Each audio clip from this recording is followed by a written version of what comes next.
A lovely panoramic view of the city of Douglas in the Isle of Man, which has played host to the most prestigious Swiss tournament of the year. Welcome back to the 2023 FIDE Grand Swiss and Women's Grand Swiss. This is round 10 of 11, a crucial round that features some incredible matchups.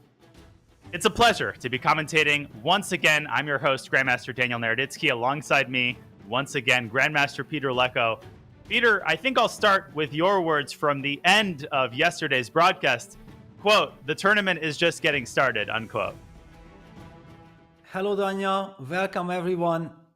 That's how I feel. Yeah, now we are really reaching Judgment Day territory. Today's games are extremely important, and there is so much tension on the players. You just don't know, is it a draw or a win? What you need, you have to think about your opponents. But first, let's take a look at the women's section. Yeah, there's so many narratives and matchups to discuss. Let's start with yesterday's results in the women's section. It was an action-filled round with a lot of decisive games on the top boards. A amazing victory by Vaishali, who continues her record-breaking stretch of successful tournaments. She defeats former world champion Antonetta Stefanova with the black pieces. In a time scramble, she jumps to clear first with 7 out of 9, but very close behind follows several very hungry players, including Zhongyi, who scored a crushing victory over Sophie Millier. Peter, nothing is decided yet. Nothing at all. Absolutely. But you see there 3 very important black victories. That's a very rare scenario, and it just adds to the pressure. Vaishali's performance so far had been fantastic. She seems to be playing brilliant chess in every aspect. Great openings, good middle game, extremely good nerves in high-tense situation in time troubles. I'm very impressed. Showing the kinds of skills that we have come to associate with her brother Pragg, who is having a solid event in the open section. But Vaishali has a lot of work to do in the final 2 rounds, because Anna Muzychuk, Zhongyi, and the big group of ladies with 6 points out of 9 are not going to go gentle into that good night. They're not just going to give her a couple of easy draws and let her coast to first place. There we see the first page of the standings. We have a couple of outstanding performances, Peter, including Mai Narva. Just wanted to highlight the Estonian IM. She's under 2,400, but she scored a couple of incredible victories yesterday, defeating Alexandra Guryachkina with the black pieces. Guryachkina almost never loses with white. Mai Narva, amazing performance, and just so many narratives. It's not just about the leaders. It's also about the younger players, the less experienced players who are having the tournament of their lives. Yeah, absolutely. For example, also Daisy Corey and Mai Narva are joining the battle for Grandmaster norm. I'm pretty sure about that. They are very close to 2,600 performances. It's just so nice to see that this tournament gives so many opportunities for young players, for established world-class players, for everyone. It's a real treat. It is indeed, and the pairings today are a real treat as well. Vaishali has the white pieces against Zhongyi, the incredibly experienced Chinese Grandmaster. 5 wins, 3 draws, and 1 loss only for Tan. So Vaishali will have to play solidly if she wants to continue her undefeated run at this tournament. On board 2, we have Anna Muzychuk against Daisy Corey. A lot of siblings here. Daisy Corey is the sister of Jorge Corey, very strong Grandmaster from Peru. So both top boards occupied by the sisters of some very strong Grandmasters. And of course, they are incredibly strong players in and of themselves. And Stefanova, she lost yesterday. Very difficult pairing today as she faces Lea Garifulina, who's coming off a couple of very solid tournament performances. And Mai Narva against Bathuyak, 2 players who are an incredible form, Peter. There will be a lot to look at, a feast for the eyes. Yes, we already mentioned this, that both players are fighting for norm. Munguntul had that incredible dramatic game against Bibi Salasobayeva yesterday, which we covered in depth. This crazy time trouble phase, something very similar I'm expecting from today's game as well. Munguntulna getting another black. On the other hand, Antonetta Stefanova getting another white after losing yesterday. I think that's a kind of a very nice little pairing, because after losing, you want to make sure that you get back on track, and playing with the white pieces should help. And before we go to the open section, Peter, let's talk a little bit about Vaishali and her attitude going into this game. My coach always said that when I'm leading the tournament, not that I ever led a tournament, but hypothetically, if you're leading a tournament, you want to play for the win. You don't want to play for the draw. You want to play as though you need to win the game. You don't want to artificially modify your style. That is exactly the way that you choke the final couple of rounds of a tournament. What do you think Vaishali's mindset is going to this round? That's a very good question. It's a very tough call because she's leading the tournament by half a point. So maybe a draw would be kind of a good result because it's not only winning the tournament, the first two spots qualify for candidates. So having that in mind, that could be something to think about. But she has such an uncompromising style. I believe that she will simply stick to her usual way of being ambitious and try to put pressure on her opponent. I think this would be also the right strategy. Agreed completely. And I think the opening will reveal a lot about Vaishali's mindset. Speaking of mindsets, there's a lot of fighting mindsets in the open section as well. Let's review the results from yesterday. If you didn't watch the round, where have you been? But you are joining at a good moment. 2 draws on the top 2 boards. Fabiano Caruana, topsy-turvy game against the Romanian phenom Dac. It's a draw. And Vidit Gujarati with a very balanced game against Andrei Sipenko, but Hikaru Nakamura, he is the star of the show. He defeats Ivan Cheparinov in a marathon game. Incredible fighting spirit by Hikaru. We were almost sure the game was going to end in a draw, and Hikaru squeezes water from a stone like we are so used to seeing him doing for many, many years now, Peter. Yes, I did watch some of his recap, and he was also critical of himself. He was saying that after the time control has been made and Black has played the move Rook E3, he was kicking himself because he didn't know how to make any progress. But then Ivan lost control. Hikaru immediately jumped on the possibility, on the chance, and in a couple of moves it was all over. A very important, huge win for Hikaru. The same applies to Parham Maksudlu, who has also played a wonderful strategical masterpiece, defeating Alexei Sarana, climbing towards the top 10. He's just a couple of points behind the top 10 guys. So just one more victory, and not only he might be in for the candidates, but also reaching top 10. So Parham is a player to watch as well. He absolutely is, and he is so frequently underrated. Is Parham Maksudlu. He's not spoken about often in the conversation of the top players, and yet he's only 2 FIDE rating points away from entering the top 10 live rating list. You can say that to yourself a couple of times, but Parham Maksudlu making a serious claim for the world elite. There's page 2 of the results from yesterday. Vincent Keimer knocking out Nihal Sarin in a very quick game. A queen sacrifice went awry, and of course, board 13, Anish Giri, another marathon endgame, study-like precision from Anish as he defeats Rauf Mamedov, and he is very much in the conversation, playing a solid event, maybe not the event of his life, but no losses for Anish, and a lot of the players with 5.5 points and 6 points can play spoiler today as they try to mix up the top of the tournament standings. A couple of incredibly high-level games that we saw yesterday, Peter, including Giri Mamedov. That was a real treat.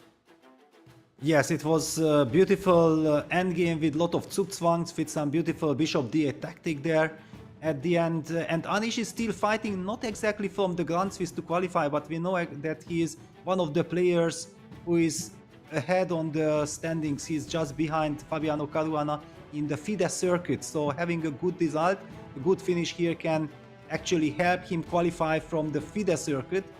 Lot of tension there on Anish as well, and here we have the standings. The standings, indeed, a huge peloton of players with 6.5, 6 to be exact. Andrei Yesipenko jumps out on top, Nakamura, Caruana, obviously, and then an equally large group of players with 6 points, which includes Zubov and Samsevi and Fedoseev, players young and old, 2600 and 2700. And of course, today we will have the marquee matchup between Hikaru Nakamura and Fabiano Caruana. This is what we are going to pay the most attention to. This is what everybody is looking forward to. These two players have faced over 200 times over the board. If you take classical, rapid, and blitz, board 2, Bogdan Daniel Dac faces Vidit. And then the final group of players with 6.5 points, Peter, Yesipenko versus Maksudlu. I can sense that we are going to be jumping around from game to game to game. We will try to bring you all of the action And speaking of the action, the round has begun. The gong has sounded. Welcome to round 10. Here we go. Wow, yes, and we already have the 4 knights on the board between Hikaru Nakamura and Fabiano Caruana. Let's maybe also take a look at the bird's eye view, then we would have access to all the top games. Yep, there it is. 4 Night Scotch by Hikaru Nakamura. Are we surprised? Yes and no. The big question was coming into the run that how will Hikaru deal with this pairing? What is the right strategy? He is trying to qualify from the candidates. He also keeping an eye on his life rating because the top rating spot is also a qualification criteria for the candidates. So I have mixed feelings. I wasn't exactly sure how much risk Hikaru is planning to take. Certainly, he would love to play a solid game with a one-sided affair that he's, without risking, able to play for a win. But how do you do that against Fabiano? Fabiano is just extremely well prepared. And we do see that a Petrov, because it featured e4, e5, knight f3, knight f6, and Hikaru going for the 4 knights. Okay. Following the main line of the 4 Night Scotch, here black and castle kingside, and refrain from recapturing the pawn on d5. I think that's the kind of fashionable line, but I don't believe that there's anything wrong with c takes d5. Now, yeah, there we go. There's castle short. Now, the 4 Night Scotch is not necessarily a pure bailout opening. It can be played for the win. It reminds me in spirit, Peter, a little bit of the Exchange Slav, where you can play it if you want to make a quick draw, and you will likely guarantee a quick draw. If you're a grandmaster and you play the 4 Night Scotch, you're trying to make a draw, you will make it. But you can also play it for the win.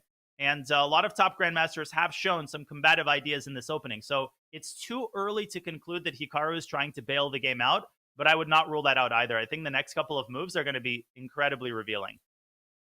Yes, and he goes for the h3 setup. I believe this is a clear sign that Hikaru wants to get a game. And the reason, let's just go back to the second move because it's so important. After the move knight f3, Fabiano has played knight f6. So just as Ivan Chepalinov yesterday, he's ready to play the Petrov defense. And the fact is that you don't know exactly. Fabiano can play the Spanish, he can play the Berlin, he can play so many things. Hikaru might have been very practical and decided that, you know what, the 4 knights, if after knight f3, knight c6, I prepare the 4 knights that can be also used against the Petrov just in case. And we do remember that game in the Stavanger tournament in Norway chess that Hikaru actually went on to defeat Fabiano in the decisive game by playing the FIDE liver. And maybe Fabiano was thinking, I don't want to get into any kind of messy stuff. Let me play the second move, knight f6. Let's move it towards the Petrov. No real surprises possible there. So a lot of mind games by both players. Yeah, very interesting. That fried liver game was incredibly one-sided. It was a very rare situation where Fabi was completely unprepared in the opening. So a lot of interesting opening choices. We go back to the live position. The traditional move instead of h3 is bishop c1 out to g5, followed by queen f3. I'm not intimately familiar with the theory of this line. I faced it a couple of times on the black side. You get this trade on f6, and you get a very dynamically balanced endgame in a lot of cases. But the move, yeah, h6. And maybe for newer players, Peter, we should show the trap. What happens if instead of bishop takes f6, people might say, well, why should we give up the bishop pair? Why not bishop h4? There's a very famous trap here. Black plays g5. The eval bar slides all the way down. And after bishop g3, suddenly bishop g4, rest in peace. Queen e3, d4. See you later, alligator. Time to go to dinner. So that is why the endgame is forced in the traditional main line. But instead, we see the move h3 by Hikaru Nakamura, which I would refer to as a flexible move. He is not committing the development of his dark squared bishop, which can come out to f4 as well as g5. And he is not yet developing his queen to f3. And obviously, he is bringing the g4 square under control. What do we know about this move? And what do we make of Caruana's very ambitious response? Bishop e6 and then c5. Not c6, but c5, staking a claim in the center. Yes, it's a very funny situation because it's a deja vu feeling. It's the point was that during the candidates tournament 2021, Jan Nepomniachtchi had a very nice tournament situation, and then it wasn't exactly clear how and what to play for against Fabiano with the white pieces. And then the idea came that okay, let's check Fabiano, let's play the 4 knights and take a look. Is he willing to risk, or is he gonna play just objectively the most solid line? And the game ended in a rather easy draw, I would say, which suited very much our tournament situation. But I recall that in the night before the game, I was looking at these 4 knights from the perspective that we want to be solid. We don't want to force a draw, but we want to be solid. And then the whole opening got so confusing because then all the normal narratives did not really work out, and I was looking at all kinds of sidelines from black side just to be sure that we are covered everywhere. And this is what we are seeing. Bishop e6, c5, this is Fabiano. We talked about him that everywhere he is prepared, he is everywhere trying to be one step ahead of theory. He does not play the traditional c6 stuff, which probably white is looking forward to. He's bringing the surprise. However, Hikaru is also signaling that, you know what, no matter what you do, I'm ready for you. Indeed, and after Rook D1, my database is showing 25 games. Fun fact, one of our producers working so hard to make sure our audio levels are good is Tadeusz Kribel, and he had this position. He is also an incredibly strong player. Big shout out to Tadeusz. He had this with the black pieces in 2020. 25 games in the database. This first occurred in 2014. And a lot of Grandmaster games. I'm seeing Rasmus Svane on the black side. David Paravian had this position. It seems that Queen e7 is the most common line. Queen e7, getting the queen out of the pin. Okay. White responds with bishop g5 exclusively. And then we have a fork in the road. Rasmus played bishop takes c3 in this position. Srinath Narayanan played Sunil Narayanan, who's also playing this tournament, played h6. But the Rasmus game went bc, h6, and bishop e3. Responded Jeffrey Zhang, who was on the white side of this game. This is also how the Kribel game went. And Tadeusz here went c4. Bishop f1. And Tadeusz won the game with black, but it feels like maybe white has a little smidge here of an advantage because of the very nice anchor square on d4 for the dark-squared bishop. Yes, it's always kind of scary to give up a square like this on d4. Very nice point. Great that you have access to all this material, because it's somehow so confusing. Yeah, bishop e6, c5, it's just one of the lines. Black has millions of other moves. I also would like to give one more information to the move h3, that the player who invented this is none other than Vladimir Kramnik. Mm-hmm. And the reason how he invented it, I think it was this very famous match, friendly match in Zurich against Levon Aronian, that he wants to play a reversed Petrov. And it's so funny that this game actually featured knight f3, knight f6. So black is trying to play the Petrov, and then suddenly we see Hikaru playing a reverse Petrov idea from Vladimir Kramnik's arsenal. h3, bishop e6, queen f3. Those who are experienced with what I'm talking about, they understand. For newcomers, probably it's a little bit difficult. Yeah, this is very high level chess. I faced the move h3 by Ni Hua, the Chinese former Chinese number 1, and had no idea what this move was all about, and quickly got a bad position. That was, I think, 2014. Man, I'm old. But yeah, bishop e6 and c5, very principled response. And after rook d1, Fabiano has finally settled into a think. So is this a theoretical position? I wouldn't refer to it that way. A lot of people think that when I say that the players are out of theory, it means that there is no games in the database. That's not true. There can still be games in the database, but this is not like such a well-known position that is published in all the books and was featured in super high-level games. It's one step away from the main streets, let's put it that way, of the 4 knights. So could it be that Fabi is trying to remember his files, Peter, or is it likelier that he is firmly out of his prep? Well, no, he is definitely not out of his prep. He certainly knows it, but it came as a surprise. Yeah, it certainly came as a surprise. He definitely did not expect this in his wildest dreams. First of all, because it's not a scary opening. Yeah, it's a very solid uh, setup from the white side. White is hoping to get a long game, but there are no imminent dangers looming at black side. So basically, especially having that memory from the Stavanger tournament where Hikaru tricked him with a very forcing, tricky kind of rare line. Certainly, Fabiano had completely different thoughts before this game. He was not thinking about something slow and strategical. In this regard, I feel like Hikaru did succeed with maybe getting a game and also getting Fabiano out of book a little bit. Before we go back to the bird's eye view, may I show a very funny line? This is the game Alexander Fear against SL Narayanan, who both of whom are playing in this tournament from 2023, a couple months ago. Here's how the game went. This is beautiful. Queen e7, bishop g5. Now here we had examined the move bishop takes e3, but Narayanan played h6. Now watch this. h6, knight takes d5. Bishop takes d5. Bishop takes f6. Bishop takes f3. Bishop takes e7. I'm serious, this is how the game went. Bishop takes d1. Bishop takes f8. Bishop takes c2. Bishop takes c5. There's 3 games in the database at this point. Bishop takes c5. Bishop takes c2. I think they are setting the world record for most number of consecutive captures. And I'm not even joking. Bishop d4.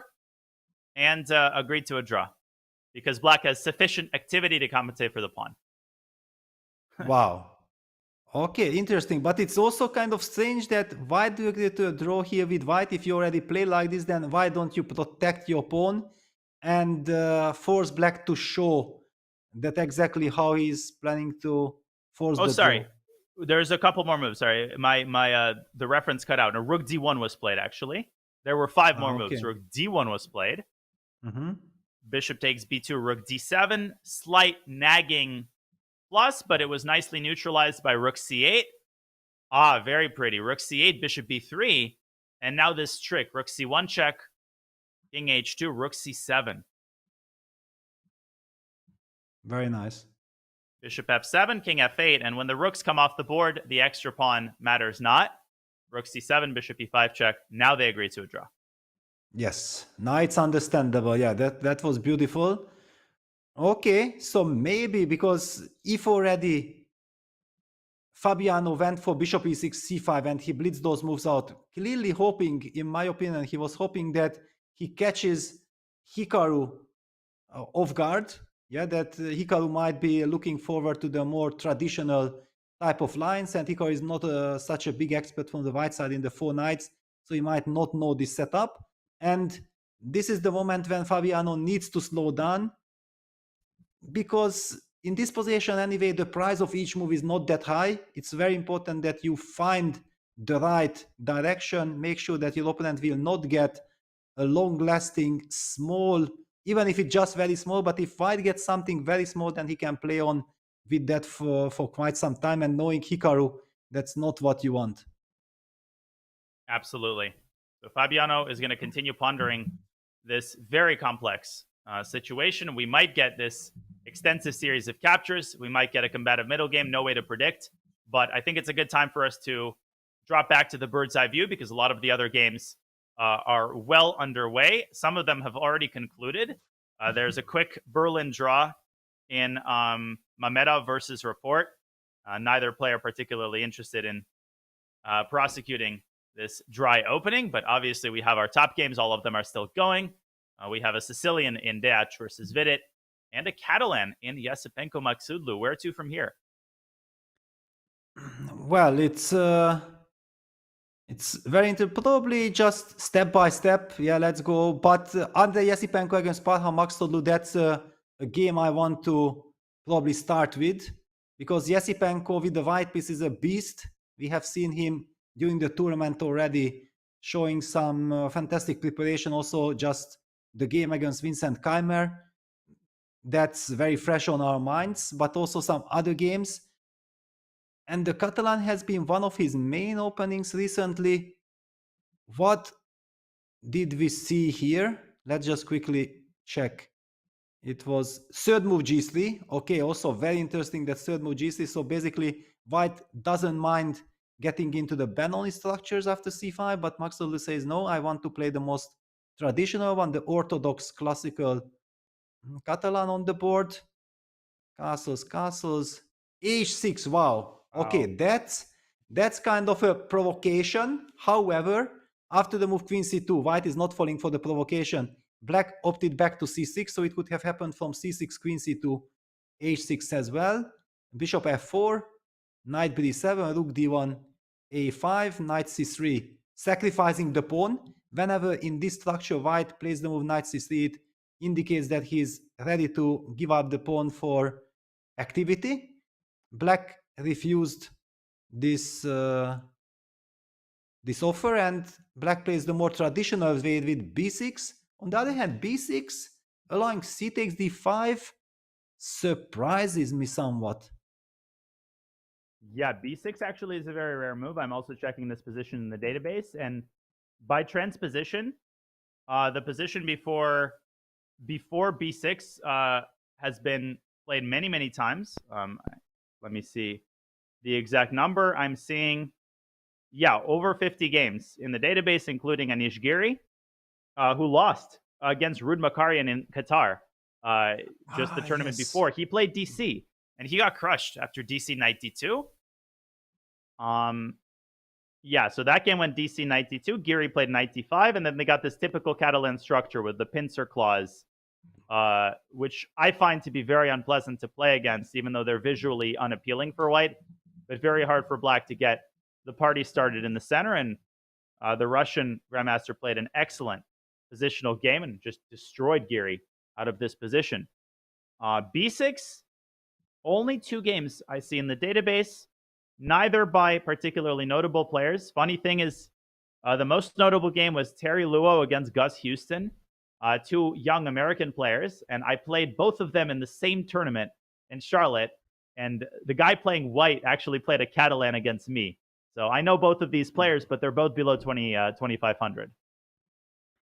Yeah, wow. So interesting. But did white actually capture on d5 in any of these games? Because to my eyes, whenever I see something like b6, a5, then I'm very tempted to simply take cd5, because why am I so tempted? That the normal recapture with c takes d5 would be terrible in my view. Yeah, this b5 square, white could land that knight on b5. We see that the computer says that this is nothing, and looking at the clock situation, it's obvious that Parham Maxtoglu is still in book. So certainly he has analyzed it and he knows that it's not dangerous, but if you are not prepared, this would be a horror scenario, white hitting the c7 square immediately. And yeah, bishop c7, knight d6, huge threat. Maybe bishop a6, black can try to get out tactically. Yes, that's what I'm expecting, but even here I was not sure if I just play some a4, queen b3, sits on the b5 knight. White isn't this nice for white. Usually one argues that whenever this cd happens, then black wants to develop the knight to c6, not to d7. But these are computers, they are supercomputers. We don't want to argue with them. They always have some specific reason, and if you are prepared, you know what that is. Both players played knight e5, by the way, including Terry. Knight e5, and then Houston recaptured on e5. Very risky move. Knight takes e5, d takes e5, knight d7. And now things got very tactical. CD, and e4. Wow. And black was forced to keep the center closed with d4, but black won the game, but this seems already very unpleasant. Rook takes d4, g5. But this is not a great sign, I think, for black if you have to play the move g5 in order to reclaim the pawn. Yeah, sometimes in these positions you also just ignore the pawn. Yeah, this is, I think, also quite typical. You just play some queen c7 or bishop c5, then develop bishop a6, queen e7, bring the rooks, and you just say that you are tied to the e5 pawn. I do recall some game between Wesley So and Jan Nepomniachtchi from this year or last year, some rather recent game, where Jan has actually used this strategy. Of course, I don't know exactly if the pawn being on a5 instead of a7, does this make a difference or not? Yeah, there are all kinds of nuances to this position, but it's fairly standard type of play going for structures like this. Yeah, definitely. This is a very dense, complicated Catalan position with a very undefined center and a lot of opportunities for white. You can play CD, you can play knight e5, you can play rook ac1. So a lot to think about for Mr. Yesipenko, but hard to make any conclusions just yet. For sure, yeah, and it also gives us the chance to continue our tour. Take a look at the other leaders. Yeah, Daniel, Bogdan, Deák against Vidit, Gujarati. Wow, and this is bishop b5. This should be bishop b5 check. Sicilian, yep. Yes, correct. The position looks very familiar. Bishop b5 check. Wow, but hang on, Vidit playing c5 d6. That should have come as a surprise to Deák, because I do remember Vidit being an e4 e5 player, and he has been already also very successful in this tournament. Bishop b5 knight d7 d4 takes a6 bishop e2. Yeah, this system exists. Castles, yep. e5, queen e3, knight c5. But yeah, now suddenly things are getting also to original territory. I don't really recall this being some mainline. Rook d1, bishop d7, a4. What's in store for us? What does the database tell about this position? Seven games. Most recently, Bakro versus Tersakyan in a rapid game. Oh, Jalmahanov versus Idani, both of whom are playing in this tournament. I feel like everybody in the world is playing in the Grand Swiss. Every game I see in the database in any position is like two players who are also in this tournament. Lupulescu Navarra is also in this tournament. So let's say Black Castles. Here, Etienne played the move knight f3 to d2, which is, I think, very, very typical idea. In the Moscow variation, the knight is sent forward to c4. Now Samvel played knight g4, very concrete attempt to grab the bishop pair. Etienne obliged, bishop takes g4, and went back to f3 with the knight. Very, very deep, very deep. Yeah, but somehow too deep to my taste. I don't believe, and look at the evaluation bar also does not approve it. Okay, I understand that white will go for knight d5, but I feel like black should be very active. Somehow black has a lot of possibilities. Eventually somewhere breaking with f5. Yeah, that's what he did. I'm not a fan of this. So maybe already knight d2. When you just said that, yeah, black played short castle and you were about to mention what white was doing, I was thinking like maybe h3 just to make sure that the g4 is covered, and then it hit me that maybe somewhere black is already settling to play b5 just to highlight how complicated this position is. Yeah, h3, you take care of the g4 square, maybe black strikes with b5, and finally the e4 pawn will be hanging. Yeah, so a b, rook takes a8, queen takes a8, and we see the knight from c5, the knight from f6, and the queen from a8 eyeing that e4 pawn, giving black enough counterplay. This is very traditional stuff in most Sicilian lines. The pressure on e4 grows extensive. So maybe white does not have the time to play a slower improving move should black castle. Now, black is not guaranteed to castle. Vidit has taken now over 7 minutes on this move. We should point out that the tempting bishop c6 runs into knight takes e5. So don't do that, but important little tactical subtlety to be aware of if you're a newer Sicilian player. That is why the queen is often positioned on c7 in these types of positions. So queen c7 would be another move on my radar, but I don't necessarily see the point in hurrying, because actually I would argue that recapturing the queen on a8 is a good thing for black because it intensifies the pressure on the e4 pawn. So I would actually want to keep the queen connected to the rook and castle. The correspondence players after castle short have gone bishop c4, by the way. Oh, wow. Okay. So yes, the correspondence guys are normally always a good reference, but yeah, I'm still suffering to understand that what happens after b5. Takes. Yes. Takes a8, and knight d5 is the... Ah, okay. Now The it makes hazelnut in the sense. middle of the Ferrero Rocher. Yeah. Yeah, but still, I'm not too worried from the black side. It feels fine. How did the game continue? The correspondence game continued. Knight takes d5, bishop takes d5, bishop c6, Yes. trying to get rid of this outpost. Queen e2. Okay, opening up the door for the dark squared bishop. Bishop takes d5, and white was forced to play e takes d5, which is quite a concession. I think because rook takes d5 runs into f5. Yes. And black played queen a4, typical correspondence move. And the game ended in a draw. This was 2017. Two very strong correspondence players. I mean, the game ended in a draw is obvious. It's correspondence game. Yes, because in the practical game, black would be already very happy. Somehow it feels like black outplayed white. And computers don't really care because they know that they can keep the status quo. But in a human game, but it gives me the feeling that after castles, what is white's move? What is actually Daniel Bogdan's idea after castles? Because so far we have seen knight d2 was met very nicely by knight g4, h3 was met by b5, and even correspondence game with bishop c4 did not brought any success to white. Very interesting. Okay, we're gonna keep an eye and we continue. We can check out some more games, I believe.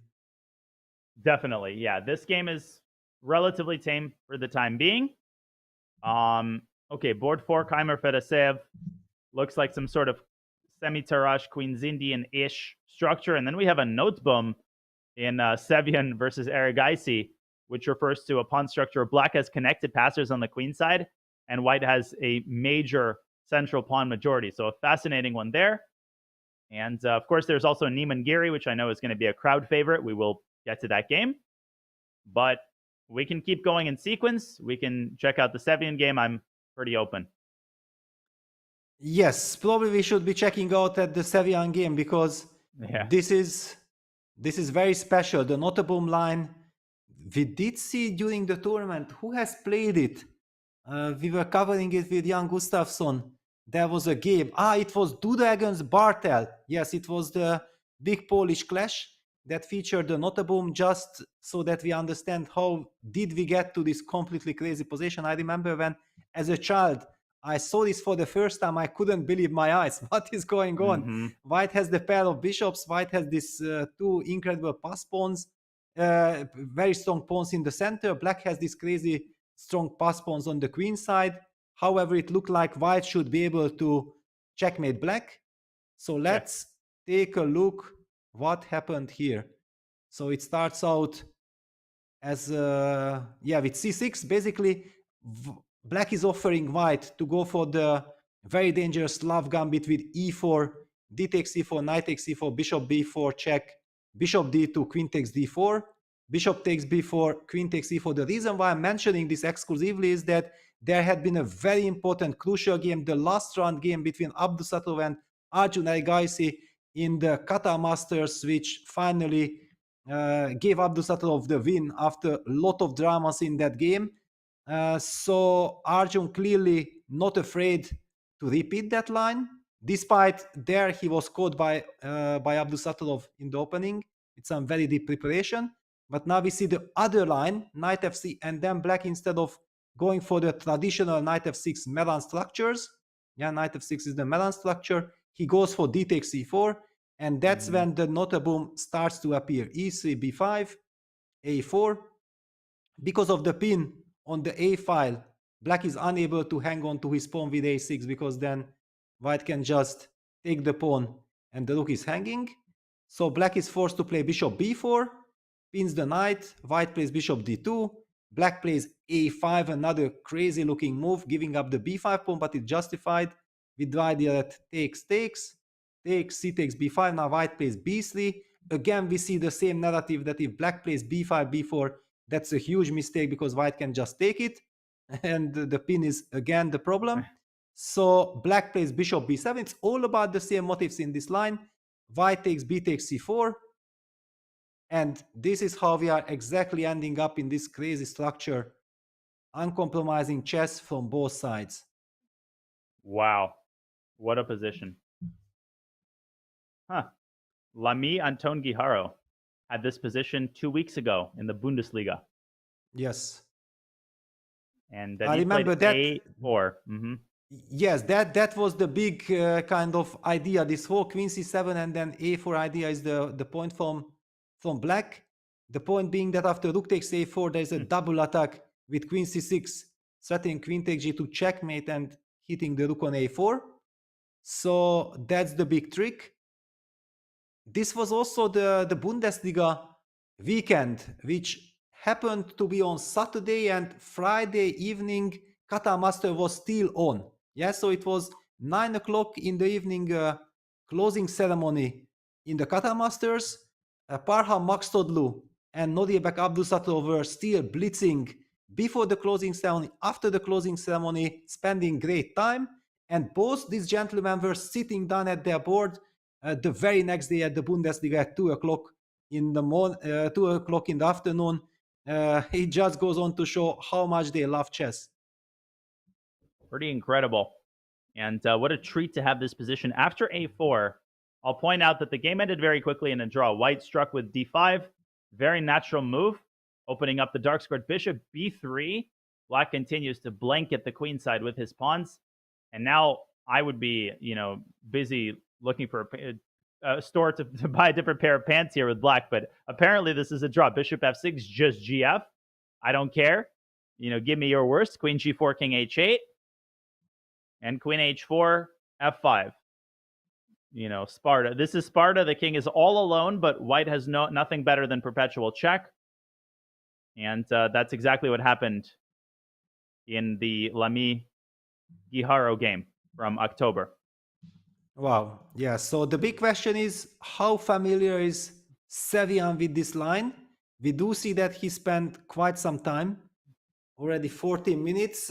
Arjun has been blitzing out all his moves up till this moment, and now he's pausing because I think this is a very critical moment. Black is ready to play a5, a4. That's the idea behind the queen c7 move, but suddenly Sam Sevian gives him the chance, and now he's thinking like, is it possible that Sam Sevian has some deep preparation and he was just doing, just faking of not knowing things, and in fact he's waiting for something? It's a lot of mind games involved with the players. In any case, now Arjun is the one who is taking his time. Indeed, and if he plays knight bd7, we transpose into a main line with over 500 games, including Jan Ludwig Hammer versus Hikaru Nakamura, 2013, Gary Kasparov versus Dmitry Tiomkin, 1994. So Gary had this position. This has been very well known since the 1980s, and here white has a multitude of different moves. Bishop c2 to prevent a4. Gary played the move f2, f4, expanding on the king side. So a big decision here that will dictate the subsequent course of the game for Arjun Erigaisi. Not a surprise that he's taking his time. Yes, not at all. The surprise is that he was the one who was willingly entering this territory, and he chose the move queen c7. And if you already choose the move queen c7, then somehow I have the feeling you don't want to transpose to the traditional lines with knight b7. On the other hand, Arjun is playing this line to try to get a double-edged game.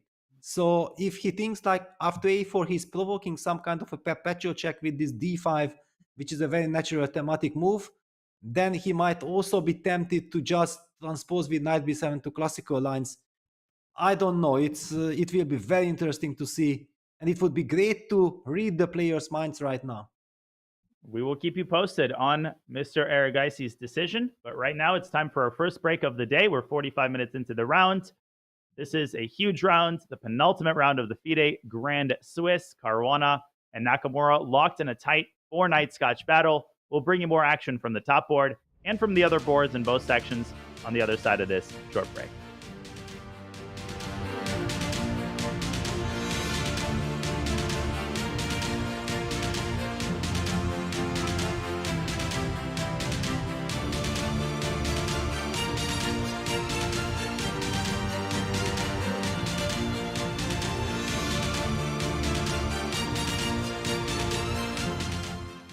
Anyone who has played even a small amount of chess, especially online, is familiar with the concept of an opening trap. We've all fallen for one at some point or another. In many cases, a failed opening trap will leave you with a terrible position, but not always. We've compiled 10 opening traps that are not only guaranteed to work, but if your opponent doesn't fall for them exactly, you'll still have a decent position. Number 2, Legal's Mate. This opening trap, if your opponent cooperates, can lead to one of the most beautiful and famous checkmates in chess. Named after Sire de Legal, it dates back all the way to the 18th century. It occurs in an Italian game, and in this position we play knight c3.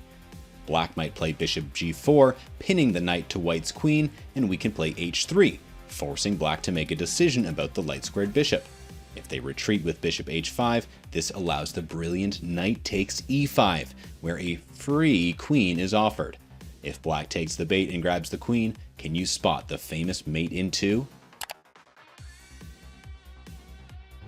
That's right. Bishop takes f7, king e7, which is forced, knight d5 mate. So, if our opponent does not take the queen bait, is this a dubious position? Not at all. Black's best response is knight takes e5, allowing white to win the light-squared bishop with queen takes h5, and after black takes the bishop on c4, white can win the piece right back with a queen check on b5, picking up the knight on the following turn no matter what black's response is. White is up a pawn with control of the center, a great place to be out of the opening.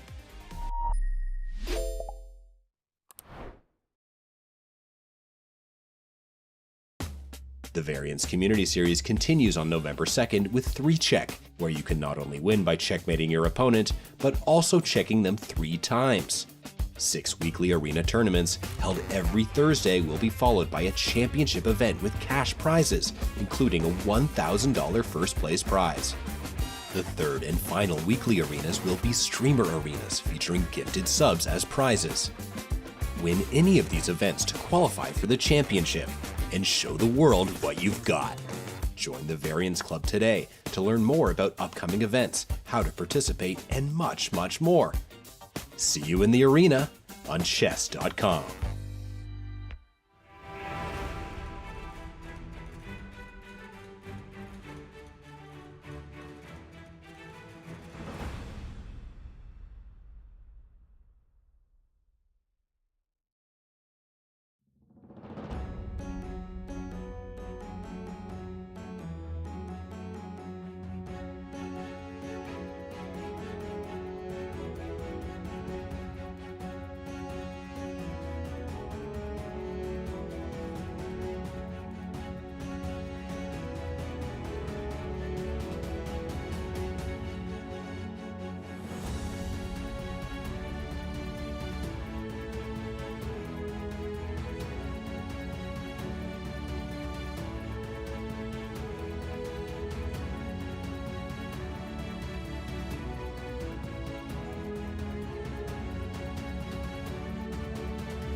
Welcome back to round 10 of the 2023 FIDE Grand Swiss and Women's Grand Swiss. Once again, GM Peter Leko, GM Daniel Naroditsky bringing you coverage of this crucial penultimate round. The players battling fatigue, battling nerves, and doing a pretty good job of it so far. But the round just getting underway. Most games are still either in the opening phase or just exiting the opening stage into a very sharp middle game. Of course, our marquee matchup for the day is Nakamura versus Caruana in a 4-knight Scotch. They've got opposite colored bishops on the board. Lots to examine there, but lots to examine elsewhere as well. There's Neiman versus Giri, which I really wanted to take a look at. It's kind of a Gordian's knot, just a couple of moves in. Aronian Tersa Akyan, the battle of the Armenians, also very interesting, but maybe we can take a quick look at Neiman versus Giri, Peter, and then swing back to Hikaru's game? Yes, let's do that. Because I'm also trying to understand which opening line was this? How do you get this? I believe I somehow know, but it's very rare. I believe this was Vish's kind of specialty. Yeah, I do recall him playing against Topalov. I think that in 2014 candidates tournament in Khanty-Mansiysk, I think this line was featured. Knight f6, knight c3, knight bd7, queen c2, e5. Yeah, this is a very special move order, this e5, because it looks like a mistake. And why I'm calling it a mistake, because after c takes d5, usually black clearly wants to capture back with the pawn, but c takes d5 loses, or it's just very bad outright because of knight b5 setting, knight c7 check. Then the knight on d7 is heavily misplaced. So the idea, I believe, that already Vichy had back then was to capture with the knight on d5, but this has a slightly strange feeling. Like, what is it? It's some kind of a pause and timer of Sicilian from the white side, where this knight on d7, knight on d5, pawn on c6 doesn't seem to make too much sense, but it's a very solid line. And if Anish is ready to play it in a very important game, probably it means that it's a very solid one. And the first game to reach the position after d4, Mikhail Tal versus Vladimir Bagirov in 1987. And this was not repeated until 2004. And then the third game to reach the position, great memory, Peter, was Topalov versus Anand, 2014. Bagirov played knight takes c3, which is kind of a bailout move. It feels like white's position quite pleasant after bc. So that game went bc, bishop d6 by Bagirov, and Tal responded bishop d3. We got this kind of standard triangle structure, h6, castles, castles, etc. Feels like a more pleasant position for white, better central control, nice development. Okay. So knight b4 feels like a more principled option, chasing the queen. And it was also the move played twice by Maxim Matlakov, by Alexei Shirov, and also by Nikita Vitugov. So knight b4 is what all the top guys play nowadays. Yes, wow. And can you just tell me how was this Topalov-Anand game? What did Topalov do? He didn't play d4? Bishop d6 instead of knight b4. Ah, okay. Okay, so Vichy played the move bishop d6. But knight b4 makes perfect sense. I feel like this is very much in the spirit. Hans taking his time. Look at this. Hans, famous for his very deep opening knowledge, is completely out of book and playing the move queen d1, retreating to the starting position. There have been 4 different moves played in this position: queen d1, queen b3, queen b1, and queen d2. All moves have been played. Queen d1 was played in the Nikita Vitugov game. Now Vitugov took on d4. And feels like white's probably going to recapture with the knight. I mean, if white recaptures with a pawn, then probably black can go knight f6 and get the d5 square. And okay, maybe knight f6 or knight b6 after knight takes d4. Feels fairly comfortable for black. It's a weird position. I don't really know what to make of it. Yeah, it's a little premature to call anything as an evaluation, because it just feels like, yeah, black most probably has solved its problems, but it's such a new, fresh position that as long as you don't delve into them, it's probably too early to call anything out. But clearly, e takes d4 looks like the natural move, and then you keep on developing. My gut feeling says that black has nothing to worry about. On the other hand, is it so easy? That's another question. Yeah, because white will have a small space advantage in the center. First of all, Giri is not responding immediately. E takes d4 is by no means forced. You could play the Vichy move, bishop d6 here, trying to keep the tension in the center. Hans might respond with bishop f1 to c4. And the knight on b4 could also end up quite awkward. I mean, a3 would already be kind of an unpleasant idea. So kind of a unique structure here in the early going. I was also going to ask you, Peter, a complete unrelated question. Have you ever met or did you ever see Mikhail Tal when he was alive?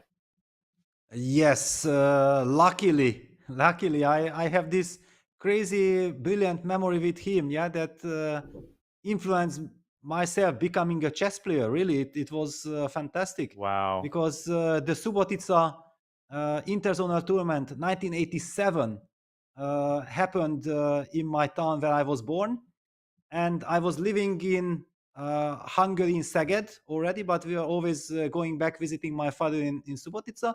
And just in the summer, end of summer '86, I started to learn chess. Yeah, so it was right the very first year I got acquainted with chess. There was this incredible tournament, and I remember that it was on the city hall, a beautiful environment. Many cars were parking there, so we were coming late. We got the parking, and I wanted to get the autograph of Mikhail Tal. So like, okay, this has to be. I have to get it. And then I'm running towards the stage, and the games had just been started by the arbiter. And I was 7 years old. I'm running up to the stage, and the arbiter is coming that no, sorry, you are not allowed. Finished. The game has started. And Mikhail Tal has seen this, that a boy is running up on the stage, and the arbiter is stopping him. And instead of continuing them, he got up, he came down and signed me, the signature. And this influenced my whole state of mind that, okay, first of all, you can be a fantastic player and a brilliant person, taking care of others. It was just fantastic experience. Wow. That must have been so inspiring to see Tal in real life. I'm fascinated by his character as we see he takes d4 on the board. He gave a pretty extensive interview a couple of years before his death, and he was not only a great chess player, but also ridiculously eloquent. Obviously, I had the pleasure of appreciating it in his native language, and he is just a poet, and his insight in the 1980s was pretty unbelievable. In that interview, Tal basically said that 20 years from now, chess computers are going to be dominating the chess scene. Already openings have gotten unmanageable. He basically made all of the predictions in the 1980s. And not only that, but super classy and ultimately very tragic character. Obviously, health problems throughout his life and a premature death. But that's amazing. That's truly an amazing experience. Yeah, absolutely. I also remember the day when he died, because it was the first round of the World Junior Championship in Duisburg, and there was a minute of silence, of course, on that day, and everybody was shocked. Everybody was very, very sad by this tragic death of such a wonderful chess player and the person. Indeed. Mikhail Tal, one of the great lights, one of the great beacons in chess history. We stand on the shoulders of giants. And e takes d4 is on the board. Now it's Hans's turn to decide how to recapture. So I think the situation is going to clarify after a couple of moves. We'll probably let Hans make his decision. Shall we continue our tour around the top boards? Yes, let's continue. We haven't been looking at the Alexander Predke Yuri Kuzubov game. Okay, let's get first the bird's eye view to see where we have the most action. In the Deák Bogdan Vidit game, nothing happened. We were wondering how white will react to castles. That's exactly what happened. In Hikaru's game against Fabiano, a lot of development, so maybe that should be the first game that we revisit. Yep. Because so many things had happened there. Also, Estepenko Maksudlu, following the game that we had discussed, Aragaisi playing the move a4. And finally, I forgot to point out that Mikhail Tal's birthday is November 9th, which also happens to be my birthday. In that order, I should add. So I've always looked up to him as a chess idol stylistically, but also because of the birthday. But let's go and take a look at Hikaru Nakamura's exploits. Looks like he's got a pretty pleasant position. But maybe Fabi has dodged all of the opening problems. Looks a little bit unpleasant, though. I see a rook on d6. I see some pieces on the king side. What do we make of this position 18 moves in? Yes, and one of the things why this is a little bit scary, that one has the feeling that this is still Hikaru's preparation. And one also gets the feeling that computers can have such a big impact. Yeah, if it would be just something like move 30 and the both players would be in unknown territory, I believe we would be saying that, all right, okay, but it's opposite colored bishops. Yes, white has some initiative, but has the worst pawn structure.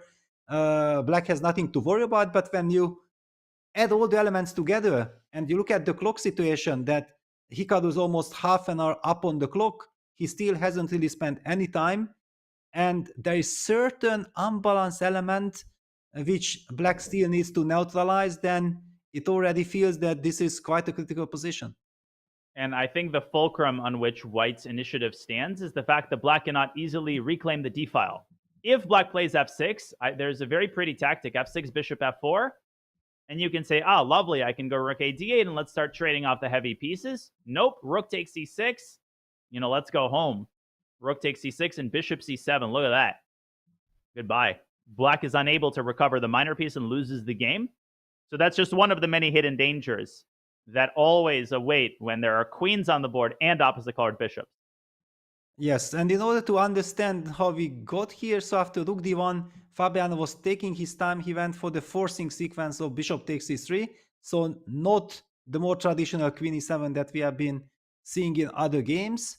Bishop takes c3, b takes c3, queen a5, targeting the pawn immediately. Of course, the pawn is taboo, but we're going to see the idea of Fabiano in the next move after bishop g5.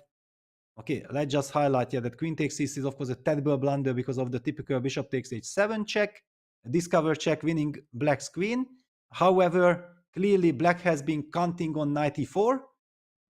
This knight has to be eliminated. Bishop takes e4, d takes e4, and queen g3, a very important move. Of course, if white would prematurely take the pawn on e4, black would most probably take on c3, and we would be reaching shake hands territory. Though is kind of inevitable, but queen g3 is the move, the whole point of white's play. There are some threats against black's king. Now, for example, bishop f6, bishop h6 are huge threats, so black has to sidestep with his king. White had even failed the time to play this strategical move a4 just to make sure that you don't have to deal with the a pawn. You take some squares away from black's queen. Rook f8 and rook d6. Here is the current action. Yeah, a4 kind of reminds one of a win-hour French, just expanding a little bit, limiting the scope of the queen, which could reach a4. That would be a nice little parking spot. Now the queen is on a dark square, and in the context of the tactic we just illustrated, I think it's quite important for white to keep the queen on a dark square. Okay, it's hard for black to find a move here. What does Fabi do? Because Hikaru has a million ways to improve his position. h4, h5, rook a d1. There's tactics on the king side. Can Fabi get away with the move h6? Yeah, that's a first big question. By the way, also, let's just take one moment to look at black's queen. Actually, black's queen is trapped. There is not a single square where black can move his queen because the only square, queen c7, runs into rook takes e6 tactic. Queen takes g3, and then the intermezzo, rook takes e8 check, winning the game on the spot. So basically, if in this moment black would suddenly by accident touch the queen, then he would have to design the game on the spot, yeah? And h6 played, you had this question, is it possible or not? Apparently the computer says that this is very dangerous. Bishop d2 is a move I would play in a bullet brawl, for example, threatening c4. But black has ways to defend against it. Bishop f4 might be the more tempting option to try to reroute the bishop to e5. But I think a pretty pleasant decision here for Hikaru. And once again, if white plays bishop f4, I don't think that rook a d8 is advisable. Although it's less clear-cut, because bishop f4, rook a d8, if you play rook takes e6 now, remember that in the earlier line, the pawn was on f6. Here, black can play f takes e6. But maybe white can throw in bishop e5 first instead of rook takes e6. Maybe bishop e5 first. And if f6, then only now rook takes e6. And looks very unpleasant for black. Yes, with the same idea, bishop takes e7. So black will be forced to take on e5, which is horrible, destroying the pawn structure. Fabiano did spend a lot of time on h6. My feeling is that he's already kicking himself that why did I play this bishop e6 move? And let me just get quickly back to this move bishop e6. Because I believe that his idea with bishop e6 was to get Hikaru out of his prep. Yeah, he was expecting that Hikaru most probably has studied the classical positions after c6, queen f3. This is what he's hoping for, to get a slight pull. Okay, the theory says black is fine, but yes, this is what white is hoping for. So let me try to surprise him with bishop e6. But my feeling is that it heavily backfired, because he ended up, and Hikaru already blitzed out the move bishop f4 in a scenario where, again, Hikaru is such a dangerous player. Yeah, he sees all these tactical possibilities. He feels dynamics brilliantly. The queen on a5 is trapped. The king on h8 is in some kind of trouble as well. It's such a scary situation to be in. It feels like black is, I don't want to say borderline lost, but I don't see a move. I'm already, salivating at the prospect of something like bishop e5, f6, bishop takes f6, gf6, queen g6 is a very thematic idea, the likes of which we saw in Huschenbeth versus Navarra from a completely different opening. But with the black's queen, permanently banished to the edge of the earth and unable to make its way back to civilization, you're basically on your own on the king side. Maybe the move c4 can be considered, but white's rook on a1 is another trump card that hasn't been activated yet. And if white marshals that rook and involves it either through b1 or through e1, it feels like the problems facing black could become insurmountable very quickly. Am I exaggerating here? Well, obviously I am, but how bad is it? No, I think that you are not exaggerating it at all. I have same feelings that this is Horrible. extremely dangerous. Yeah, just one more not one more mistake, because one could argue that, okay, where did black really make a mistake before? But somehow everything ended up on the receiving side. One more inaccuracy can cause the game, and this is what scares me so dramatically. I would somehow try to regroup that bishop to g6, making sure that my king is more safe, but that also runs into some tactic of bishop takes h6. So I believe I'm not in time to regroup. Let's just show this, that yeah, if bishop f5 would get bishop g6, things would be solid, but I'm afraid that bishop takes h6, g takes h6, rook takes h6 check, No, bishop queen h7, queen h4 will end badly. We are losing the bishop. We are not getting checkmated because of queen takes c3, but we're going to be checkmated a little slower. Let's just then highlight already the checkmate. Queen takes c3, rook h7 check, king g8, then white tosses in rook a3, sacrificing the rook, kicking that queen away. And white is also threatening to give a rook g3 checkmate, not only queen a3, rook h8, king g7, queen h6. And of course, Peter, the reason Hikaru played ninth move h3 is that after rook a3, queen e1 is not a checkmate. That was, of course, the main idea. I'm kidding, of course, but it's a nice byproduct. Another really gorgeous line I have to show really quickly. If rook a d8, bishop e5, it's a simple line, but just illustrates how dire the situation is. If rook g8, I think there's rook takes e6, fg, queen g6, queen takes h6, free move. Goodbye, mate. Checkmate, yeah. It just shows the dangerousness of black's position. And again, yeah, Fabi kicking himself. We also know that the players are extremely tired. Yeah, this is the 10th round. They are playing classical chess with the 7-hour time control, so much pressure in each game, and then you feel like, okay, I'm very well prepared. At least the opening phase, I have things under control. The game will slowly build up. But when things are building up right from the beginning and your opponent is blitzing out his moves and has a very dangerous, strong initiative, just as Yesipenko has caught Vincent Keimer 2 rounds ago and went on to win a very important game for the tournament, it's I'm feeling same dark clouds around Fabiano's king and situation. Absolutely incredible. I mean, this came out of nowhere. It was a 4-night scotch. All right, we're going to get a long maneuvering battle. Nope. We're not even on move 20. And Fabi is, like you said, maybe not even one inaccuracy away from losing, unless something seriously changes, unless he finds some resource to curb the activity on the king side. This game could be over within an hour, which is a terrifying thought. Hikaru's got the full complement of his time. That's very depressing. yeah, maybe you can marshal your defensive resources in the center somehow. Rook e7 does look like a calm reaction, and maybe that's what's necessary. Yeah, well, the evaluation bar hates it, but yeah, I was thinking about move. What would give me some kind of a feeling that maybe there is a hope for stability? Getting rook a8 in, at least not to worry about all these bishop e5s, but apparently the computer hates it. I won't be able to get away with this. But Yeah. why?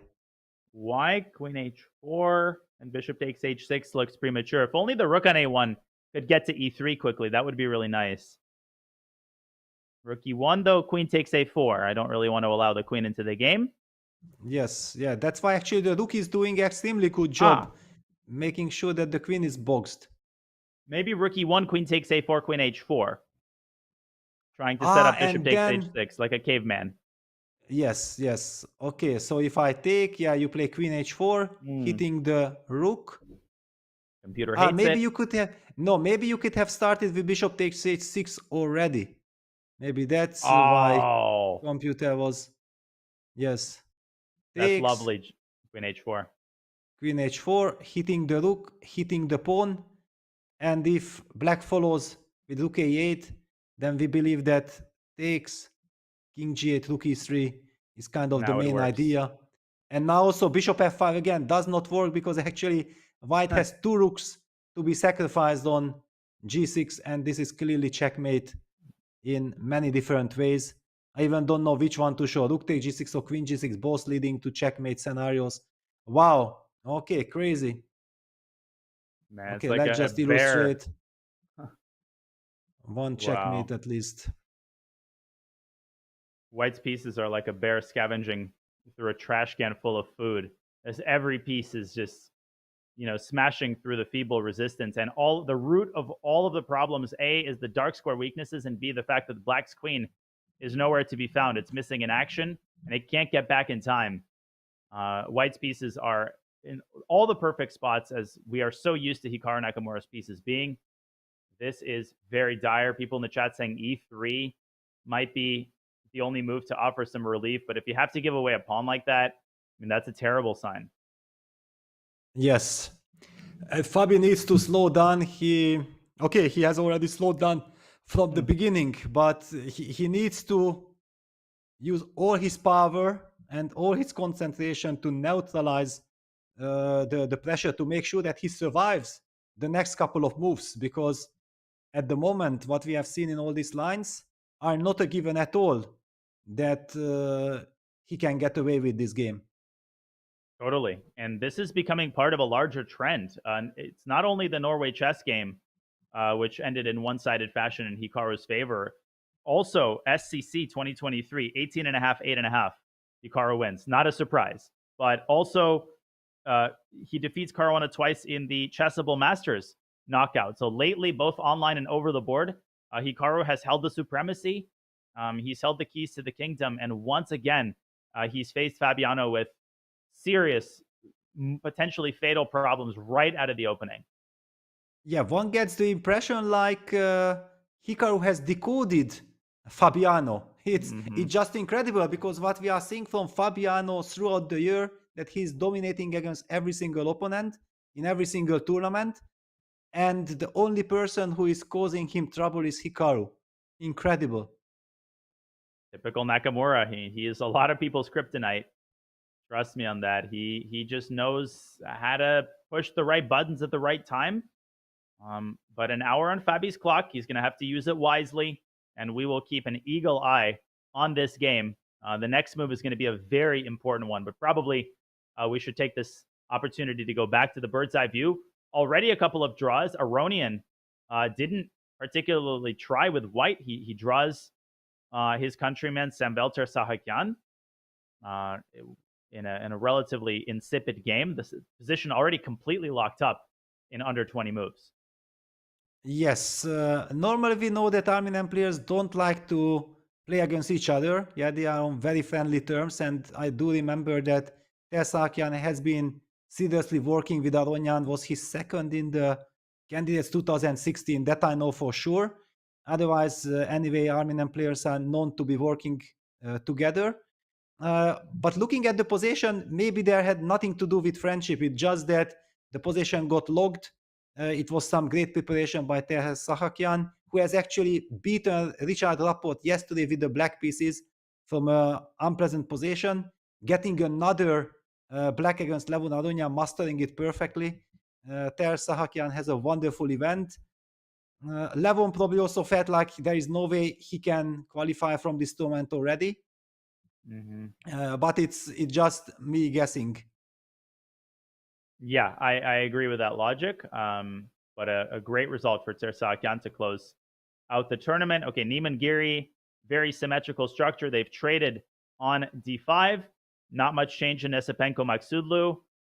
By the way, Sevian Aragaisi very likely to follow that drawing line if Sam, in fact, captures on f6, which he is very likely to. So a reprisal of the Lamy Anton Guijarro game that we had pointed out before the break. Another game that catches my eye is MVL versus Wojciech, which looks like an anti-Berlin gone wrong for the Frenchman with 3 names. Could we take a closer look at that one?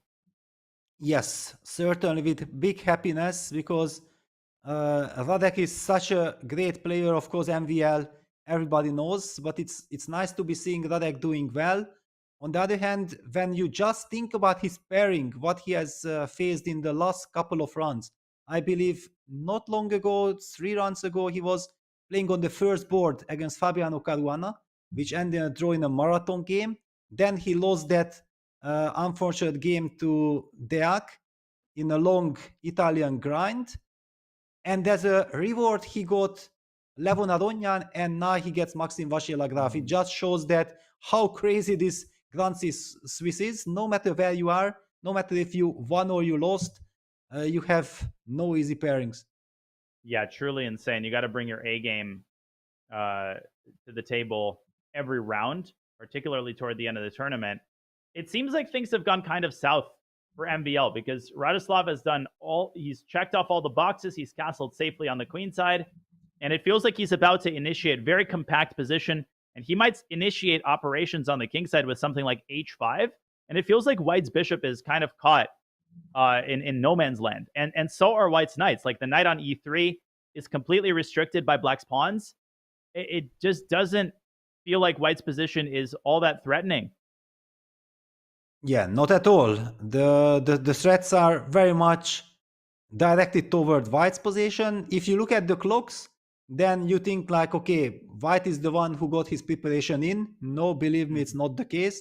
We can very quickly run through the early moves because this position reminds me of a anti-Berlin with d3. But just like in modern chess, it's very funny that it started from a completely different opening, classical Rui Lopez. However, Maxim is mixing up things with knight c3, Black going for bishop c5, and after bishop takes c6, d takes c6, d3, we are getting to the anti-Berlin structures. Radek going for bishop d6, h3, bishop e6, and this is where things escalate. Bishop g5, always a very double-edged move. We have seen it yesterday in the Fabiano Caruana, Daniel Bogdan, their game as well. That bishop provoking all these h6, g5 ideas are not only weaknesses for Black, especially now that Black has not even committed the short castle. And Radek sets up long castle ideas with queen e7.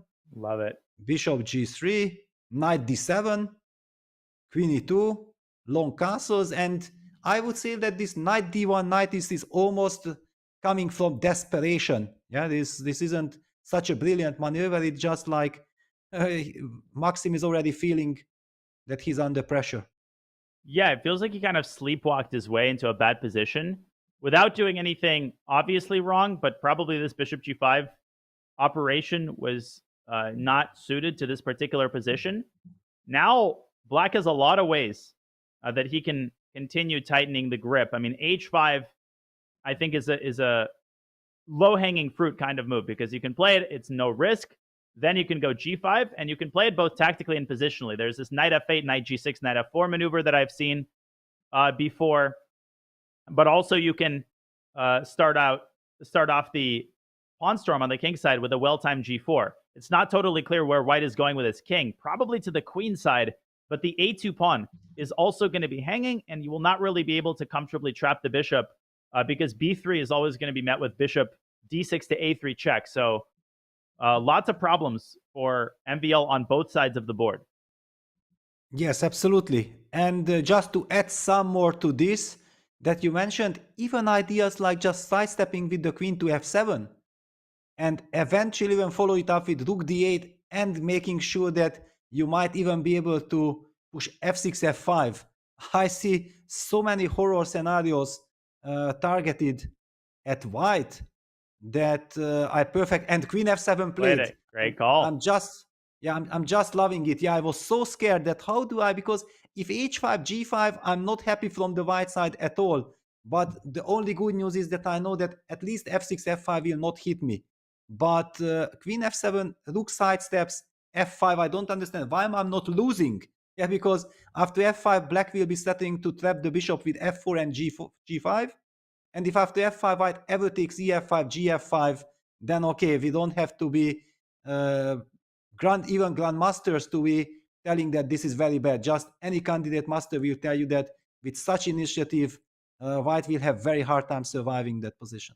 Yeah, literally, black is 2 moves away from opening up the gates of hell in the center. Rook d8, f5.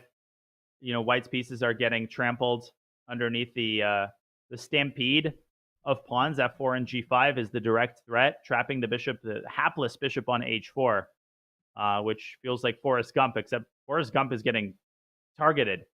The box of chocolates has been poisoned. What does white do? Does white play g4? I feels like completely drastic measures are required. Yes, I had the same thoughts. Yeah, that g4 is a horrible move, but maybe it's the only move to kind of stop this f5. Clearly, then black will break with h5. White might have to sidestep the rook to g1, then ag, and just as you mentioned, where is this white king going? Because also black with the move queen f7 made sure that he's very much ready to grab that pawn on a2 if given the chance. Yeah, Bobby Fischer is pretty happy somewhere in Iceland. But yeah, g4, h5, maybe g5. I mean, is black going... Okay, h5, g5, for instance, but then f5. Yes, I'm going to sack the exchange. Definitely. I don't know if I need to, but no, apparently not. Yeah, no, this we got carried away because you get the g5 square. That's probably important. Yeah, white plays some rook g1, and eventually after picking up the rook, there will be knight g5. So okay, we have to calm down.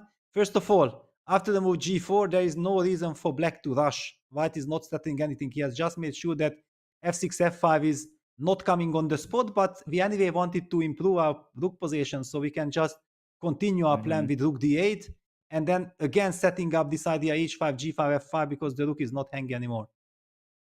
Yeah, rook d8, such a classy move. Again, the problems boil down to the fact that white cannot castle queenside, and that is why MVL has just played the move a3. It's so obvious that he is setting up queenside castles. He is prioritizing his king safety.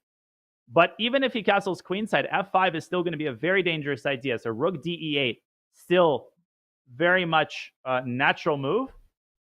And again, g4 might be in the cards, but castles f5 is white. I mean, how bad is this? Feels really bad.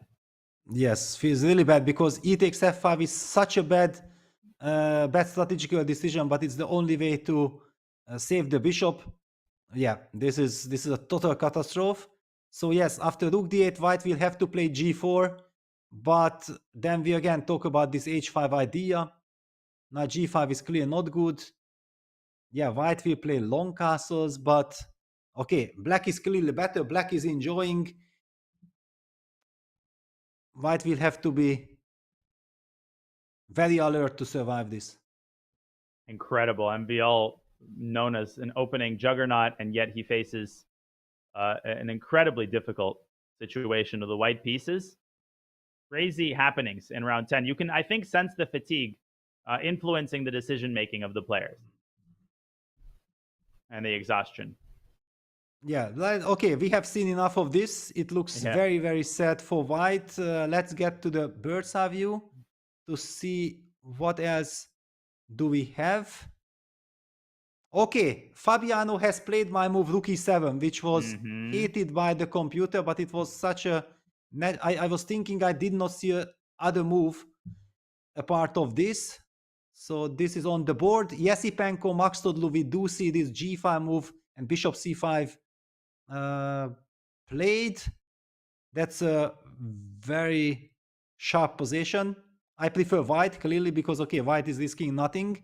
Black is the one who has to justify that his risky play is possible. And what do we have in Vincent Keimer against Fedoseyev? We haven't been touching that game yet. Let's take a look at that one. Yeah, let me bring it up.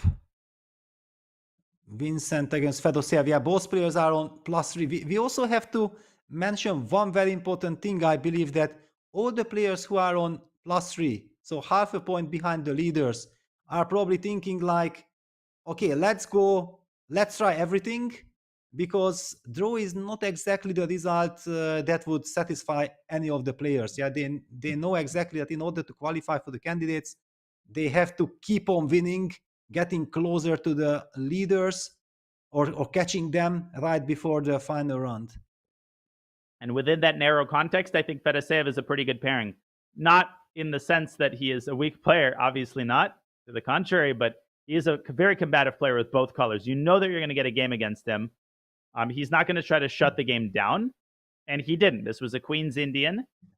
Very sharp position. Yeah, g3 and bishop b7, the traditional line. Rook e1, fashionable now for a long time, and rook e8. I'm very much removed from, the current state of theory. Apparently, they're doing that now. The cool kids are. Wow. Yeah, because normally after rook e1, it was the classical response c5, d5, c takes d5, e takes d5. And the idea with rook e1 was to provoke this structure. This structure is considered to be slightly better for white. We have been also seeing that game between Hikaru and Sarana, where Hikaru even did something like bishop d2, bishop c3, provoking this structure, then after takes, going back bishop d2, and then putting the bishop on f4.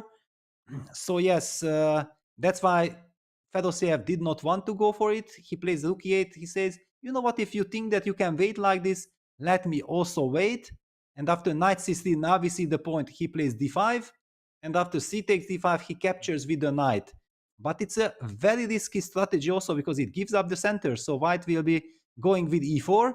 Vincent first made the move bishop d2. It's interesting because he wants to make sure that after e4, knight takes c3, he's able to capture with the bishop. And after black has committed the knight to a6, suddenly now he changes his mind, and after e4, knight takes c3, he captures with the pawn, because black has committed the knight already to a6. So it's not the natural c5, knight d7, or c5, knight c6 setup from black's side. Yeah, very nuanced decision making. And then Vincent Parks is queen on a4. That's a lovely move, grabbing some important squares and making it difficult for black to coordinate. Bishop d6 is the current position. Obviously, white is in the driver's seat here. There's no question about it. The big question is, how does Vincent prosecute his initiative? There's a couple of obvious, like rook ac1 is the move that you would play in a blitz game. The knight on a6 is quite misplaced. The black queen struggles to find a good spot to make sure that the rooks are coordinated. Maybe queen e7 is Fedoseyev's idea. Could run into bishop g5, but yeah, hard to say. I mean, rook ac1, very, very tempting for sure. Yes, I'm thinking about that. Is black's next move going to be h6, maybe, just to make sure that he guards the g5 square? After the only problem white has, despite having a very nice position, that it's not clear how to break through. And if black is able to play a couple of useful moves, like h6, queen e7, and then rook ac8, eventually against white's setup with rook ac1, then black can start trading pieces. And let's not forget that in a middle game, this pawn structure, e4, d4, are kind of powerful, but in endgame, they can also suddenly become loose and weaknesses, because the bishop on b7 is such a strong piece. So a lot to play for in this structure. Definitely. I was also thinking maybe to improve the bishop's placement with bishop g5. I'm assuming Vladimir would go back to e7, and then the trade would be in black's favor. The trade would clarify the situation, but maybe bishop e3. No. But then e4 is weak. It's not hanging because the knight on a6 would drop, but I don't love the concept of having to always worry about the e4 pawn being hanging. Maybe it's a thought, but it doesn't feel ultra convincing. Yeah, it's kind of frustrating. It is hard for Vincent to kind of substantively improve his position. Yeah, I think the reason why bishop d6 was played and not h6 first, that white most probably was intending to play knight e5. There was this chance at least that white might play knight e5, and that would give him access to the c6 square. Also, the bishop on g2 gets opened up. Somewhere this typical breakthrough with d4, d5 is hanging there. Of course, you have to be very careful because otherwise black jumps with the knight to c5. Any case, Fedosiev wanted to stop that.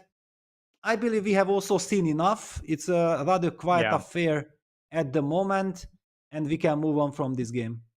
I agree. There's a lot more to look at.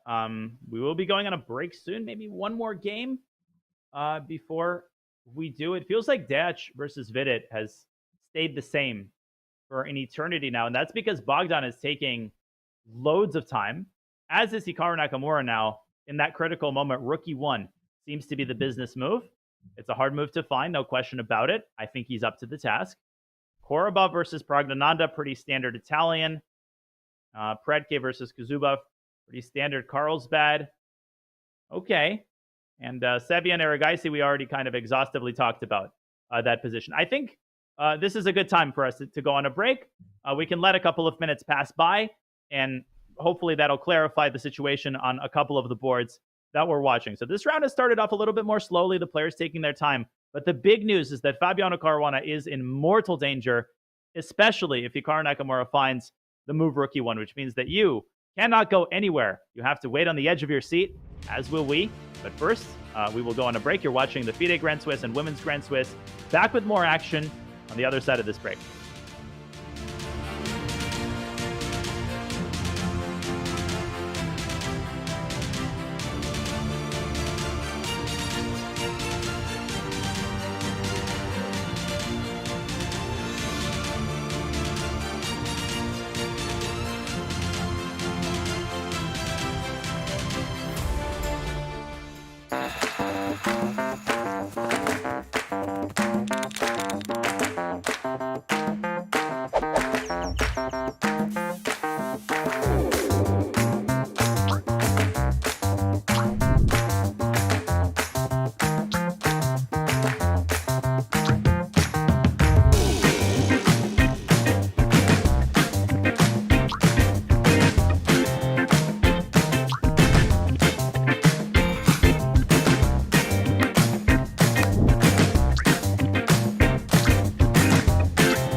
The way I understand it, there are two spells. You can freeze a 3x3 area of the board, and then you can mark a piece that you can use to jump. So we're going to start with a Sicilian here. Now I'm threatening to take his pawn, because I could freeze his knight and then potentially take the pawn, but I'm out of the freeze, so I guess...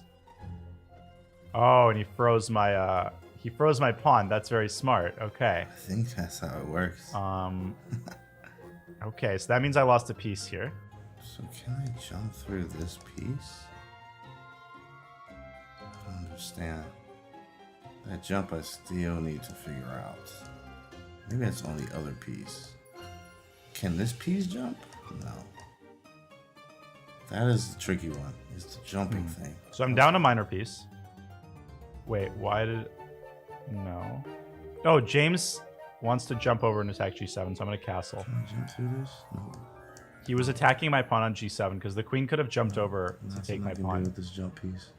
Oh, of course, he probably will play bishop h6, and then I'll have to play g6. Okay, but now he can set a jump on g6 and play queen g7 checkmate, I'm pretty sure. And I don't have my freeze, so I think if James figures it out, he mates me. Yeah, this is why I'm not good at variance. I'm good at chess. Okay, he missed it. He missed it. I think he... Oh, and he froze me, so that's annoying. Can I jump? What if I put it on his piece? I'm just curious to know. Do I bounce off of it or something? Like, what does this thing do? Oh, wait. Okay, he gave up his queen for some reason. Yeah. What is he preparing to do? Yeah. No. He's going to take my queen. I guess we're done? Like, there's no more freezes? We're just playing chess? Okay, if we're playing chess, then I lose. GG. Nicely done, James.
We're back at 2023 FIDE Grand Swiss and Women's Grand Swiss. So much action in the open section. Fabiano Caruana in a lot of trouble against Hikaru Nakamura. But while Hikaru is looking for that critical rookie one move, and once he makes his decision, we will bring you news of that promptly.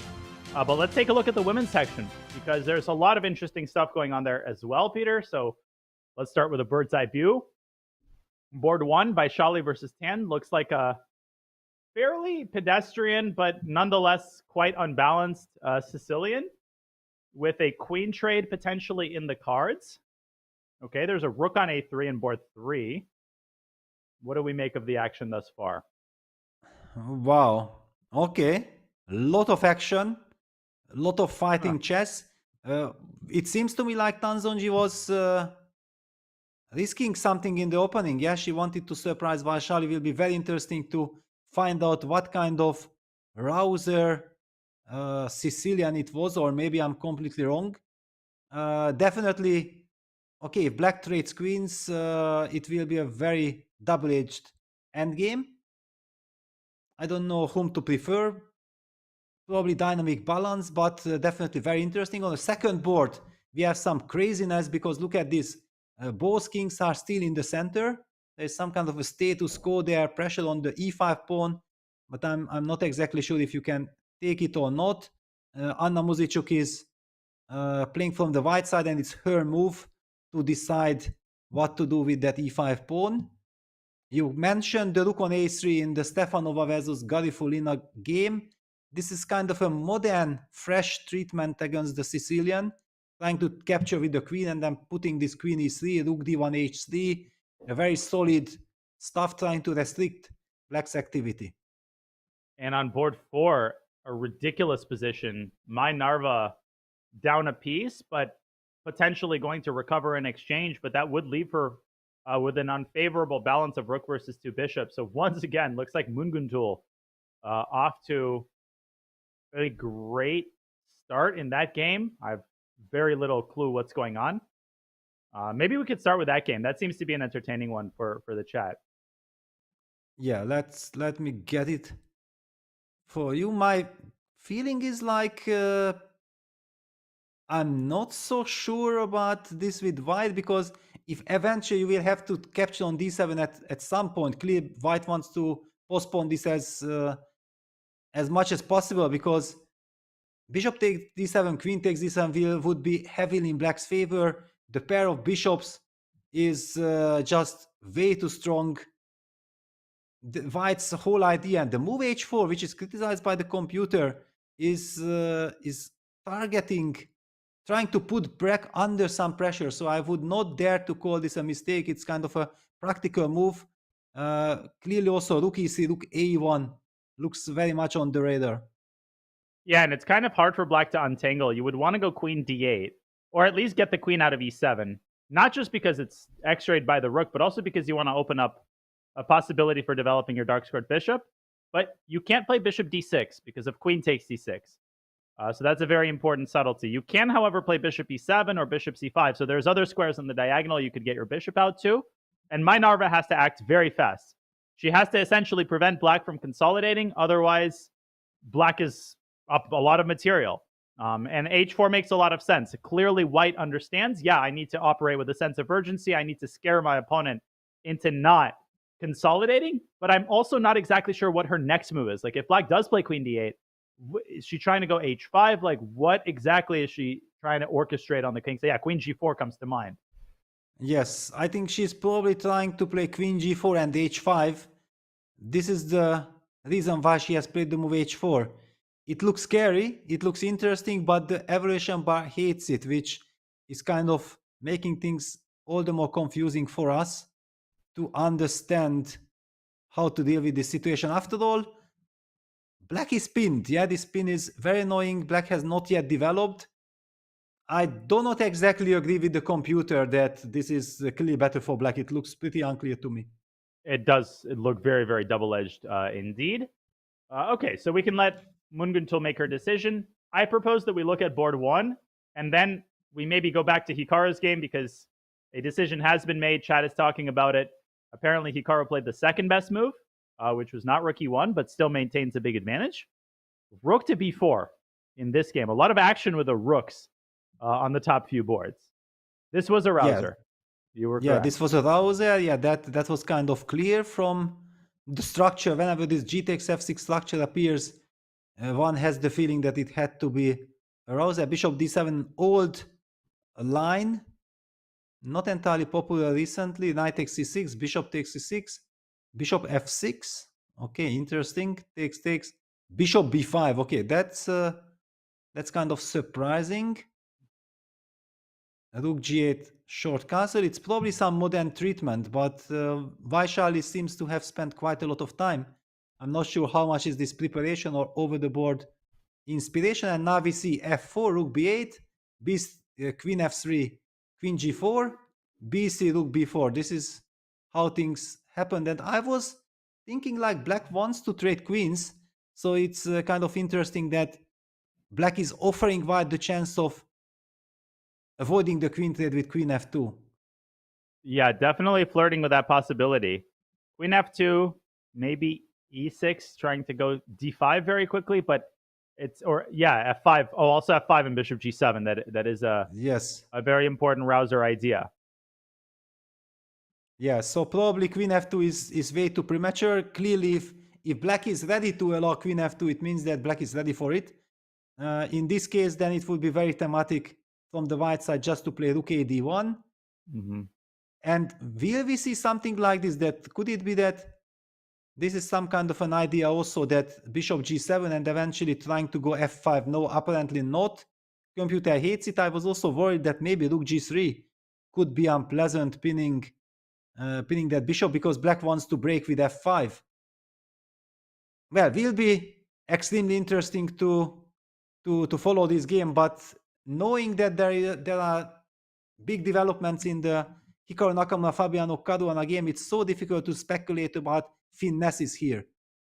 I completely agree. I think it's clear nothing earth-shattering has happened on the top boards in the ladies section. It's still a very undefined situation on all the boards. So it's not like we're missing anything huge.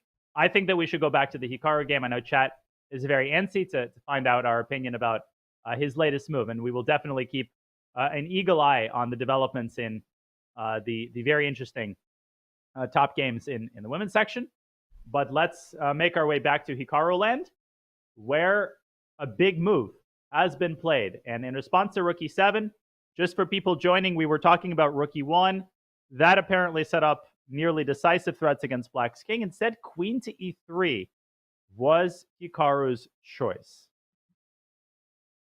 Yes. Okay. It's maybe a good news. Of course, it's clearly good news for Fabiano and Fabiano's fans that we know exactly that Rookie 1 was basically extremely strong. The computer was screaming. We have been already covering these crazy tactics after Queen takes A4. Suddenly, Bishop takes H6. Boom.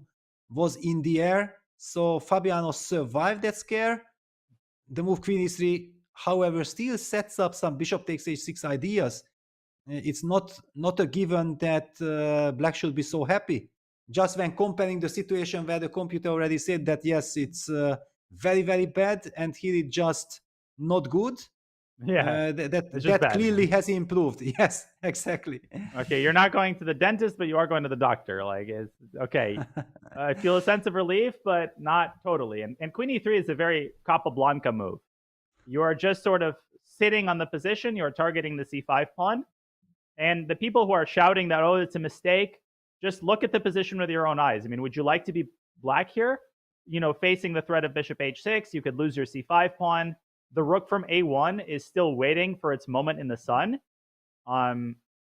Again, I think the problem for Fabi is that he's essentially out of moves. Again, rook D8, I think, is the move that you should always start with. But Hikaru doesn't have to react to the move. I think this might be one of the points of Queen E3 is now he could go rook B1, for example, and rook takes D6, bishop takes D6 would enable white to snap off this very important C5 pawn. The bishop could circle back to the lovely outpost on D4. There are some concrete lines to calculate here for sure, but it feels very, very pleasant for white. Yeah, it's pleasant. On the other hand, I feel like Fabiano might feel that if he gets some technical position which is just bad, it's already good news. Yeah, it's such a scenario that I'm pretty sure that in this moment after Bishop F4, when he was unable to find the move, and then finally going for rook e7, he convinced himself for going for rook e7. Often it's also the case that when you play the move, then to your horror you realize that, wow, actually, hang on, there are some rook e1 ideas. I forgot about it because I was thinking about general terms that, okay, I'm just gonna solidify my position. So it could have been that while Hikaru was thinking, Fabiano realized that what kind of dangers are looming after rook e1. So those were very difficult, very long 20 minutes while Hikaru was thinking. And now that Hikaru has played the move Queen e3, now he is kind of relieved that, yes, okay, it's bad. I'm not happy. White is clearly better, but I might slowly hold this bad position. But also the time situation. It's way too early to talk about it, but 41 minutes, you know, it sounds like a lot of time, but if you think for 20 minutes on this move, and then you think for 15 minutes on the next move, boom, you're already in time pressure and you have 20 more moves to make. And there's no better player to navigate the opponent's time pressure than Hikaru Nakamura. I'm skirting around the main issue, though, which is that I still have not come up with an adequate move for Black.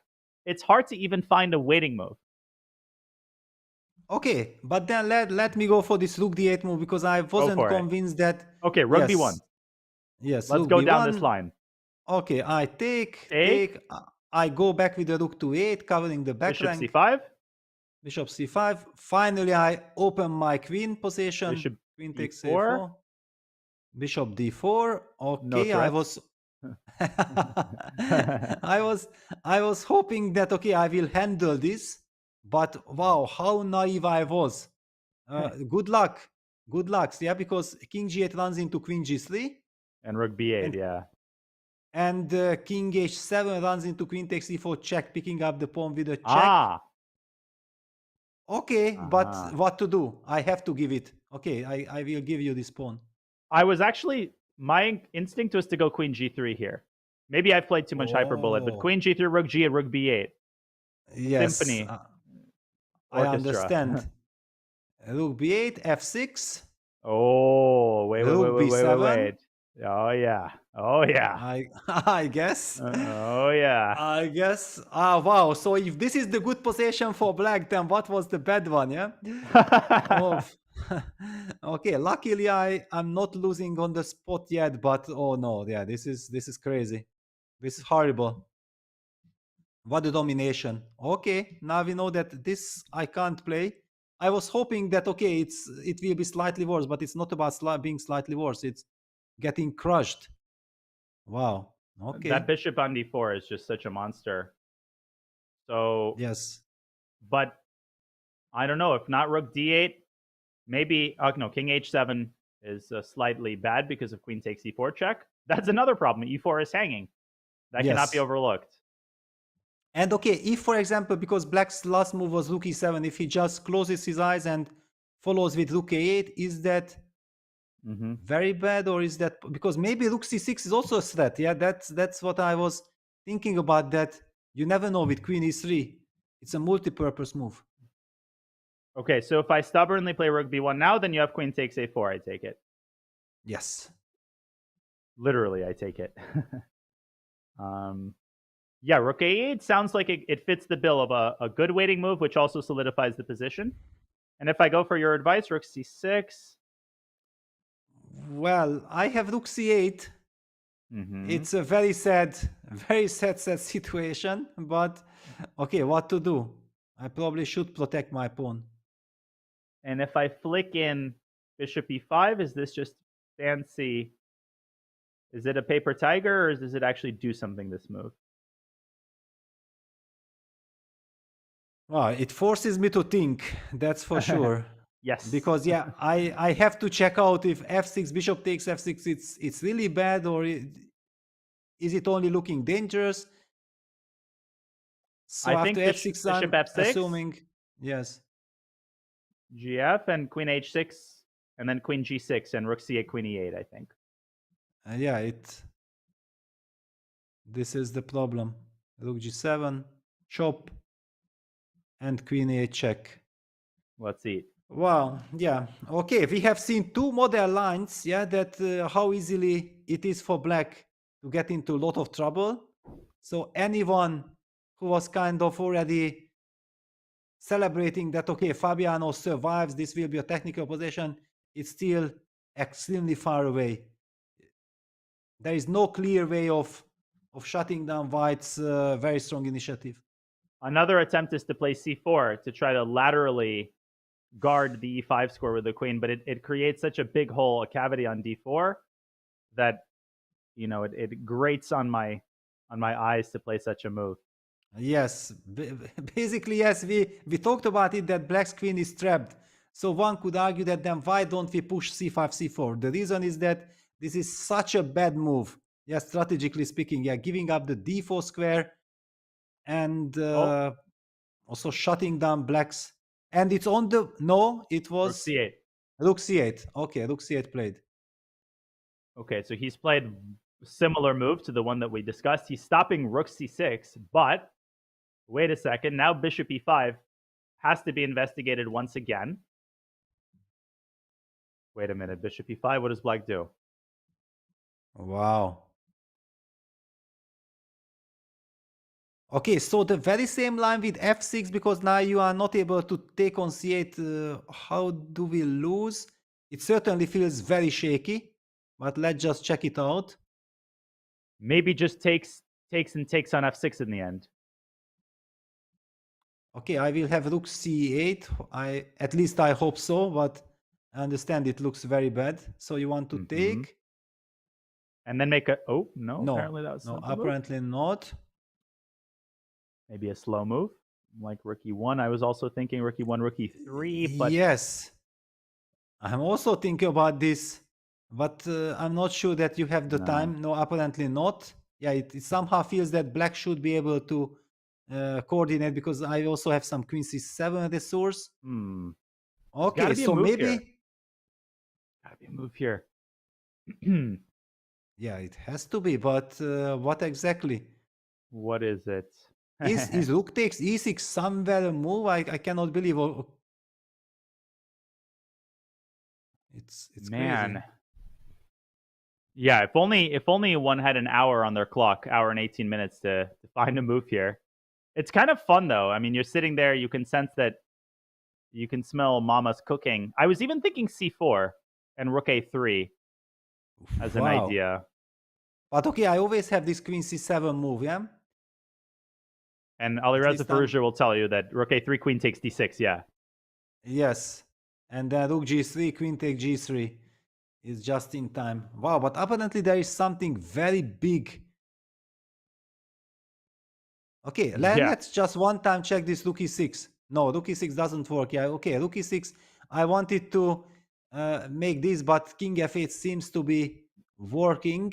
Mhm. King h8 was too dangerous, but yeah, king f8 holds. Wow. Okay. It's a nice illustration how difficult it is. Yeah, we are trying to find the winning move and we are unable to do so. Whew. I was thinking rook a d1 also, but that doesn't create any threats. Yeah, but maybe exactly that's the point. Yeah, not to, but just to make sure that you are not. Let me put it because I feel that it might be a move. On the yeah, this is the key move. Wow, the quiet rook a d1 threatening nothing, and that's the key. But there is one idea, which is queen c7. I think the idea is to play queen g6, rook g7, queen takes f6, and then you are threatening this check on d8, maybe.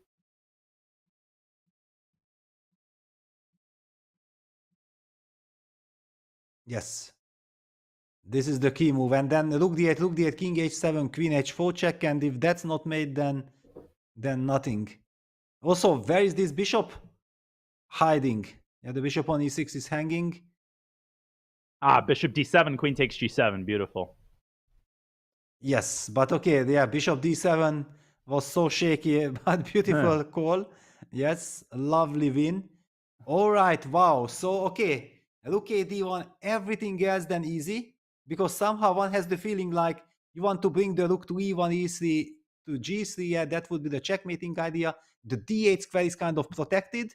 And every time you play this rook e1, we kind of feel that queen c7 coming back with a tempo, hitting the rook on d6 and setting up defenses on the 7th rank is the key idea.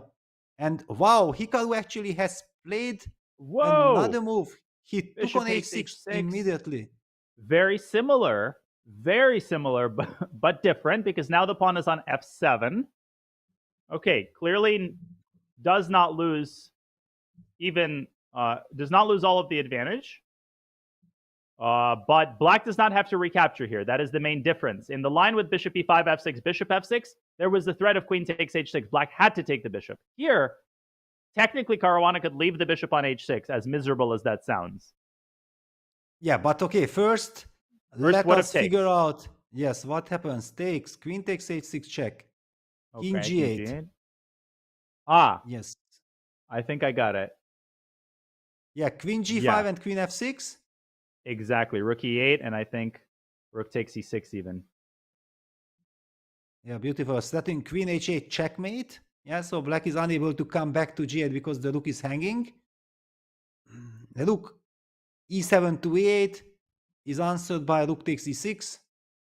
Beautiful. Rook takes e6, queen h8 check, king e7, queen takes e8. Should be winning for white. Wow, okay. It just goes on. Yeah, we looked at bishop e5 was also extremely dangerous. Bishop takes h6. Grabbing that pawn is also possible on the spot. I don't know what kind of thoughts are crossing Fabiano's mind right now. It's certainly not pleasant one. And I also would like to make a shout out to Chris Littlejohn, Hikaru's second, because I'm pretty sure that his fingers are very much in play here. Absolutely. No, this has been, and Hikaru, I feel like he's forgetting he's not in the bullet brawl, which does start in 25 minutes. But Hikaru not using any of that hour and 15 minutes, playing with such confidence, such poise. And F6 apparently exacerbates the situation. It weakens the bishop on E6, raising the temptation of queen takes E4. Obviously, that's a candidate move. Queen takes E4.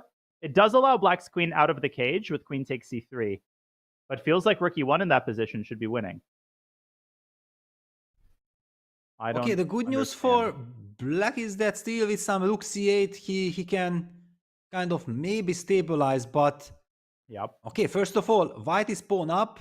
White has the trumps that we have been talking about, so even if not for some concrete moves, yeah, if white just falls back with the bishop to F4 and then continues slowly to build up the pressure, it should be technically winning. So now it's kind of a psychological pressure on Hikaru. He knows that he should be winning. Is he trying to finish the game in style, or he just decides that, okay, come on, there is simply no need to hurry. I'm just going to collect the pawn step by step. Yeah, no need to hurry and no need to Krishna either. But bishop queen E4, I think, is the move that you have to start with, because if it works, it wins the game on the spot. I understand the temptation of dropping the bishop back, though. But here, rook CE8, what is your inclination for black's defensive resource? Well, I'm probably losing on the spot. That's my problem. But how exactly? Bishop G7, King G7. Is there a better version? Queen G6, GH, Queen H6, King G8. No, that's got to be winning. And then you just bring that rook, yeah, that extra rook. So you want to start with Queen G6? Yeah. Yeah. No, this is craziness. So takes. You can even take on F6 with check and then follow it up with rook E1, probably winning on the spot. I don't know. Yeah, giving a little haircut to the king. Okay, Queen H6 apparently was even stronger. You could have even collected that pawn first. I couldn't be running away. Yeah, takes. King G8, you can give one more check, and then you collect another, and then the rook joins the battle with E1. Wow, so what is Fabiano doing after F6? Or is he like a heavyweight boxer who has been hit? He's just stumbling in the ring and he doesn't exactly know who he is. Because that's how I feel, yeah? He was hit from all angles, all sides, and missing bishop takes h6 strike. Okay, we don't know if he missed it. Maybe he felt like he did not have a choice. But this is not the Fabiano that we know. No, we should ask Lawrence Trent how Fabiano feels right now. He is a broken Aman. But yeah, Queen E4. And the most debilitating thing is that Hikaru has over an hour on his clock. To me, when I'm in a lost position, just sitting there waiting for your super GM opponent to calculate easy lines and having as long as he needs is a horrible sensation. But Fabiano truly feels like he's essentially given up here. Yeah, it's everything is bad. He has also lost the pawn on h6, and white might even be finding some forced winning lines. What else can you ask for from the white side? Complete destruction. We're 21 moves into this game.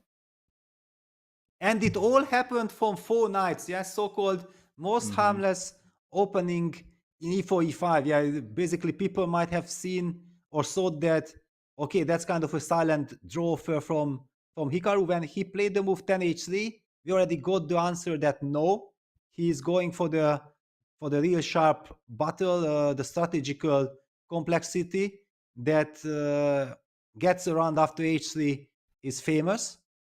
Fabiano's bishop e6, and he goes for it. Queen takes e4. Hikaru wants to finish the game in style.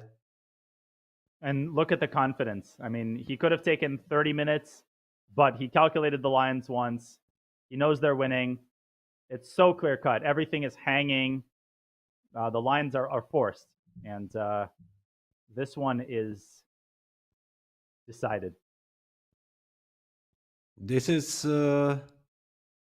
shocking, to be honest. Amazing. Nobody could nobody could have foreseen this scenario. Yeah, it looked like it's going to be a very big battle, big fight for nuances, fighting for every single inch, and it actually becomes a completely knockout by Hikaru. Just tells us that you never know.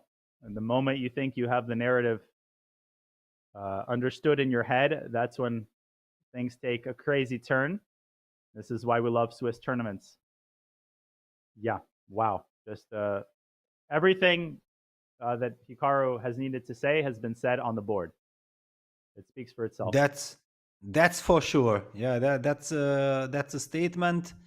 And basically, if he wins this game, that almost guarantees him a candidate spot, because okay, he has excellent chances in the Grand Swiss, yeah, with +5 leading the tournament. Who knows how many other players will catch him, but he's also winning enormous amount of rating points by beating Fabiano Caruana, yeah? So the gap between him and Alireza is widening up even more. That could be already then more than 20 points after today's round, which practically is almost a guarantee.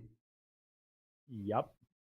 And Fabi going to come to terms with the hopelessness of his position. I mean, resignation is not totally out of the question here. I think Fabi's going to continue. He is a fighter. You know, he's going to play until the last drop of blood, but there is absolutely no hope here. Wow. Yeah, let's just I'm let's at just a loss for one words. more time go through slowly, step by step, through the variation Yeah. after rook c8 to e8, which is the critical line. Yeah, you wanted to follow it up with queen g6, I believe. G takes h6. You even wanted to collect the pawn on h6. Okay, rook h7 runs into queen takes f6 check. That's a double attack because it's check plus the bishop is lost and white is already 3 pawns up at least, maybe even 4 with the double pawns on c3. So yeah, king g8 is forced. White will give the check on g6. The rook cannot interfere because the rook on e8 is hanging. So black has to keep on moving with his king. For example, king f8. How do you deliver the final blow? Queen f6. Yeah, and after rook f7, you have queen h6 check, yeah? Or also queen h8, rook e6, doesn't matter. Rook e6, yeah. Yeah. So It's this over. wins. But queen takes c3 also. We forgot, I think, to check Yes. the other Yes. defensive Okay. resource. This one we finished. Yeah, this is over. King takes e6, queen takes e8, check. 1-0. Which means then after queen takes e4, clearly black should be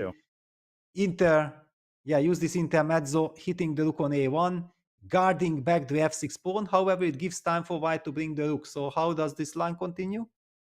Yeah, here it's actually not a given that rook e1 is the move, because then black plays rook e8 and the queen has to babysit the rook. So also maybe rook d1 deserves consideration.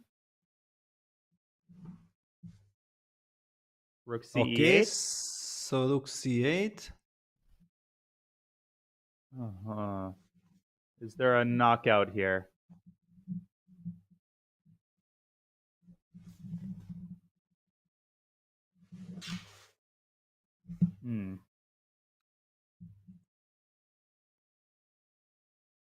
Okay, the same queen g6 looks also very promising. You will also have somewhere this rook 6 to d3 with tempo and then rook g3 check, just in case. There's also this motive. Yeah, but, queen g6. But okay, let's highlight one very big difference, that after queen g6, g takes h6, queen takes h6, we have rook h7. Yeah, the queen protecting, guarding the f6 pawn. That's why it is so important for black to capture first on c3. Okay. So rook c8. So maybe there's no force to win here.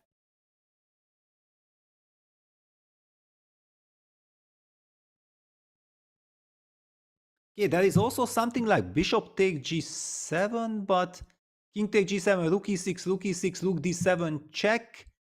If it does not win on the spot, then of course it's a bad idea. It's a very forcing line, and probably it's not enough. Let's just quickly show because it's interesting, but I think it's wrong.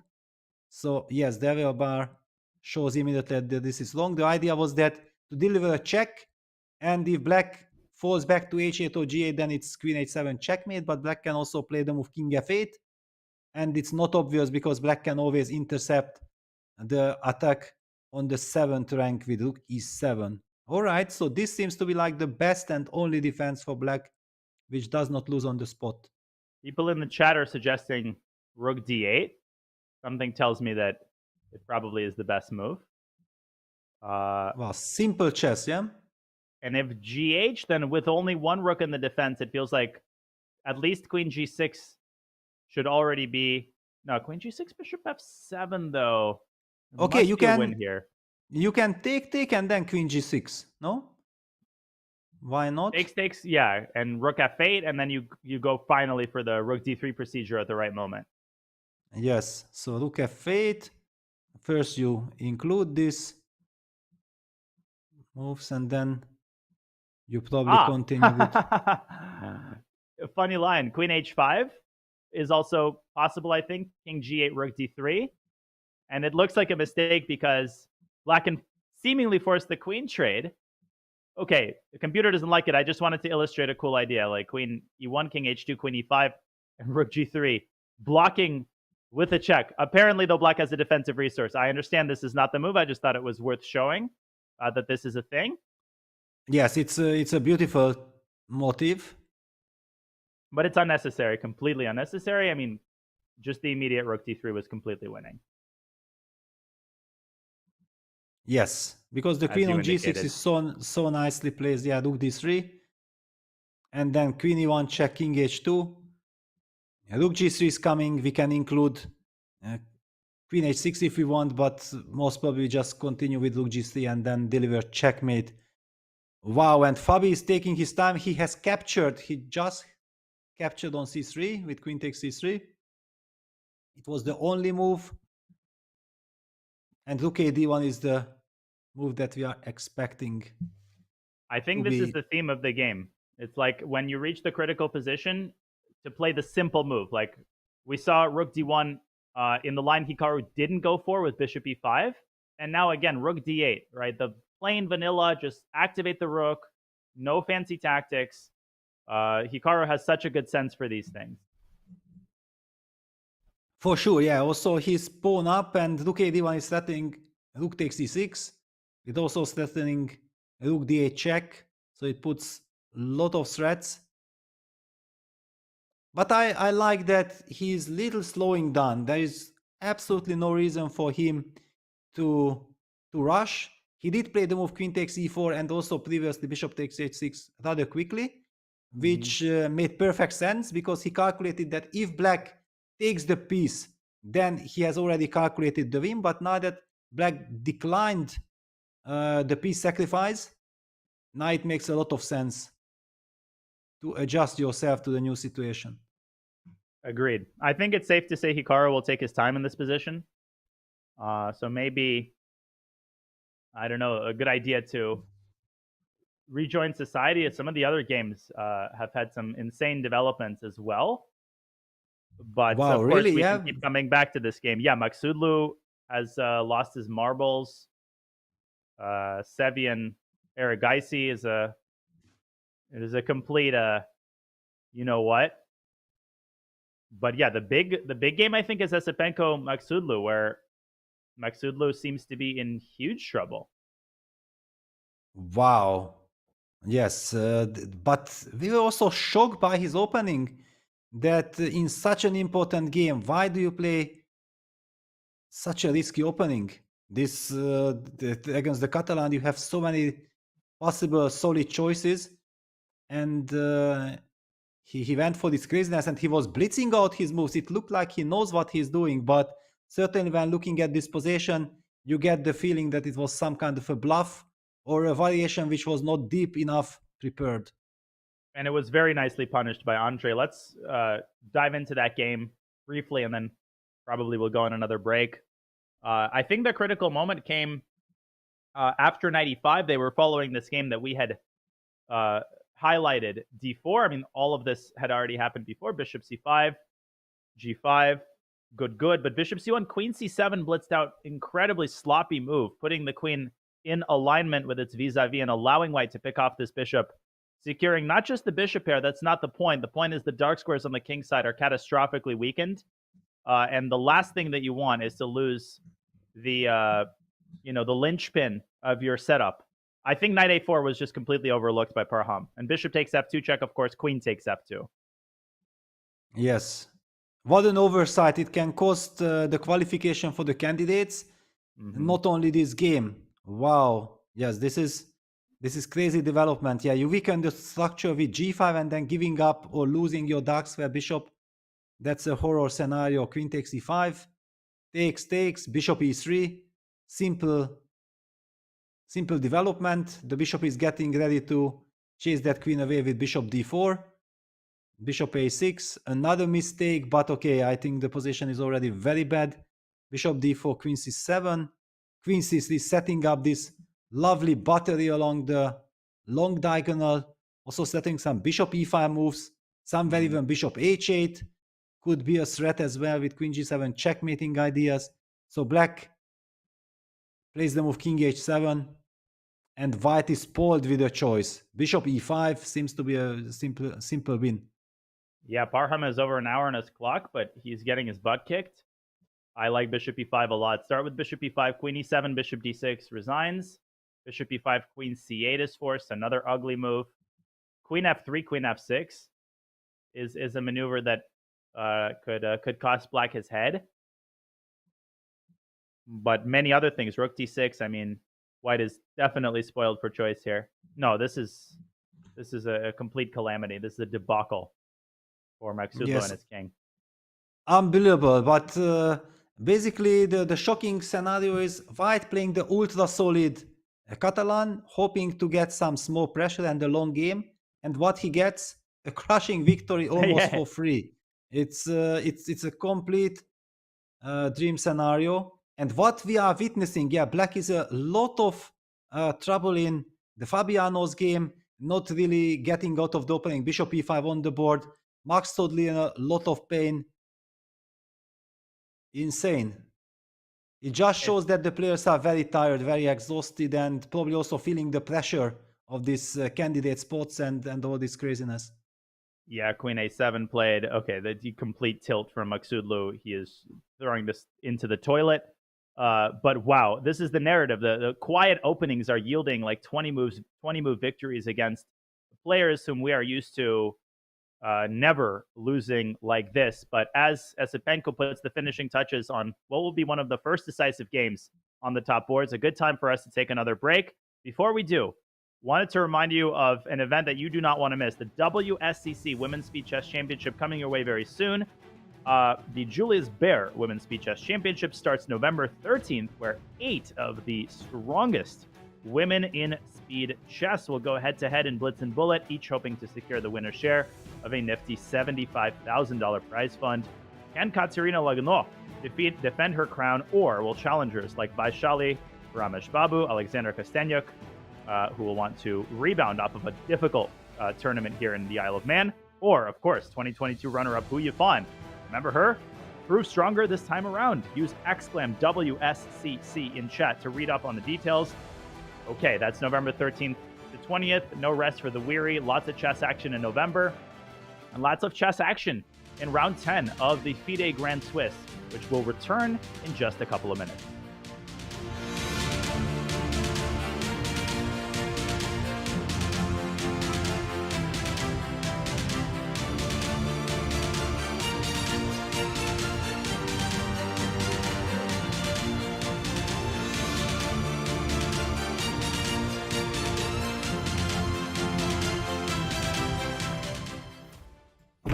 Bobby, dude, your decimal course is taking forever, man. What are you wearing? Dude, I always wear this. Well, why are you wearing it? Dude, I'm going on Piers Morgan in 5 minutes. You mean that Piers Morgan? Wait, Hans is on right now. what? You interviewed Hans instead of me?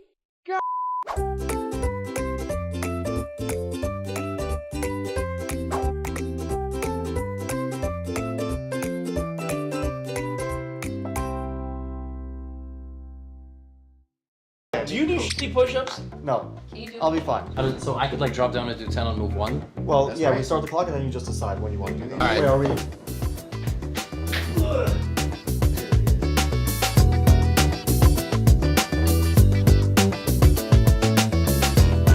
Look at the form! With the, Look at the How many shoes! do you do? We got a clown with the shoes! how many did you do? Get the shoes! Wait, what does that mean? Yo! Levy! What's up? What's up? I'm fit as f***, bro! What you got this one? Oh, he's got game too! Help with the head. Oh man, I gotta take off my shirt. I gotta take off my... Alright. Yeah. Oh. Here we go. We should have brought Okay, there you go. Okay, good. It's actually not... 5-3 is a big format, I feel like. Okay, now we're tied. We're tied. Okay. Oh, he's trying to get a lead. He's at 31. In that late night These pieces are crazy, man. That's okay. I'm not trying to do All right, that. so that was a really good lesson for me. That little pattern. This is how you learn that. Yeah, that was good. Oh, we made 3 move the push-ups. Right? I can't imagine Queen just d5 boxing. check was fine, but taking the rook Yeah. was stupid. But if I took the knight and tough. blocked the check, Right.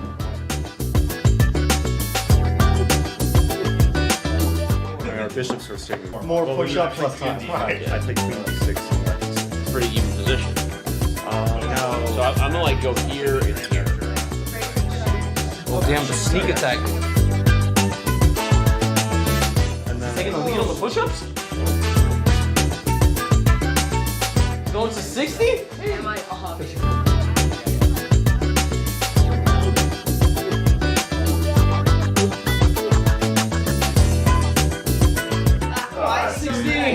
60! He's strong. Yeah. Oh, I have to play faster.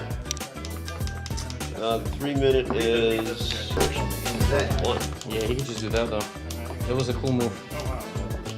But it was a bad move.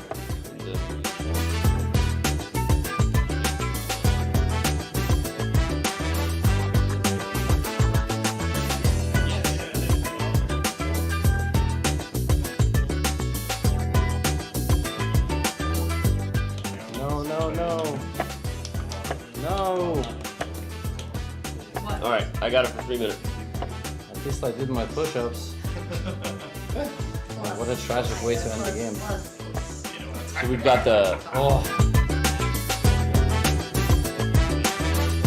Long enough break. Yeah.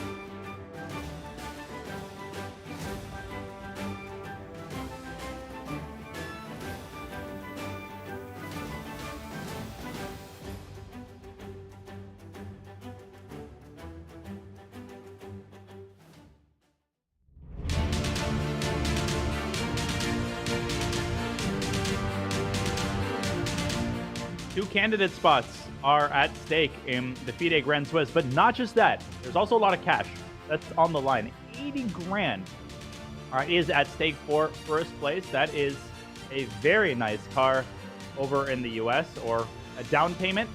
Of course, if you're not in California or New York, definitely a down payment in North Carolina. And very, very nice prizes, Peter, even by modern professional chess standards. It's not just the candidate spots that are being fought for.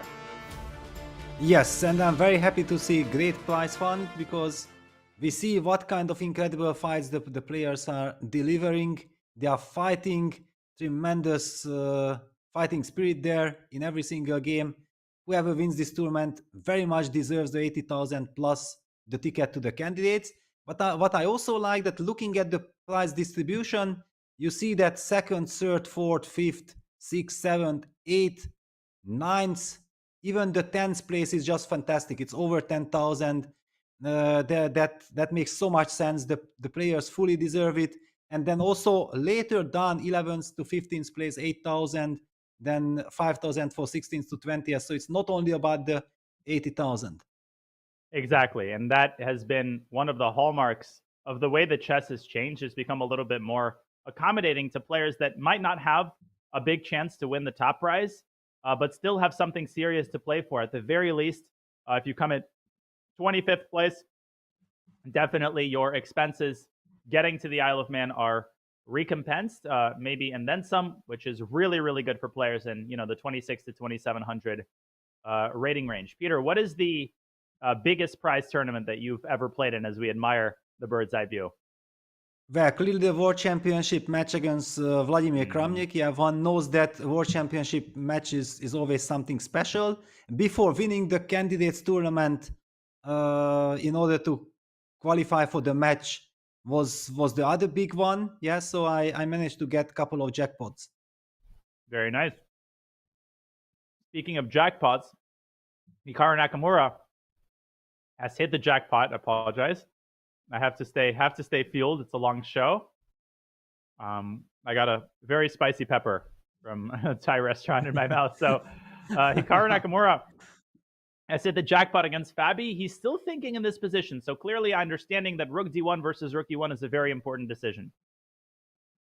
Yes, and you don't want to rush it. He knows exactly that this is such an important moment. It could be the move that leads him to the candidates tournament. We did talk about this, yeah, that the first two spots qualify here directly, but there is also the rating spot in which Hikaru is leading the race with between him and Alireza Firouzja.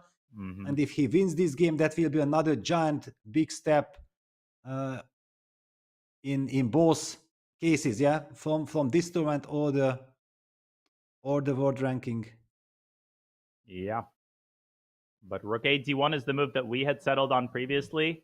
We didn't investigate Rook E1 too much just because Rook D1 was so compelling.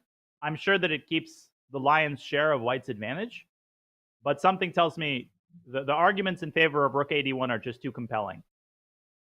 Yes, clearly combining this idea with Rook D8 check, and also making sure that the Rook in some lines might not be hanging, yeah, because the Queen on C3 eyes that Rook on E1, yeah, that's kind of the drawback. I believe we had it, yeah, we talked about something like Rook E1, Rook C E8, and then eventually in all this tactical skirmish when White sacrifices on G7, the White Queen is overloaded. It does look promising also here, but the move Rook A D1, and then the chat was shouting out Rook D8 as being a very strong idea.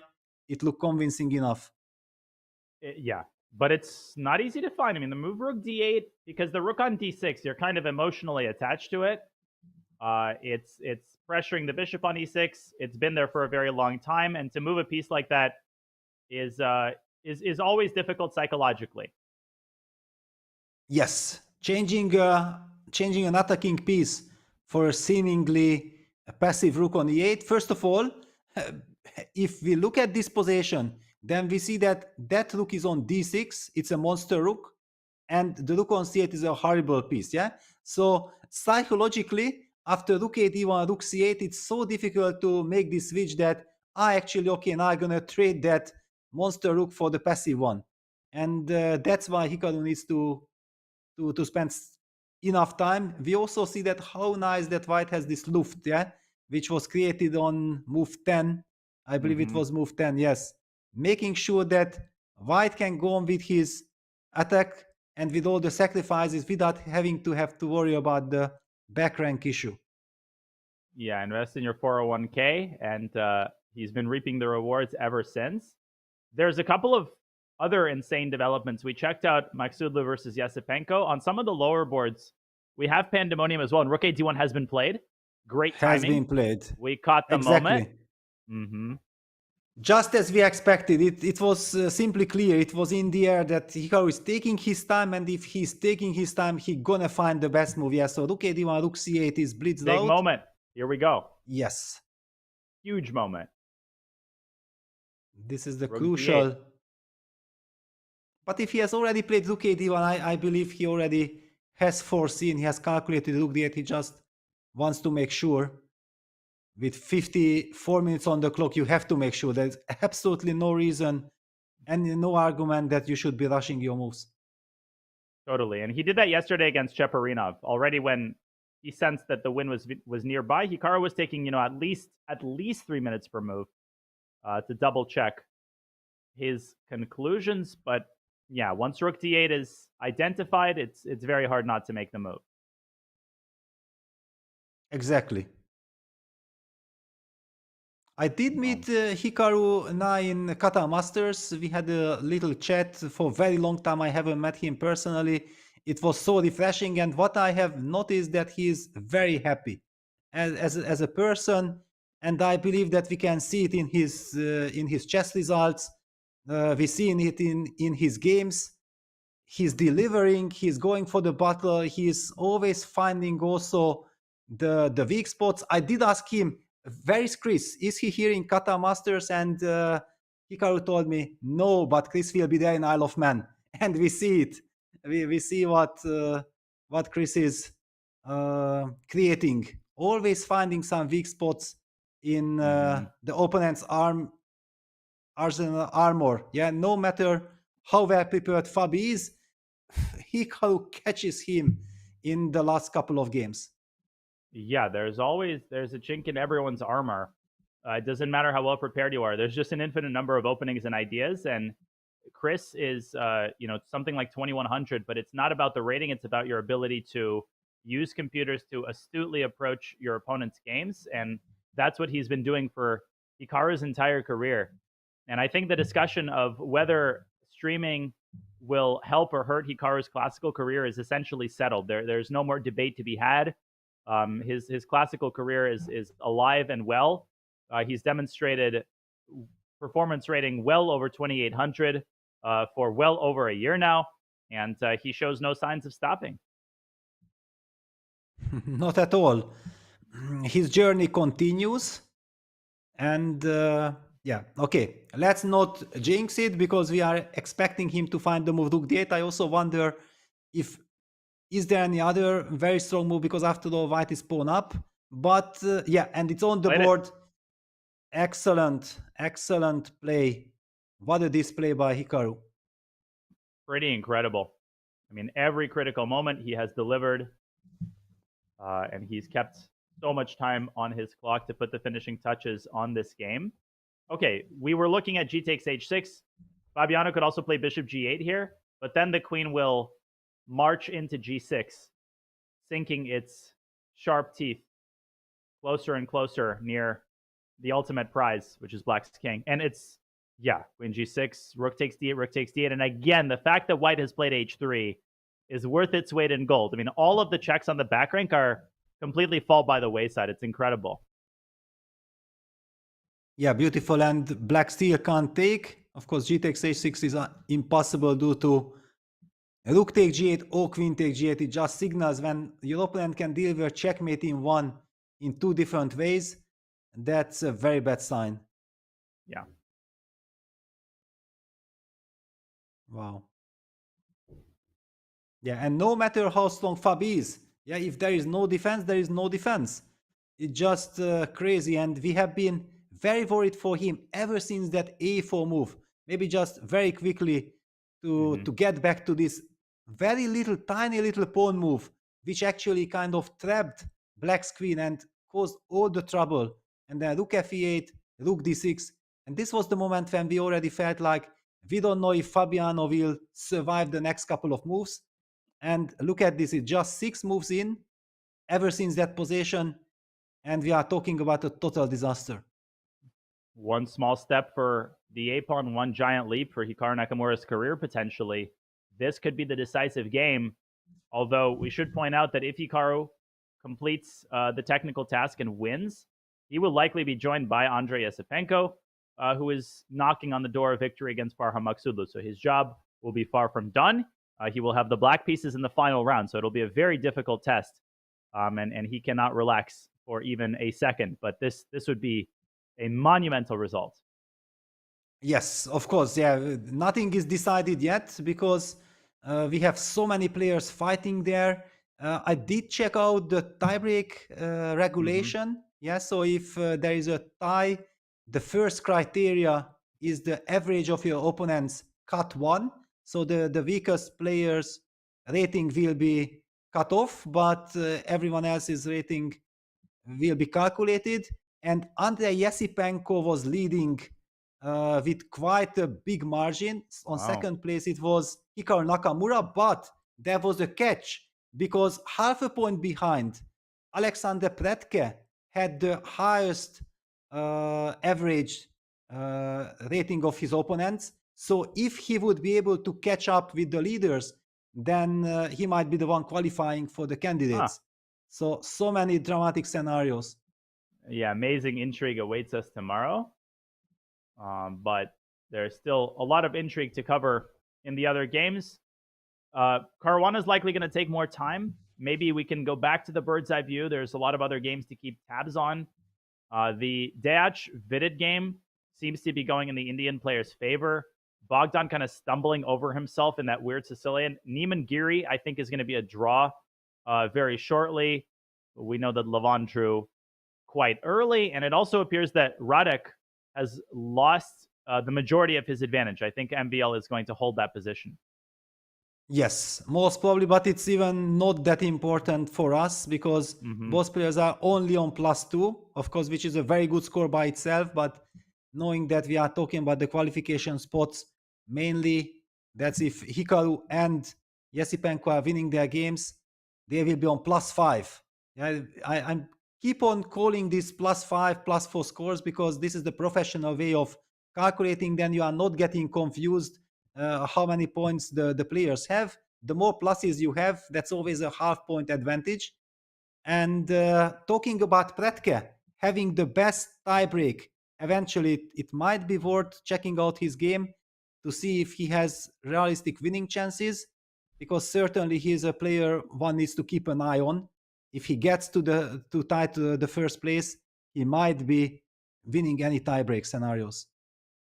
Yeah, he's definitely a big X factor, and we haven't looked at his game yet, so maybe this is a good opportunity. It's a brief lull in the action on some of the other boards. Pretke faces Yuri Kuzubov, who's another incredibly strong and I would add underrated player. He's been over 2,700. He's currently at 2,625, but ultra solid, very dangerous, amazing understanding, just a great positional player.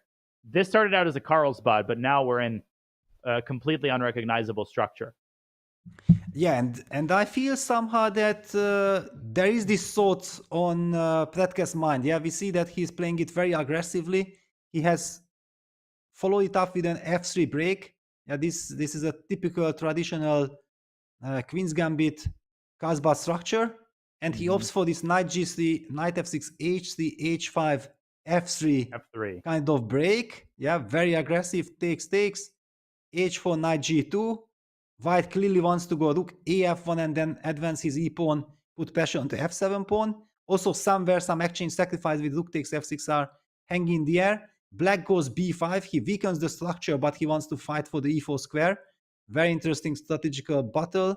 Rook af1, b4, knight a4. It's anybody's game because white is taking massive risks in order to try to break black's defenses. Knight d5 on the board. Wow. The rook f7 looks pretty brazen because if queen takes e3 check, yeah, the pawn on e3 is a big problem now. c6 is also hanging. Suddenly, the position gets very, very sharp. How does white respond to the threat of knight takes e3? Do you go queen b3? No, then bishop a6 looks nasty. I don't know. Okay, first probably we should start with rook takes f7, yeah, because this is the first move that comes to mind. And then we have to understand that is black relying on queen takes e3 check? Most probably, yeah, so it's check. King moves away, for example, to h2. And the idea is that queen takes e2, the threat is some queen g6. But I'm afraid that something might happen here against white's king. So this king h2 move is is very scary. Computer does not like it, but why exactly? Is it so obvious? Not at all. I mean, bishop e6, I was partial to, just as a tempo move, but this does not seem to be a winning move. White has even rook b7, and the game continues. So there's clearly some difference between king h1 and king h2 in some variation somewhere. A galaxy far, far Wow. away. Rook Yeah, f7 let's played. just.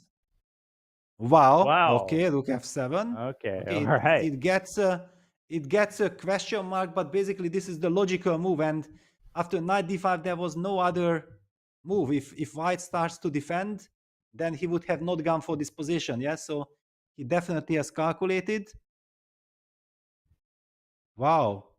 Okay, it's crazy because my feeling is like, what are we missing? It's and also maybe Pretka is missing something.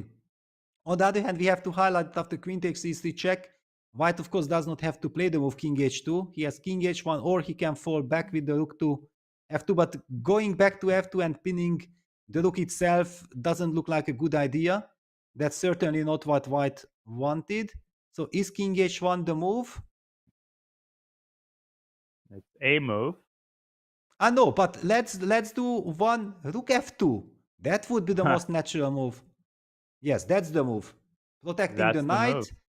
keeping the rook on the 7th rank, keeping the threat of queen g6, because that's the threat that scares us so much. Settling then checkmate on g7. Wow, why isn't white better here? Well, now I think bishop e6 is more tempting. Yes, okay, but also you give up the control of. I might just come back and then jump with the knight to c5. I can play positionally. Yeah, I'm not forced to be playing for the checkmate. So queen g5, knight c5. Mm-hmm. And look at the evaluation bar starts to appreciate. Why is rook f7 a question mark from computer? This is driving me crazy. I think it's almost like the computer is short. I mean, maybe queen g5? Could that be it? Yes. Not taking the pawn. Oof. That's fantastic. Yeah, queen g5, it's also so easy to miss, yeah, because you think like, okay, rook takes f7, queen takes e3 check, and then Automatic. you start calculating all this piece sacrifice on e2, counting on queen g6. Wow, queen g5, and it's very much in Kuzubov style. By the way, Kuzubov also has excellent tiebreak criteria, so anyone wins this game will keep on delivering tremendous pressure on the leaders. And the point is, queen g5 leaves the e3 pawn for the knight. It creates this massive series of threats. Knight takes e3 and bishop h3, and suddenly it's white who's getting potentially massacred on the king side, not black. And you're stopping queen g6, but he's taken on e3 after a very brief pause. Big moment there. Yes, maybe it's the typical mutual hallucination, yeah, because sometimes you simply believe your opponent. Yeah, this is so easy, and sometimes you make your move, you get up, rush to the bathroom just to refresh. You understand that it's a very tense situation. The time trouble is approaching, so you don't know how much time you will have later on to do that.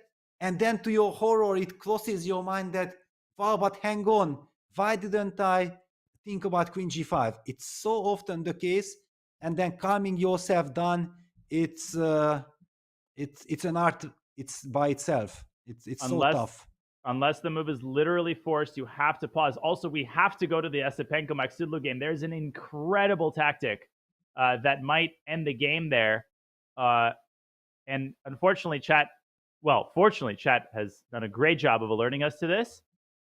Rook a d8 is on the board. Now, obviously, white can play this positionally with rook a d1, but the move which wins on the spot, bishop g7. Wow, okay, this is crazy, because even after you told me that there is apparently something, I was still looking, and then you revealed bishop g7. Wow. But even after bishop g7, it's not the end of the story. Okay, so obviously if rook takes g7, rook takes d8, but I was like, wait a second, king takes g7, queen d4 check, yeah, that's a fork, but black has e5. Yes. Exactly. So the dance continues. Queen takes e5, king h7, queen f5, staircase, king g7, queen f6. Stunning. Wow. Huh. Mate. Okay. Okay. All eyes on Andrei Yesipenko. Will he spot it? The point is that it's very easy to miss because you simply consider that, okay, rook a1 is a routine win. Let me just bring the last piece into the fight. And bishop g7. Okay, this is the real mamma mia. But this is the thing. Once the logic is explained, this is the paradox of chess. Nothing is more obvious. Well, of course, bishop g7, the rook is saying you want identify all of the factors in the position, the constellation. Once the little dipper is pointed out, all of the other stars recede into the distance. It's the same when I used to do practice exams before my exams in university, and I would check the solutions, and I would say, yeah, I can totally do this. I understand the solution. But remember, you have to sort through all of the other candidate moves. Rook a d1 is so tempting. Just keep the d file, and it probably will result in victory. But what an opportunity for Andre. And look at this. Basically, if you would consider that rook a d1 is the only move, you would be blitzing it out. There is just no reason why you would be really taking your time for rook a d1.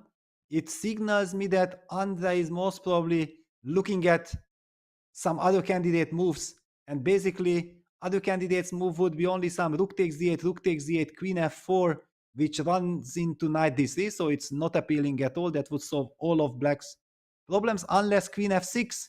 Actually, also their queen f6 wins the exchange, but black has some compensation. You don't really want to deal with that, but yeah, especially if you spot bishop g7, then you understand that, okay, let me calculate everything very quietly till the end, and the calculation isn't very difficult. Indeed.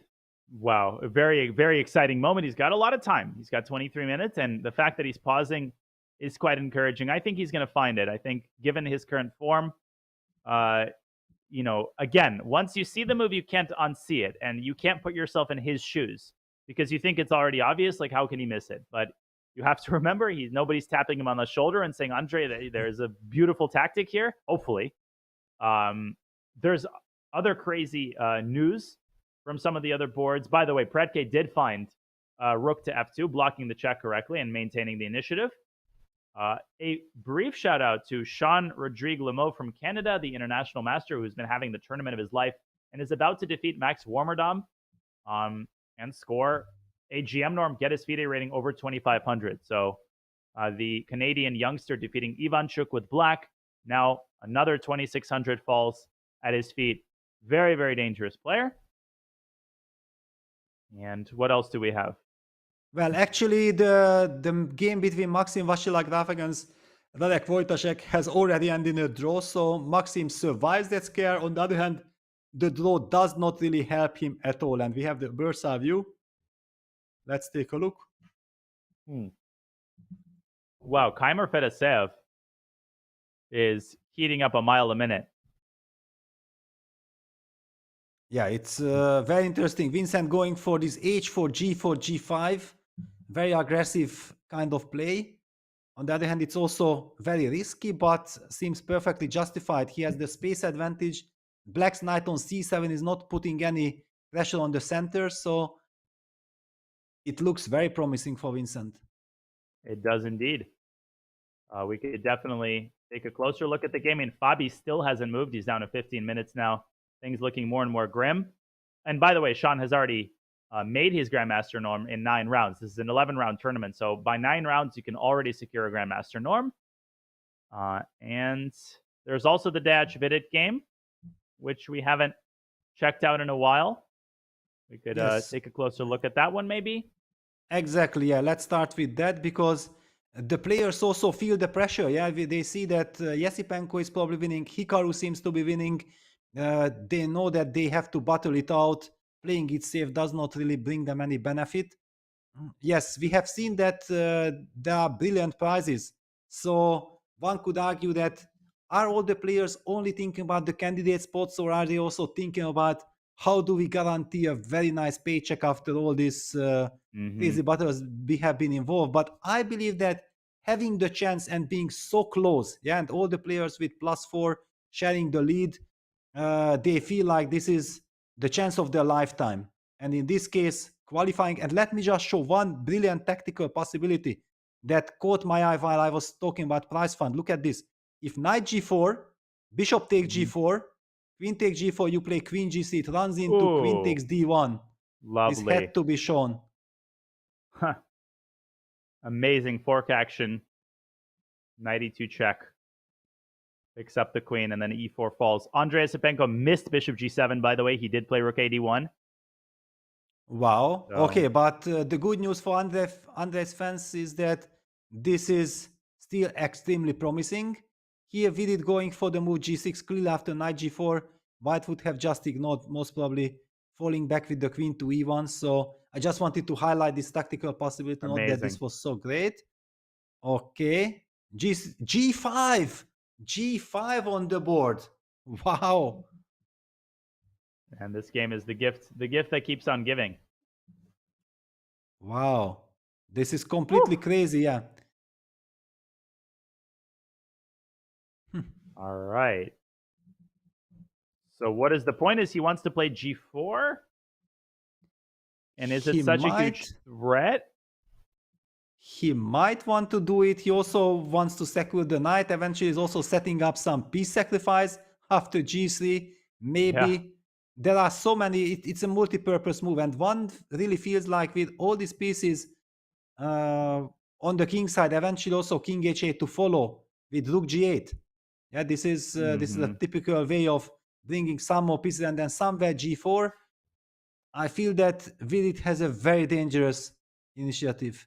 It almost feels like Bogdan is on the opposite side of where he was yesterday against Fabi, where he had that initiative with black. Now he's facing a raging initiative with white, and whatever he's got going on the queen side is not sufficient to dilute the initiative. In fact, if he plays b5 here, I think bishop d7 is a move. Yeah, maybe takes first or bishop d7 immediately is a move that black wants to play anyway, because in these Najdorf positions, okay, technically this wasn't a Najdorf. Not only does the rook open up, but the bishop can reroute to e6, covering the d5 square. There's ideas of g4, bishop e2, queen takes c3, just riffing off of your lovely tactic earlier. So white's position is quite close to crumbling here. Yes, it's very scary. It's only move 16 and down to 21 minutes. Okay, we Unreal. know exactly that both players are used to this situation because both players are kind of perfectionists. They want to always make the best moves, but here I believe, especially after black going for this knight f4, g5 idea, black is much more on the right track. Yeah, black's moves are coming naturally, while white has to wonder, how do I deal with this kind of situation? I can't believe that Vidit lost to Lamy in this very tournament. This was the same tournament that Vidit lost to Lamy. The way that he's been able to put it behind him and demonstrate just top class level after that devastating loss in round one is incredibly inspiring. And he's lost none of his confidence, none of his verve, and demonstrating that here, going for the kill against Bogdan, who's down to 20 minutes. And bishop d2 played. So he's securing the knight on c3, but a very awkward move. Obviously, one played out of necessity rather than out of desire. Yeah, somehow one feels that all of white's pieces are overloaded. They are not doing much. They are just standing there. Look at this. Everything is so cramped. The pawn on e4 Are there tactics?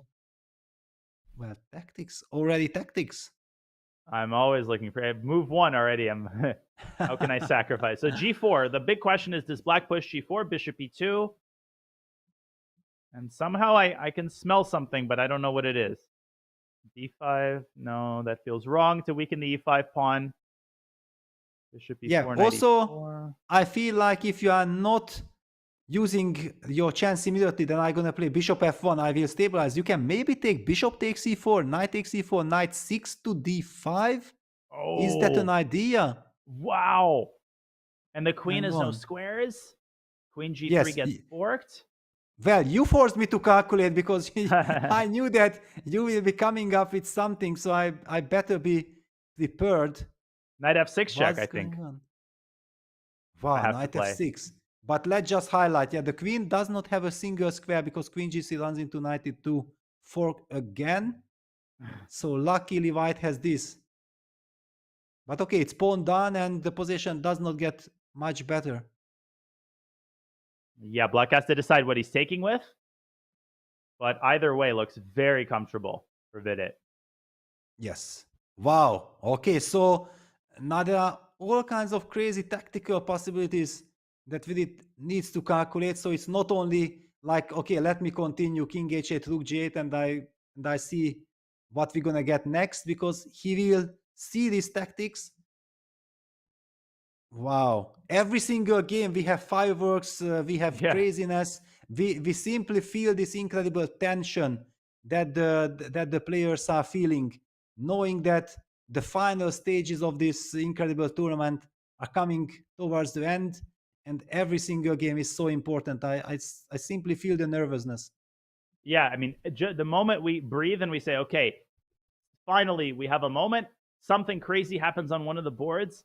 Looks like Yuri Kuzubov is completely losing the thread of his game, and Fabiano Caruana has finally made a move. Yeah, we do have a Hikaru Caruana game, in case anybody forgot about it. Bishop G8, which we pointed out, and Queen G6 is likely going to follow. So the game proceeding along predictable lines so far. Yes, there was simply no other move. It's a very sad move. Fabiano down to 8.5 minutes. Yes, he still has the increment, but it's not about the clock. If only the clock would be the problem, I think Fabi would be very happy. The problem is that the position is falling apart and Hikaru is just crushing him. Yeah, I think we've already demonstrated a lot of the mating ideas in the position with Queen G6. Just the start of Black's problems. The Rook on E8 will hang. Everything is getting torn apart. Bishop takes G7 is coming in a lot of the lines. And I'm surprised the eval is +2, but this is at a low depth. I think it will continue creeping up the more the computer soaks in the misery of Black's position. Yeah, I'm trying to understand. Is there some way of, for example, Rook D8, Rook D8, Queen E1 check, King H2. No, but it does not work. Yeah, because Queen E5 check is met by F4, and then finally Queen E4. No, F4 no. F4 no. Such a natural move. Yes, I wanted to highlight that Queen E4 runs into Bishop take G7 and it's game over. Maybe okay, Queen E6. so and then what happens? So with the pawn on F4, and now already Black is threatening to take the bishop. The queen protects the bishop on G8, and then Black will have Rook H7. Okay, that's the point. So okay, in this case, if we know that F4 does not win on the spot, then we know that we have to play G3.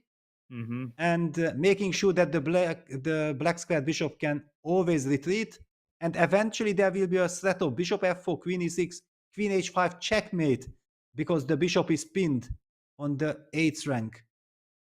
I have a dumb question. Why can't Black play queen takes f2? What is the kill shot after queen takes f2 after white plays king h2? I'm sure there is a kill shot, but what is it? Wow. Absolutely legitimate Bishop question. G5. Oh, Bishop G5. Wow. Making sure that the Queen H5 threat is coming. Also keeping an eye on Bishop takes F6, just in case if Black is trying to defend with Queen E2. Because let's just highlight that FG5, Queen H5 check is not just a check, it's checkmate because of the pin. What a construction. And Queen E2, Bishop F6 is just the cherry on top. And then Queen H6 is a mate that we are now intimately familiar with from the earlier variations. Rook B7, Queen H6. And that's that. Wow. Look at all the pieces participating in a beautiful symphony. The rook pins the bishop, which prevents it from moving to H7. The white bishop pins the pawn, which prevents it from capturing the queen. Everything's firing on all cylinders. And that is the beauty of chess. Yeah, which usually we don't get to see in top level games, because everything remains behind the curtains. But in this game, we are spoiled with all these fantastic lines happening on the board. Bishop takes H6, Rook A1, Rook D8, and then we are expecting another move, Queen G6. Clearly, we talked about it. Absolutely no reason for Hikaru to rush. He is way up on the clock. He has more than 45 minutes. He has to make sure, calculate every single line. We did see that there are kind of tricky lines. Giving up the F2 pawn and then delivering this final blow with bishop g5. It's not completely trivial. He has to calculate all this. It feels like the curtains were closed at first, and then they got a little bit open, and now the curtains are wide open, and we can see right into the players' brains as they're melting move by move. Incredible action. Queen g6 will appear on the board, but man, I'm looking around, and there's insane stuff happening elsewhere as well. Hans Niemann might have dug himself into a huge hole against Anish Giri in what looked like a dead drawn endgame, looked like a guaranteed draw. Wow. Suddenly, Hans is on the ropes. And my question is, who declined the draw? Who initiated this situation? And again, I'm keeping an eye on the Nakamura Caruana game. We'll get there as soon as there's more action. But remember, people in the chat, Hikaru has 46 minutes. We can't just sit. We can't afford to miss the action on the other boards. Yes, including Fred Kuzubov. My feeling was that Niemann actually was playing for a win. Yeah, because all this king maneuver to h4, not trading pieces on the c file, trying to rely on, trying to play in the Berlin spirit. But black has this wonderful bishop on e4. One of black's rooks managed to get behind, rook on h1 from the black side. And white is in some kind of a mating net in different situations. So Hans needs to be very careful. Yeah, Giri's got his hands all over white's king. Everything is in the proper spot.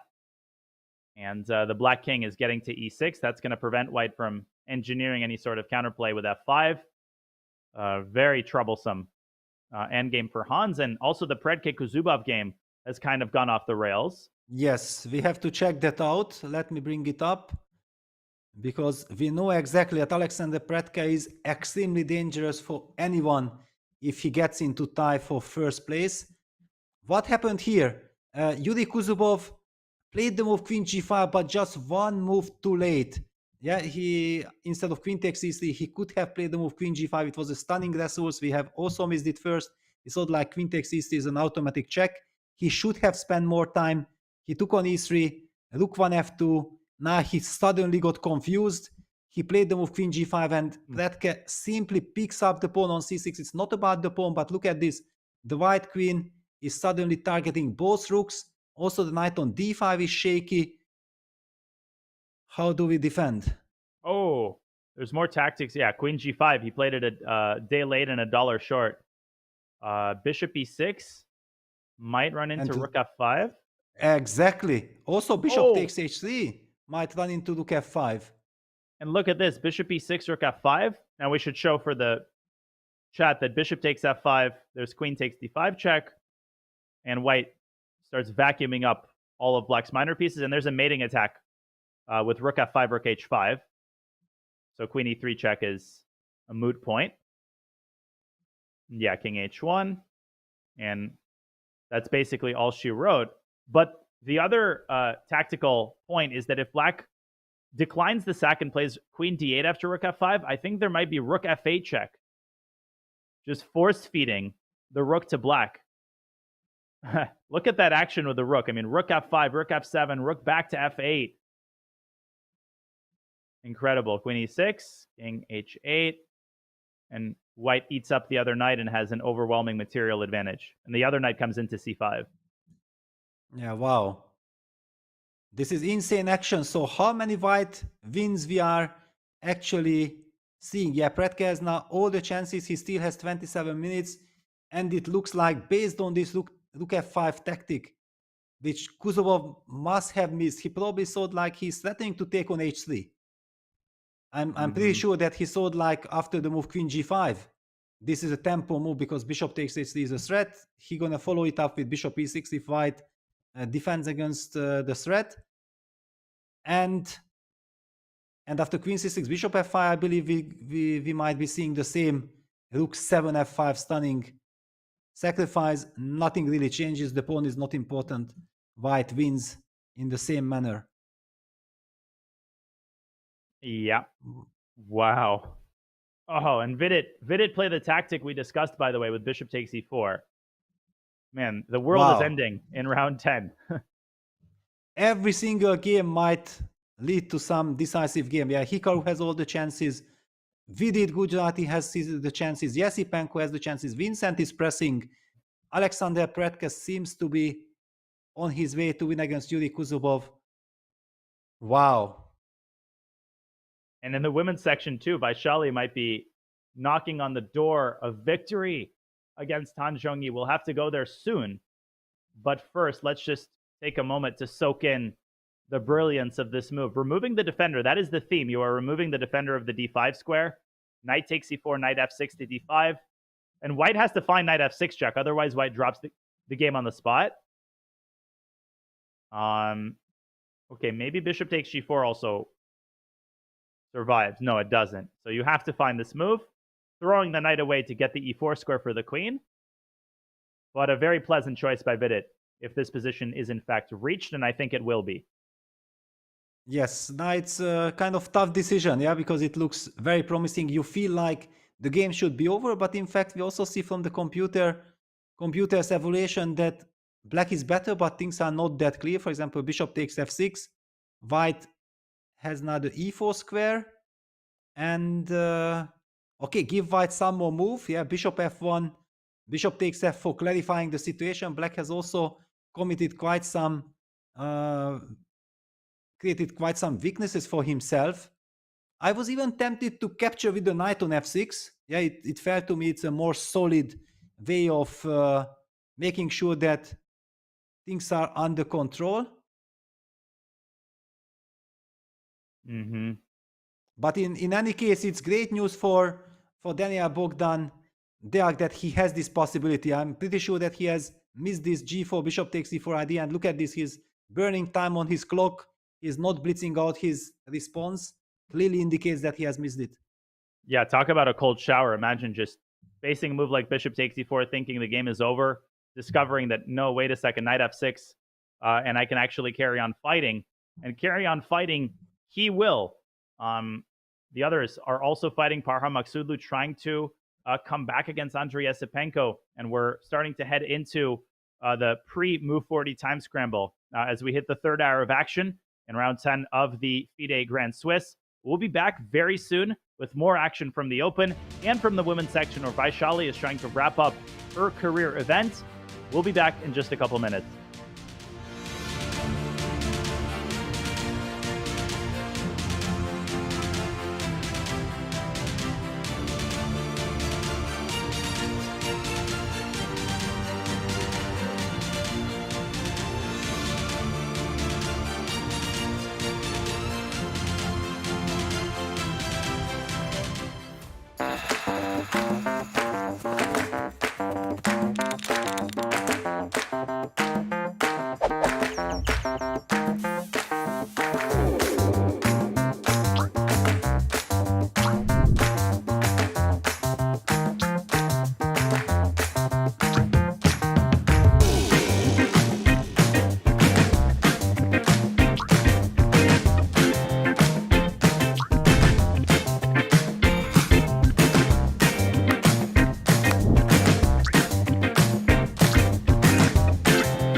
La partita a scacchi di Marostica è una grande rappresentazione collettiva.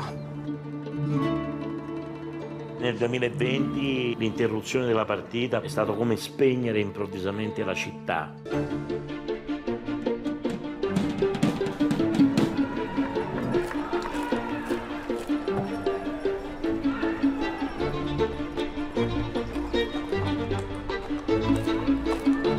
Purtroppo sono stato qui in zona il paziente zero del Covid. Questa prima edizione dopo la pandemia sarà senz'altro un'emozione.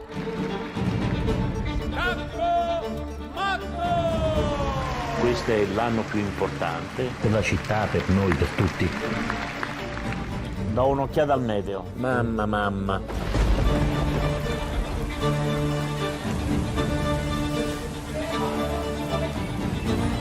La partita partita di quest'anno è una questione di vita o di morte.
We're back with thrilling action from the FIDE Grand Swiss Round 10. GM Peter Lecco and GM Daniel Naroditsky bringing you non-stop action from the opening minutes with craziness on all of the boards. Really not an exaggeration to say each and every one of the top boards has complete pandemonium written all over it.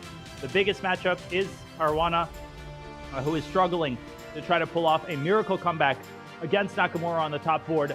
We've got breaking news on that front. Hikaru has not played Queen G6. Instead, he slid the queen laterally over to H4, Peter. Yes, I do see that the computer gives it a question mark because probably thinking that Queen G6 was a winning move by force.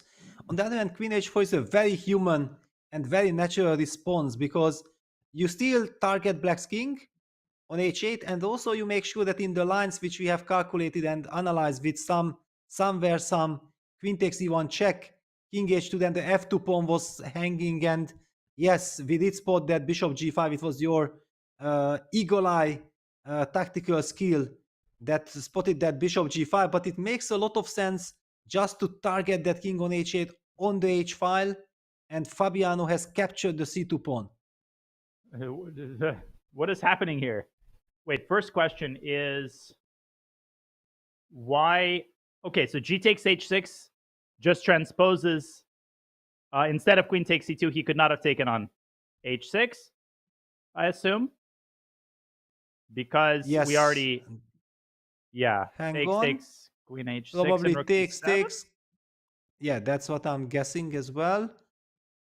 And then already this queen e1 check, king h2, queen e5 check. Now f4 will be the winning move. Yes, hitting the queen Now it's and time for delivering f4. checkmate. Yes, now it's time. So yes, Fabiano is not falling for it. He eliminates the c2 pawn and he's counting, relying on queen h7 defense. So if he survives the next couple of moves and he ends up in some pawn down endgame, that would be a total dream scenario for black. And a double exclam move by Hikaru. Rook 1 to d3. Total composure. He slices off the access to the h7 square. Kind of like Pretke to Kuzubov's queen. Same type of idea. Now he's threatening mate in 1. Oh, sorry. No, he's not. There's no pin against the bishop anymore. Long day. But what does black do? Exactly, and also the rook is joining the battle, so bishop takes g7 might be a decisive threat. Yeah, king takes g7, rook g3 check. Then the black king cannot go back to the h file. It's controlled by the queen and the rook, and no matter where the king goes, then the queen is giving the checks, and it should be checkmate.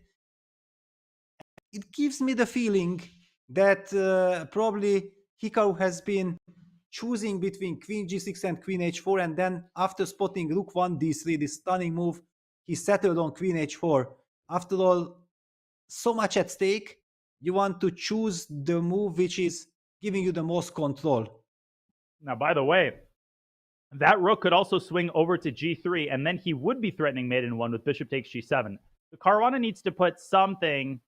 it's like when you're trying to prevent the bad guy from breaking in and you're, pushing the cabinet and whatever objects you have against the door. I think bishop h7, as scary as it is to expose the 8th rank, might have to be tried by Fabi to take the sting out of the move rook g3. But hang on, one question we have to address, that what happens if black naively just captures on d8? But bishop back. Yes, exactly. But we have to show it because it's beautiful. Yeah, then no matter where you place the bishop, you can choose whatever. It's a check. And after bishop h7, there is another very unpleasant check, which is a checkmate. Yes, so basically, those are the problems that black is faced with, that his king is in dire straits from so many angles. Yeah, the h file, the back rank, the 8th rank, the rook from d3 is joining the battle on g3. Honestly, I'm loving Hikaru's choice with queen h4, rook 1 d3. And he still has 34 minutes. This is the power of opening preparation. He's still left himself with an ocean of time to negotiate the subsequent complications. Fabi, meanwhile, down below 4 minutes. He's playing a blitz game in a nightmare position. Bishop h7. And chat is confirming it's the only move. By the way, Abhimanyu Mishra, huge game against Vasily Ivanchuk. We will show the brilliant sacrifice. But when we have a moment, right now we need to stick to this game. Looks like bishop h7 is the only move to stay in the game, Peter. Wow, but I was also assuming that bishop h7 should lose due to some tactic with bishop takes g7, takes on e8, rook d7 check. But again, we do see the power of the queen on c2, that whenever that rook moves from d3, then suddenly black's queen will be defending back the bishop on h7, or eventually black can fall back with the queen to g6, protecting, guarding black's king. So let's not forget about this resource. Yeah. Now below 3 minutes is Fabiano Caruana. Rook e1 check does not do anything again. It's been a steady narrative of this game that all of the back rank checks are equally futile. Once the king gets to h2, it's in complete safety. It's in its little castle. and you've only done damage by weakening the g7 pawn. Will Fabi find bishop h7? By process of elimination, there's just no other moves. Rook g3 is too strong of a threat. Yes, but okay, when you have so little time, he's down to 2.5 minutes, and all threats are looming. And the problem is, he might not even believe that there is a defense, yeah, because one just gets the impression that checkmate is inevitable. Yeah, Rome is burning. And he's also been defending for what feels like an eternity, even though we're only on move 26. This is the paradox when you're faced with problems that are this extensive right from the opening. Now 2 minutes on the clock. It seems we say one sentence each, and 1 minute, one more minute ticks off of Fabiano Caruana's clock. Wow. Yes, just very quickly before Fabi moves, there is one line I want to highlight, that white is so important that, you know, this queen on c2, rook d7 check, king g8.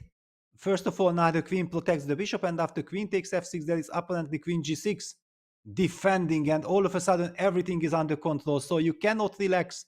No matter how good it looks, still you have to be super precise. Yeah, this queen is a huge defensive piece. That's important for the chat to understand. Bishop takes g7 needs to be calculated carefully. There we go. We've both said a sentence each, and now he's down to 1 minute. And yeah, things are looking more and more grim with each ticking second. Bishop h7. He has to play it, and not that if he plays it, his position isn't lost, but at least he extends the game by one more move.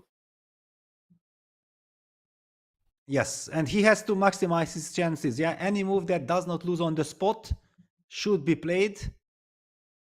But understanding it that it does not lose, and that's the only move, that's very difficult. Down to 45 seconds.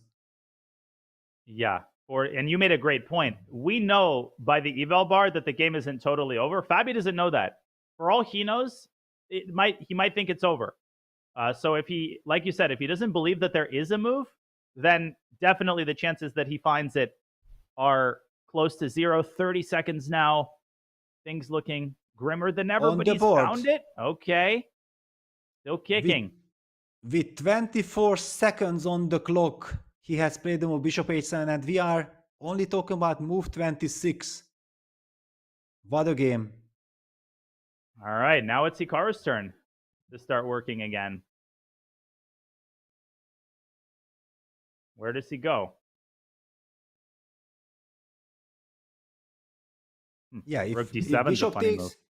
Yeah, if bishop takes g7 does not win on the spot, and it seems like it does not, we have already looked at it, the queen on c2 finding its way back in time to defend, then okay, white has to adjust. And this is one of the craziest things, yeah, that the opponent has only seconds left, you have a winning position, seemingly you have some checkmate, but none of the lines work move per move. Yeah, and then very important not to get frustrated. You have to calm yourself down and just continue the game. It's also a very big challenge. How many times players have fallen into this trap? Yeah, that okay, it looks promising, my opponent has no time, and then your brain stops. Yeah, it's very dangerous. You cannot allow that. Even professional players have a very hard time restraining themselves in this situation. My eyes are drawn to this move, rook d3 to d7. Just because of the rook box that's created. The aesthetic value of this move is high, but so is, I think, the heat that it puts on black's rooks, because it just threatens rook takes e7. And I'm struggling to find a move right now for black. Let me even put it on the board just to illustrate what we are talking about. What is this construction? This is insane. And also here the bishops versus bishops fighting. And yes, the threat is very strong. Yeah, just some incredible lines.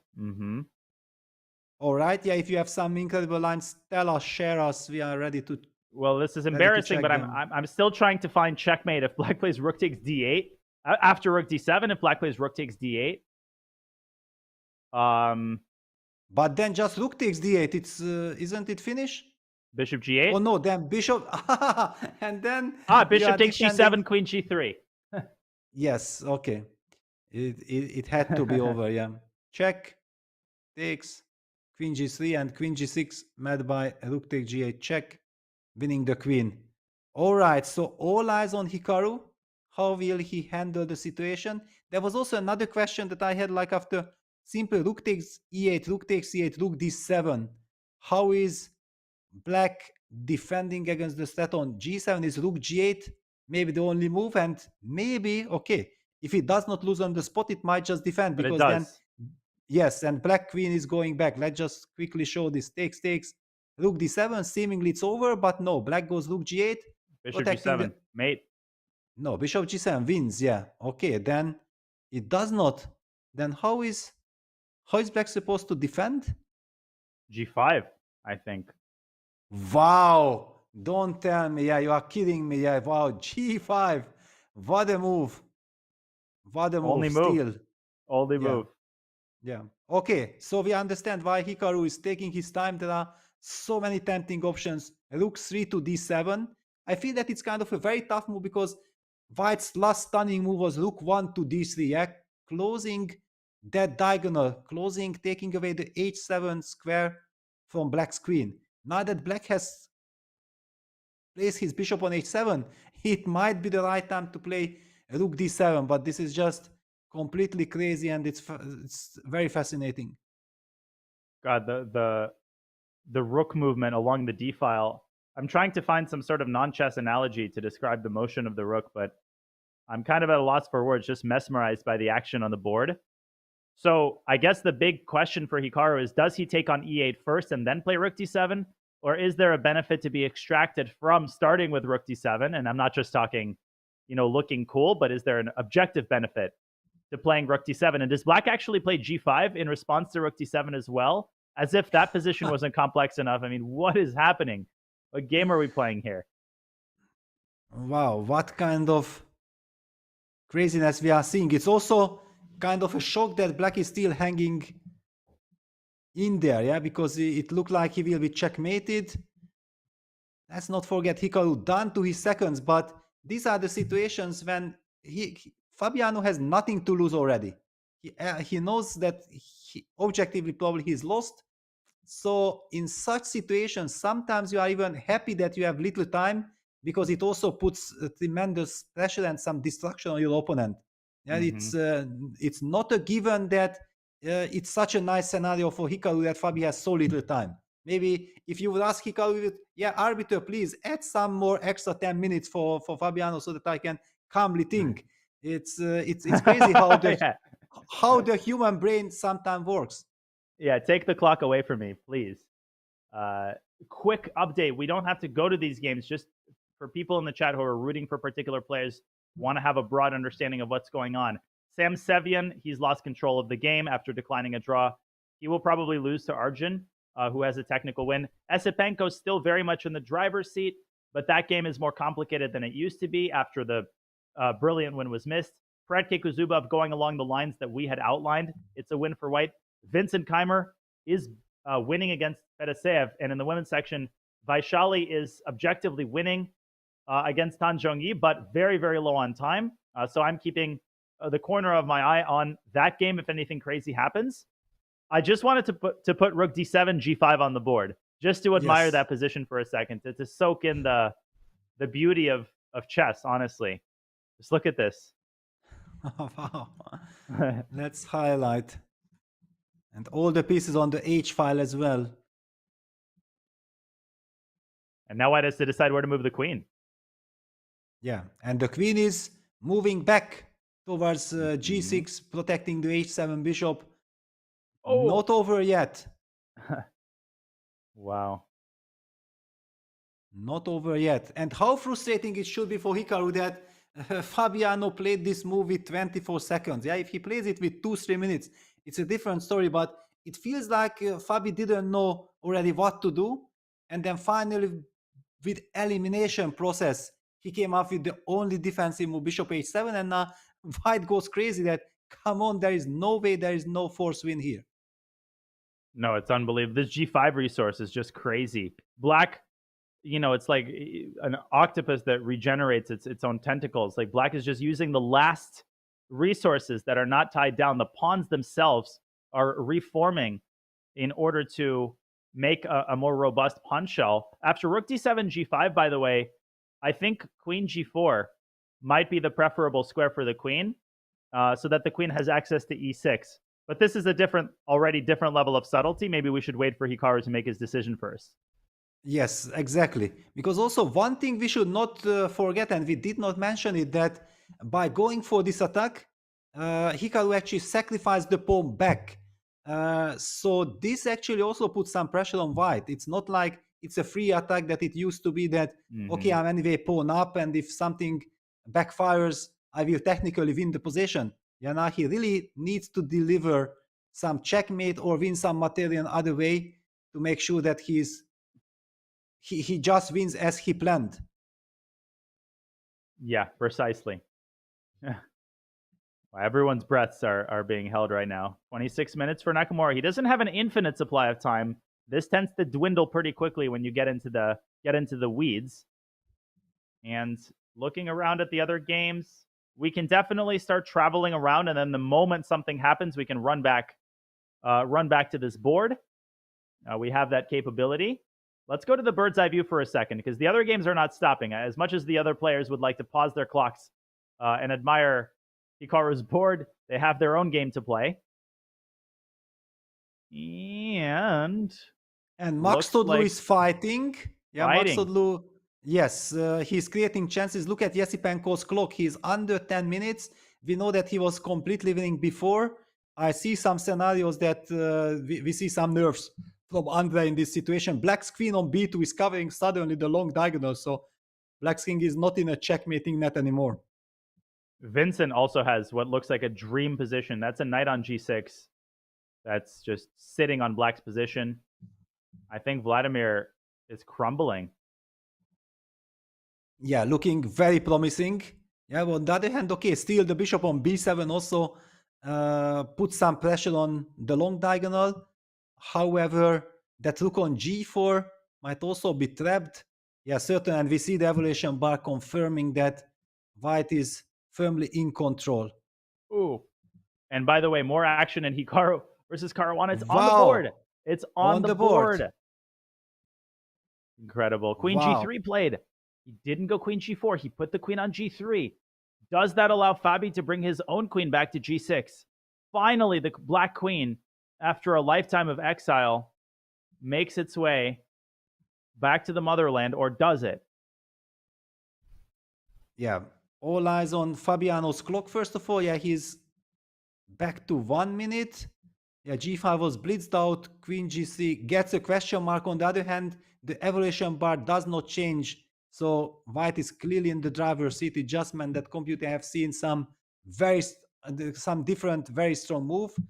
No need to panic for Hikaru's fans. It still looks very good. Queen b8 is a huge threat, adding pressure on the back rank.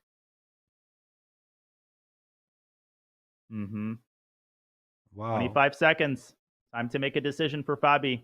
There's no way he's pulling this off. There's too many threats. There's just too much going on.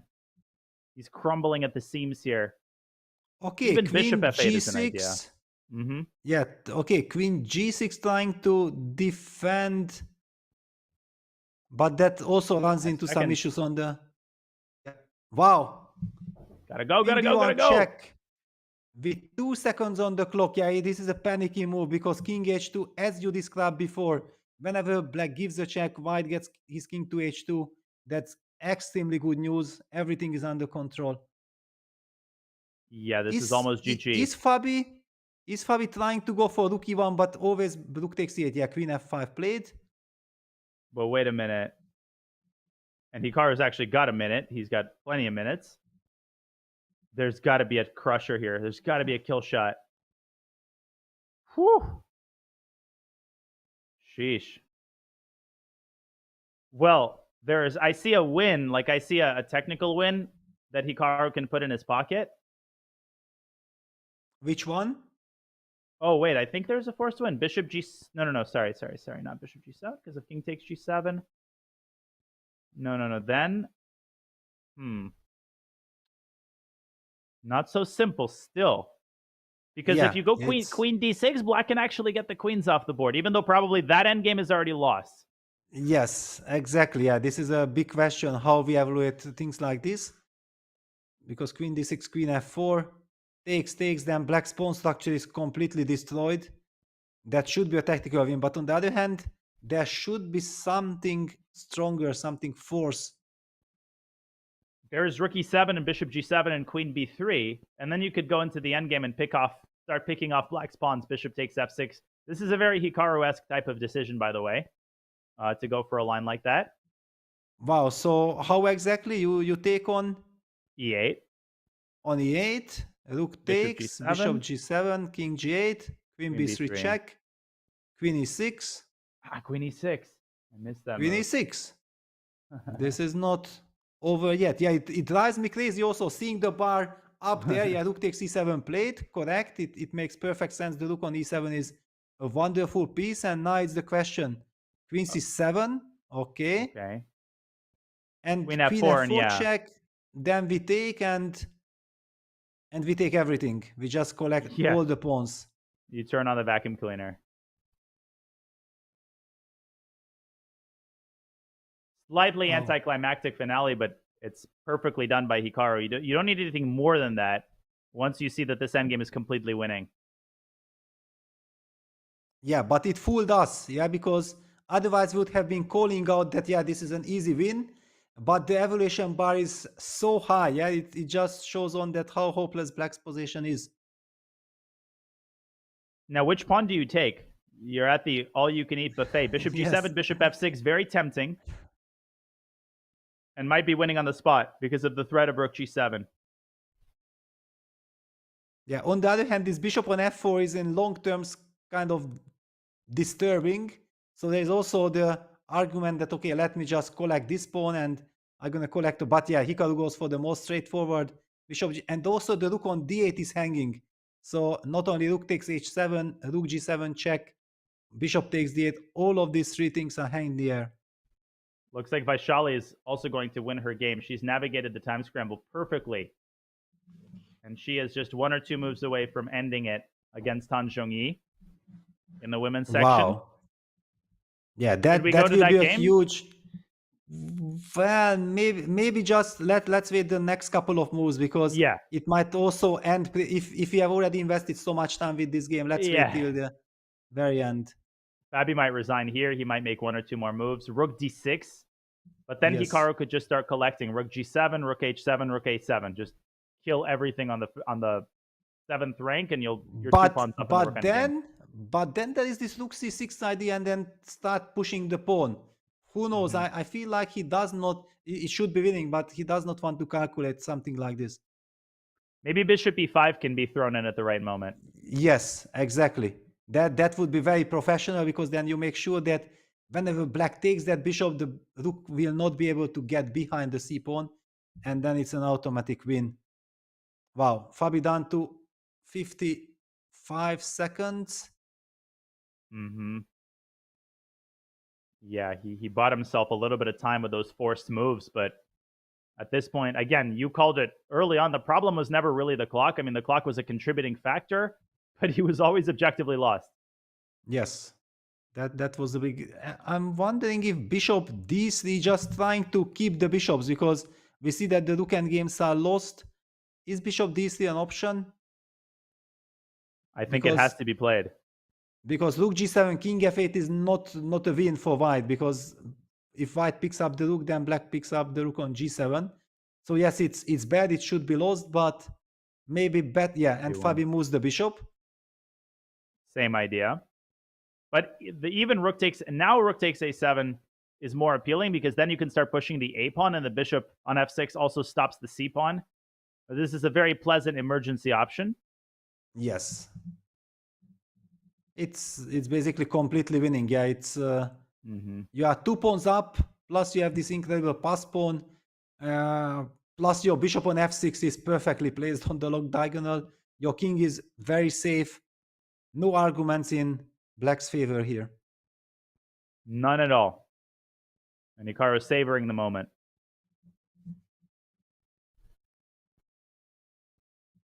Man, I'm out of breath. This has been just nonstop action for what feels like an eternity. And finally, the song is starting to die out. But Hikaru still needs to be a little bit precise. He needs a couple more moves. It's never over until it's over against the top guys. Yeah, absolutely. And I do recall that Fabiano started with a very impressive win against Hikaru in a very hard-fought battle in the candidates last year.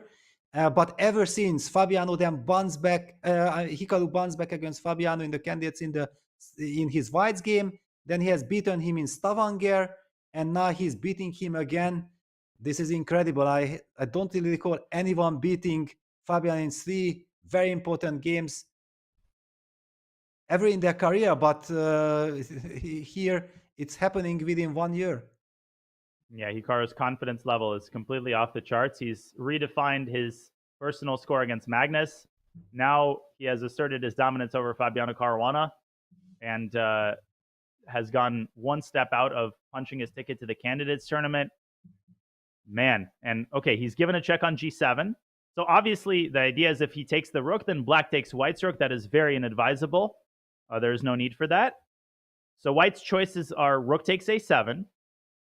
You could also go rook, maybe rook b7. Black plays rook d1 and defends the rook, the bishop. And then you give bishop e7 check and collect the c5 pawn. It's also very human. Yeah, just making sure that there won't be any counterplay from black side. Yeah, a lot of roads lead to Rome here.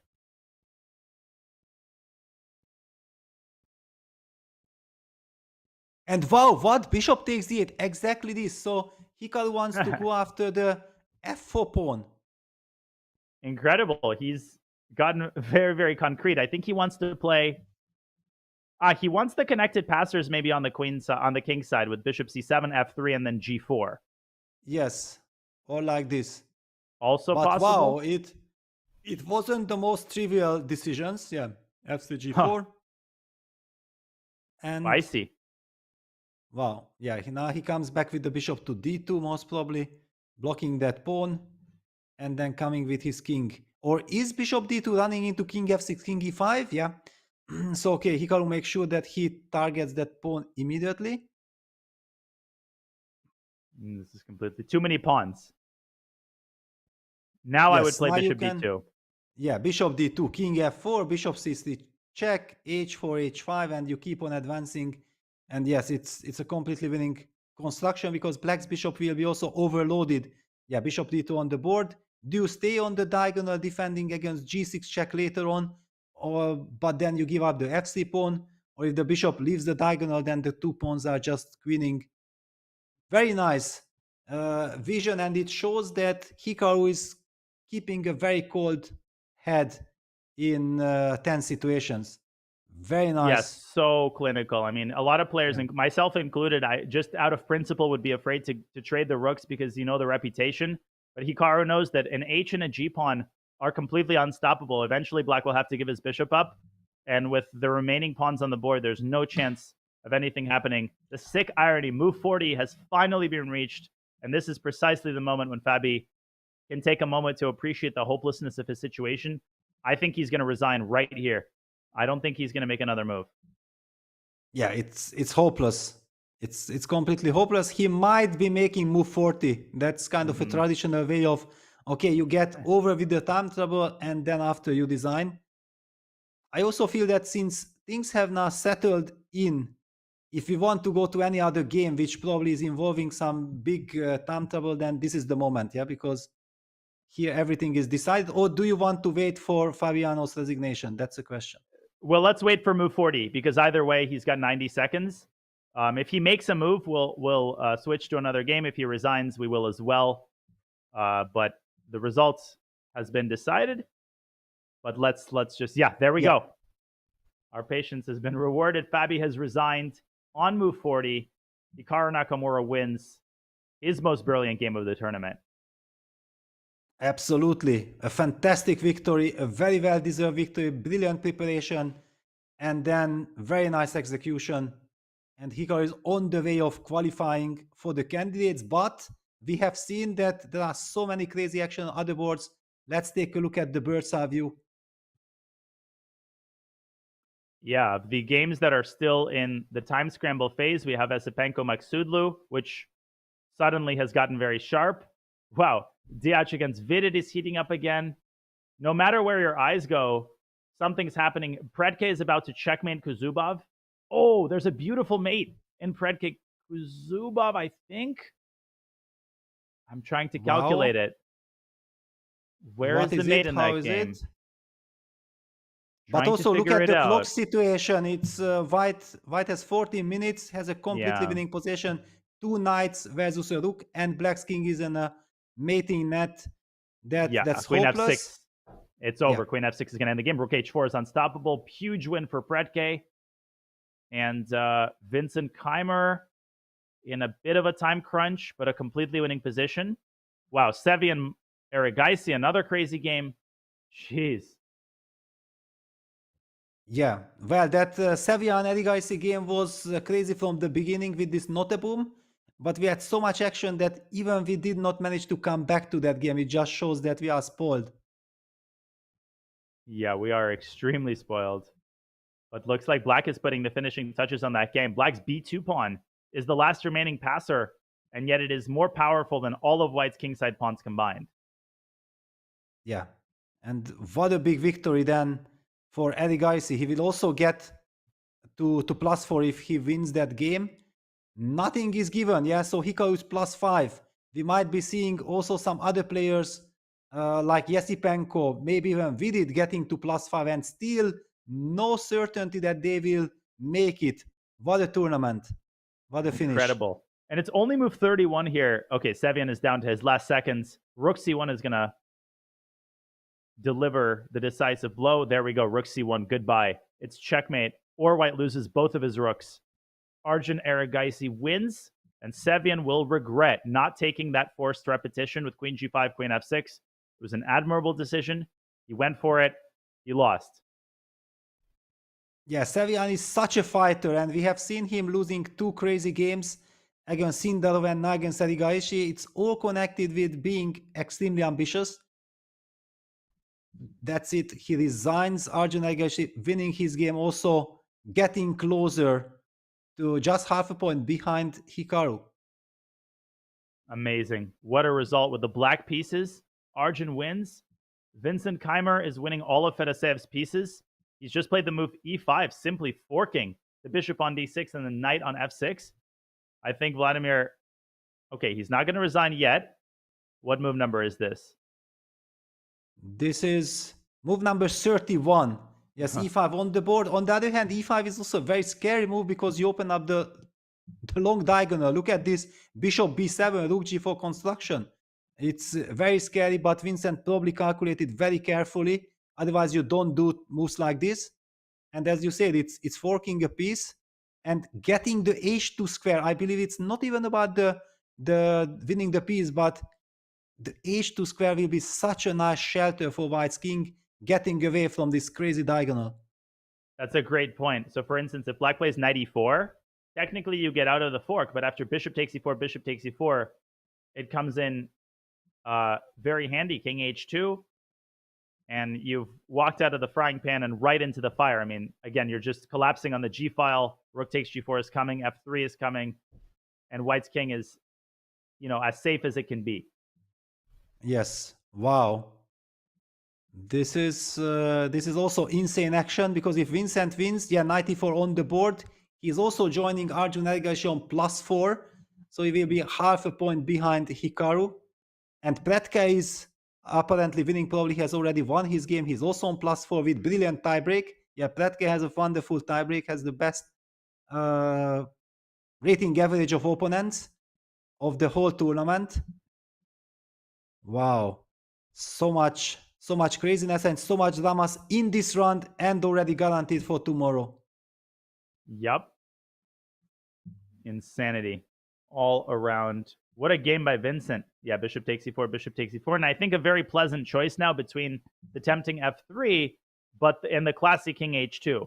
You don't even need the move f3. You have enough pressure already on the g file. Yeah, on the other hand, if you calculate that f3 wins, then it's also very nice to put an end to this diagonal. Yeah, this bishop had been bothering you for quite some time, kicking also this rook from g4. Yeah, Vincent just has to make sure that he controls his nerves he has 3.5 minutes to convert this. And all eyes will then go to, I think, Andrei Yesipenko and Vidit. Wow, Vidit is... The position looks... It's the calmest position of all of the ones we've seen by comparison, but it's still very, very tactical. And they're playing a blitz game. They're both down to about 5 minutes. White's down to 3 minutes, and we're only on move 28. Just staggering time pressure in a very complex position.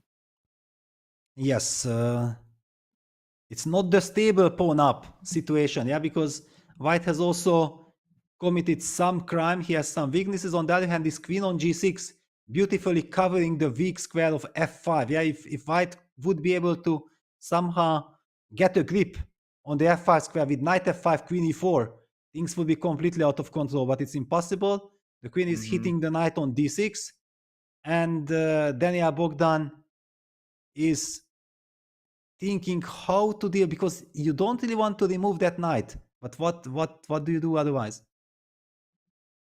Maybe some tactics like rook c5. Nah, but it doesn't look all that appealing. I was thinking rook c5, queen d6, and then move the bishop. Yeah, then some rook d8.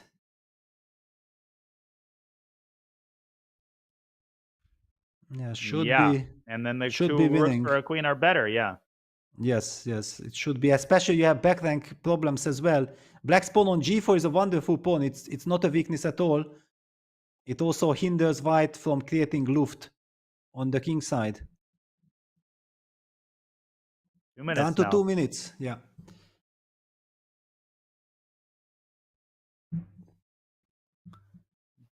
Very unpleasant. Yeah.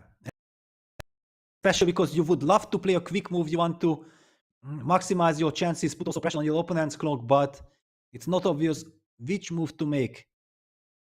And what was the last move? Knight f6 to d5, yeah. Black gets perfect harmony, opens up the bishop, protects the e5 pawn, the queen hits the knight on d6. The queen on g6 is such a wonderful piece.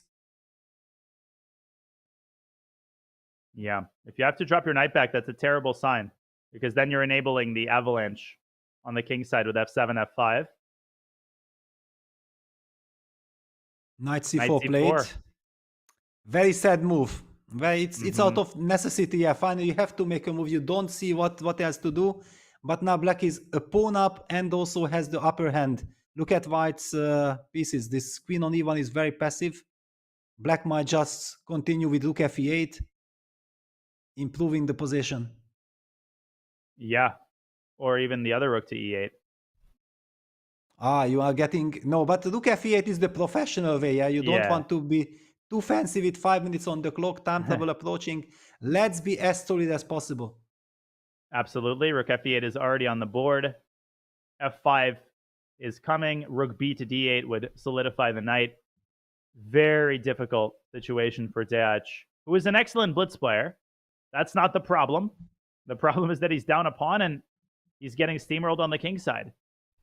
Yes, I think that also I'm highlighting this h5, h4, h3 would be so nice from Black side, that you keep that pawn on f7, you don't touch it. The queen on g6 is wonderful, and White will have so much trouble dealing with that advancing h pawn. But for the moment, what is White's move? Daniel Bogdan is down to a minute. Yeah. Also, quick shout out, Vaishali 1 move away, literally 1 move away from defeating Tan Zhongyi. They've already made move 40, but she literally can make 1 move and end the game on the spot, extend her lead, and very likely secure the title in the women's section. Incredible. Yes, what a performance. I believe that once the time trouble phase in the open section will finish, we will be jumping back over to the women's section. We will bring all the updates, and we might be also checking out the critical moments of all those critical games. Absolutely. Down to 20 seconds, 15 seconds. What do? There's no moves. He has no purchase on the center. He might just play a5 or b5 because there's literally no other moves to make. g3. Very committal. Yeah. At least he takes away knight f4 possibility. he's maybe already also getting ready for some h5, h4 that somewhere he might be considering g takes h4, just eliminate that pawn before it reaches h3. But it's all looking very bad. Black can just continue systematically improving his position with rook bd8. Exactly. Black has a lot of these types of moves in store, h5, but I like rook bd8 for starters to secure the knight.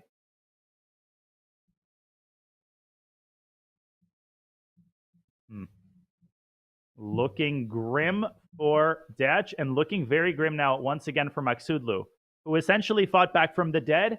It looked complicated, and now once again it looks like he is at death's door. Or maybe not. Here's the game. 2.5 minutes for Andrei Esipenko.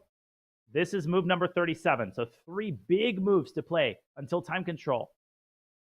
Yes, and the position is wild because he's trying to deliver some rook d8, rook h8, queen h6 checkmate. But okay, now the big question is there some tactic on the e4 square? Could Black sacrifice something like rook takes e4, bishop e4, bishop e4? Is that an option? I think he has to. He has to take twice. Rook e4, bishop e4, bishop e4, f3. And even a move like bishop d5, I'm not convinced that White's position is easily winning, maybe even winning at all, because the second rank is so weak. Black can always deliver. Yeah, it's like Caruana's queen that could always drop back to g6. And let's not forget, Black has 2 pawns for the exchange. Yeah, but probably rook h4 is the key move. And then you hide your king on h3 and you're going to have some g4 using the fact that the king on h7 is pinned. That's what I'm thinking about. But okay, all eyes on the live situation. Yeah, bishop e5 on the board. Yep, Black to move. Vaishali has won. Congratulations. We will definitely update you on all of the critical moments in that game. Again, once these 2 games reach time control. So don't worry, but huge, huge congratulations. Yeah, absolutely stunning performance. Yeah, and one really has the feeling that she's brilliant in all aspects of the games. It's not like she's a great tactician or she's a great strategist. She's just doing everything what the positions are requiring her to do. She's now 2492 live, so knocking on the door of the Grandmaster title and improving a mile a minute, a pace with her brother. She's only 22 years old. Every chance not to just be the future of Indian women's chess, but to stake a serious claim for the women's title in the next couple of years. And now it's clear that that's not an exaggeration. She has walked the walk. Absolutely. I talked to her now in Qatar Masters, congratulated her for her brilliant performance and her play. And I somehow in my mind thought like the way she performed, she's already a 25-50 player, that's for sure. That's the feeling I had following her games. She was facing incredibly strong opposition there. Just sensational stuff, what we are seeing from her. Okay, so 2492 was her live rating before today's game, so she's even closer. Not quite 2500 yet, but she probably will be. 98, yeah, something like 98, yeah. Incredible growth. But all eyes now on Parham after bishop e5. We know that he's an incredible fighter. He likes to create chances, resources, but probably he has to take with the rook. If he takes with a bishop, then White might just ignore everything and go rook d8. And bishop takes f3, just continue giving the checks and deliver checkmate. I believe that should be checkmate there. King g6, rook h6 check, king f5, rook f6 checkmate. So basically, taking on e4 and f3 with the bishop leads to direct mate. He needs to sacrifice his rook. And all of it on the dark squares. And all of this because Parham gave up his dark squared bishop long time ago. He allowed this knight a4 trick. That has been the source of all of his problems. These dark squares on the king's side. And finally, Andrei very close to punishing him. That is why tactical chances must be created with much more immediacy. Any other candidate moves that he's contemplating? Because bishop e4, rook d8 is a forcing line. Knight takes e4. Could be on his radar, but still rook d8. I don't think that changes anything. Yes, knight e4 doesn't have a threat. That's the impression, at least what I'm getting. Only 5.5 minutes, little over 5.5. It's not gonna, but okay. Again, it's not the time, it's the possession and the combination of the balls that is the problem. Yeah, just like in the Dutch Vidit game, which is progressing along pretty predictable lines. Vidit making some improvements on the king side. So the status quo kind of has been maintained until Dutch's last move with 4 seconds on the clock. He pushes h3, trying to chip away at black supremacy on the king side. Very risky move. Yeah, but it also makes sense. Yeah, you want to create some luft. You also want to trade, if you can trade AG, at least black won't be having this h4, h3 idea. Vidit still has 4 minutes on the clock, 6 moves to be played. And what happened in the Vincent game? Did we get clarity there? Not yet. It's not over yet. Yeah, the evaluation bar confirms that it's completely winning. Did the time travel? No, it's move 37. Vincent down to a minute. Also some dramatic action, but there should be a win with the rook on g1 and the queen on g2 targeting black's king on g8. Yeah, that bazooka on the G file is way too powerful. 97 check. Essentially, any discovered check on the G file should be decisive, but 97 cuts off the circulation and the queen and sets up queen G7. Again, white's king totally safe, so white can focus single-handedly on delivering checkmate. But Asayev might try queen G7, 97 still. No moves. I think this is just resigns. Maybe king F7. King F7, knight H8. Look at that. Yes. Woo. Yeah, let's just put it on the board. Knight Easy H8. but pretty. Rook H8, Queen G7 check. Finishing it off. Wow, what kind of games are seeing? We don't even know where to switch. Everywhere crazy action. Every board. And Pletke has already won his game, yeah. So that's a very big win for Alexander Pletke. We have the bird's eye view. That's wonderful. That's a very good way of dealing with the situation. With it in the driver's seat, but nothing is decided yet. He takes on h3. Max Todlu still taking his time. Now he's down to 3.5 minutes. Wow. Still hasn't moved. Something is attracting his attention other than rook takes e4. Wow, Clearly. but take a look. If Vidit wins, if Yasipenko wins, Vincent wins, then we will see 6 decisive games on the top 6 boards. It just goes on to show what a complete craziness we are witnessing here. And the Hans Niemann Anish Giri game on the 7th board is also very sharp in some crazy endgame with white's king on h4, just balancing, not getting mated yet. Wow. I think the chess historians need to get their record books out. Bishop takes e4 was Parham's but this is decision. This is the forced mate. No, that's what we were expecting. Rook d8. Rook is he G8 planning to maybe? go back? Yeah, rook g8. But okay, this looks very Takes bad. queen h6. Oh yeah, takes and queen h6. Mate on the spot. What's the catch? Rook d8. Did he just collapse? Wow. I can't believe it. Yasipenko goes rook d1, but also brilliant. Yeah, look at this. Computer loves it. Wow. He drops it back, gets the queen onto a more awkward spot, and I think then he's going to go rook d8, making sure that there's no back rank shenanigans. Wow.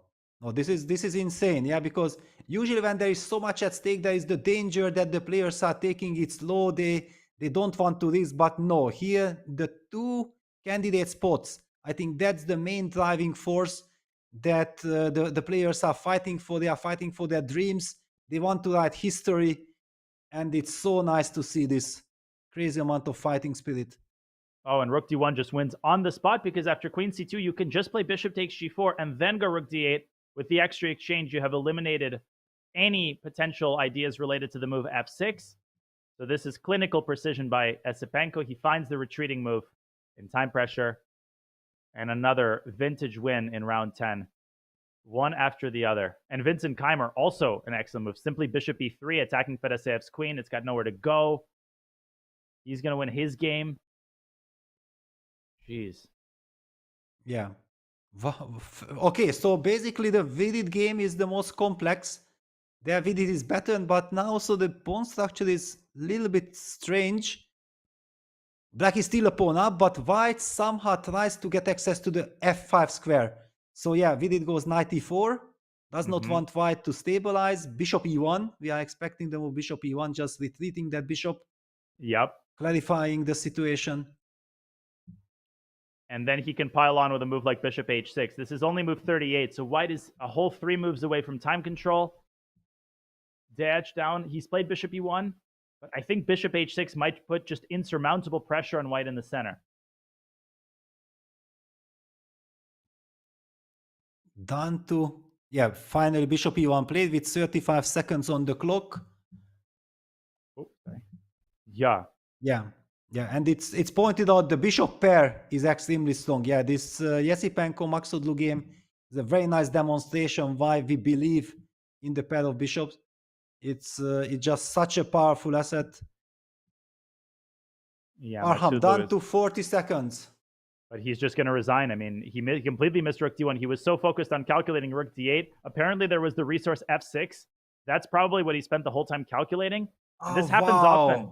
f6, yeah. Yes. Getting some real estate for his king. But Esipenko was not fooled. Yeah, probably he has anticipated. Yeah, Maxodlu spent so much time. Done to 16 seconds. No, that's it. Queen He's got no c2. moves. Will he play queen c2? Or he'll resign. Otherwise, he loses his queen. No, he will not resign. He will make a move. What did he play? He definitely played something. Queen c2 on the board, yes. Yeah. Bishop takes g4 already played. And then rook d8. Just as you called out, yeah, ag for rook d8. Why not to collect the exchange and go after black's king afterwards? And then he will resign.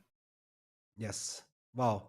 A huge win for Yesipenko. Vincent is also, I think, 1-2 moves away before getting the congratulation from his opponent. He eliminated that. Only hope that f5 bishop. Was it a bishop? Yeah, I think it was a bishop on f5. It was. Now, yes, black's king is just in total mating net. The time trouble has been also now reached. Wow, what do we see? So Predke continues the pursuit. Arjun Ergash is continuing the pursuit, and Vincent Keimer just half a point behind all the leaders who are winning their games today. Indeed. Incredible. I mean, Vincent's going to take his sweet time calculating out the mating sequence. Vidit, maybe we should zero in on that game because yes, Esipenko-Maxudlu has exactly. decided. Dach has one more move. This is the famous move 40. He's got 20 seconds to make it. Difficult situation. Down a pawn, facing pressure on the king side. 15 seconds on the clock. What will he do? And the computer saying rook e8 was a mistake. We don't know why. 5 seconds. Such a natural move, though. Queen h5. Yeah. Okay. It's a human move. Yeah, you simply didn't know what to do. You want to target that knight on g5. You had to make move 40. You had to make a move. Computer hates it. Does not like it. That's why I had the feeling like rook e8 was practically a very nice move. I can't be faulting that. Is queen f6 an idea? Is just protecting the knight like this and also eyeing the f3 square just in case? I think it's an incredibly nasty move because you're setting up so many threats against white's king. The f3 square is a devastating weakness. Yeah, I think queen f6 is the stabilizing move, and it'll be move 40. Vidit's obviously going to take probably the rest of his time to make the decision.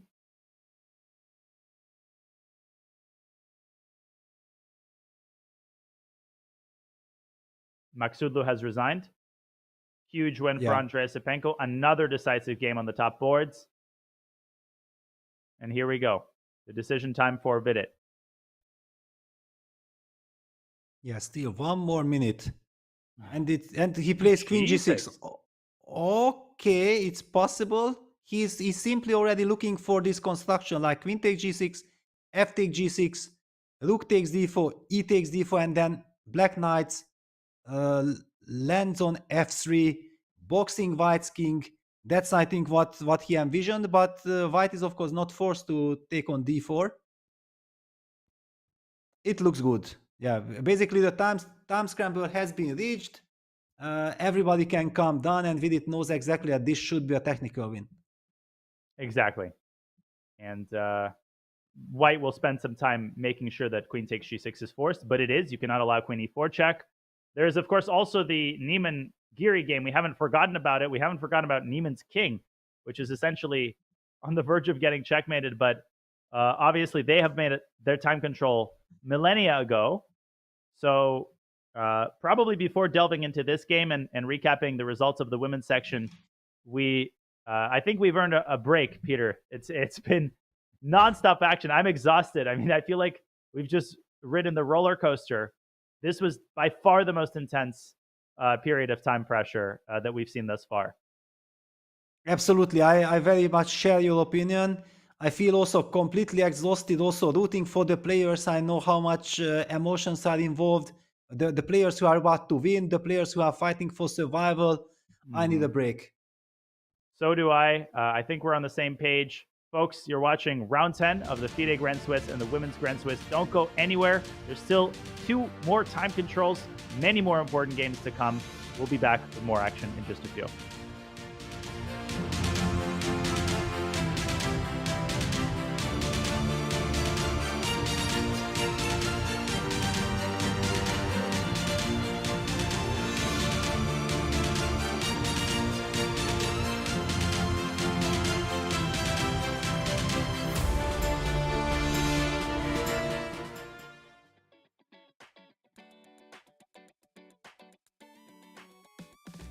We first thought that we had experienced the chess boom that had washed over us in 2019. At the end of 2018, kind of going into 2019, we kind of looked at, oh, well, that was the chess boom, and oh, we're at a new level, we compete.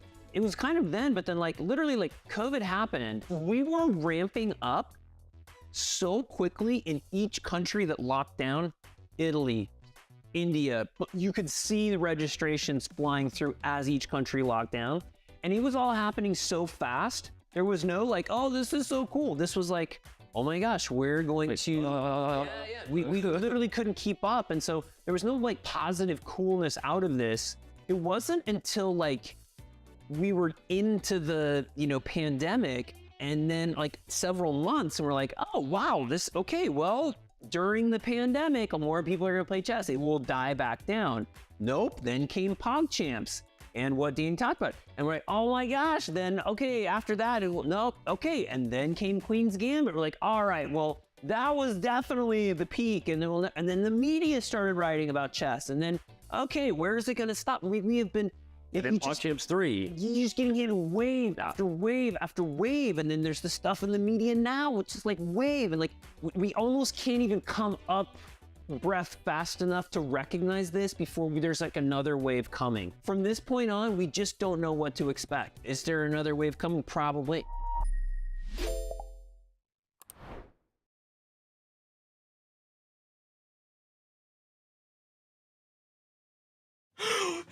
I was here! I was lost. Okay, well, hey. 8, let's go! Oh no, I think I should have just done that. Chat, I got 14! We beat it! Let's go! No, 15, unreal. No, first try. 8 in a row, 9 in a row, baby! Let's go! Let's go! I got a little achievement thing. I honestly really enjoyed that. That was really cool. Become a chess.com community streamer at go.chess.com/start streaming.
And we are back with all the action. Let's check out all the developments in the women's section. We have been missing out, we have been neglecting due to all the craziness on the open section. But let's get an update. So Vaishali has defeated Zhongyi in a brilliant performance with the white pieces, making sure that she gonna win the event, I believe. We will have to take a look at the standings carefully. Anna Muzichuk also winning her game against Daisy Corey. Very huge win for Anna, and she is still in hot pursuit of Vaishali. That's why I did not dare to call it like it's over already.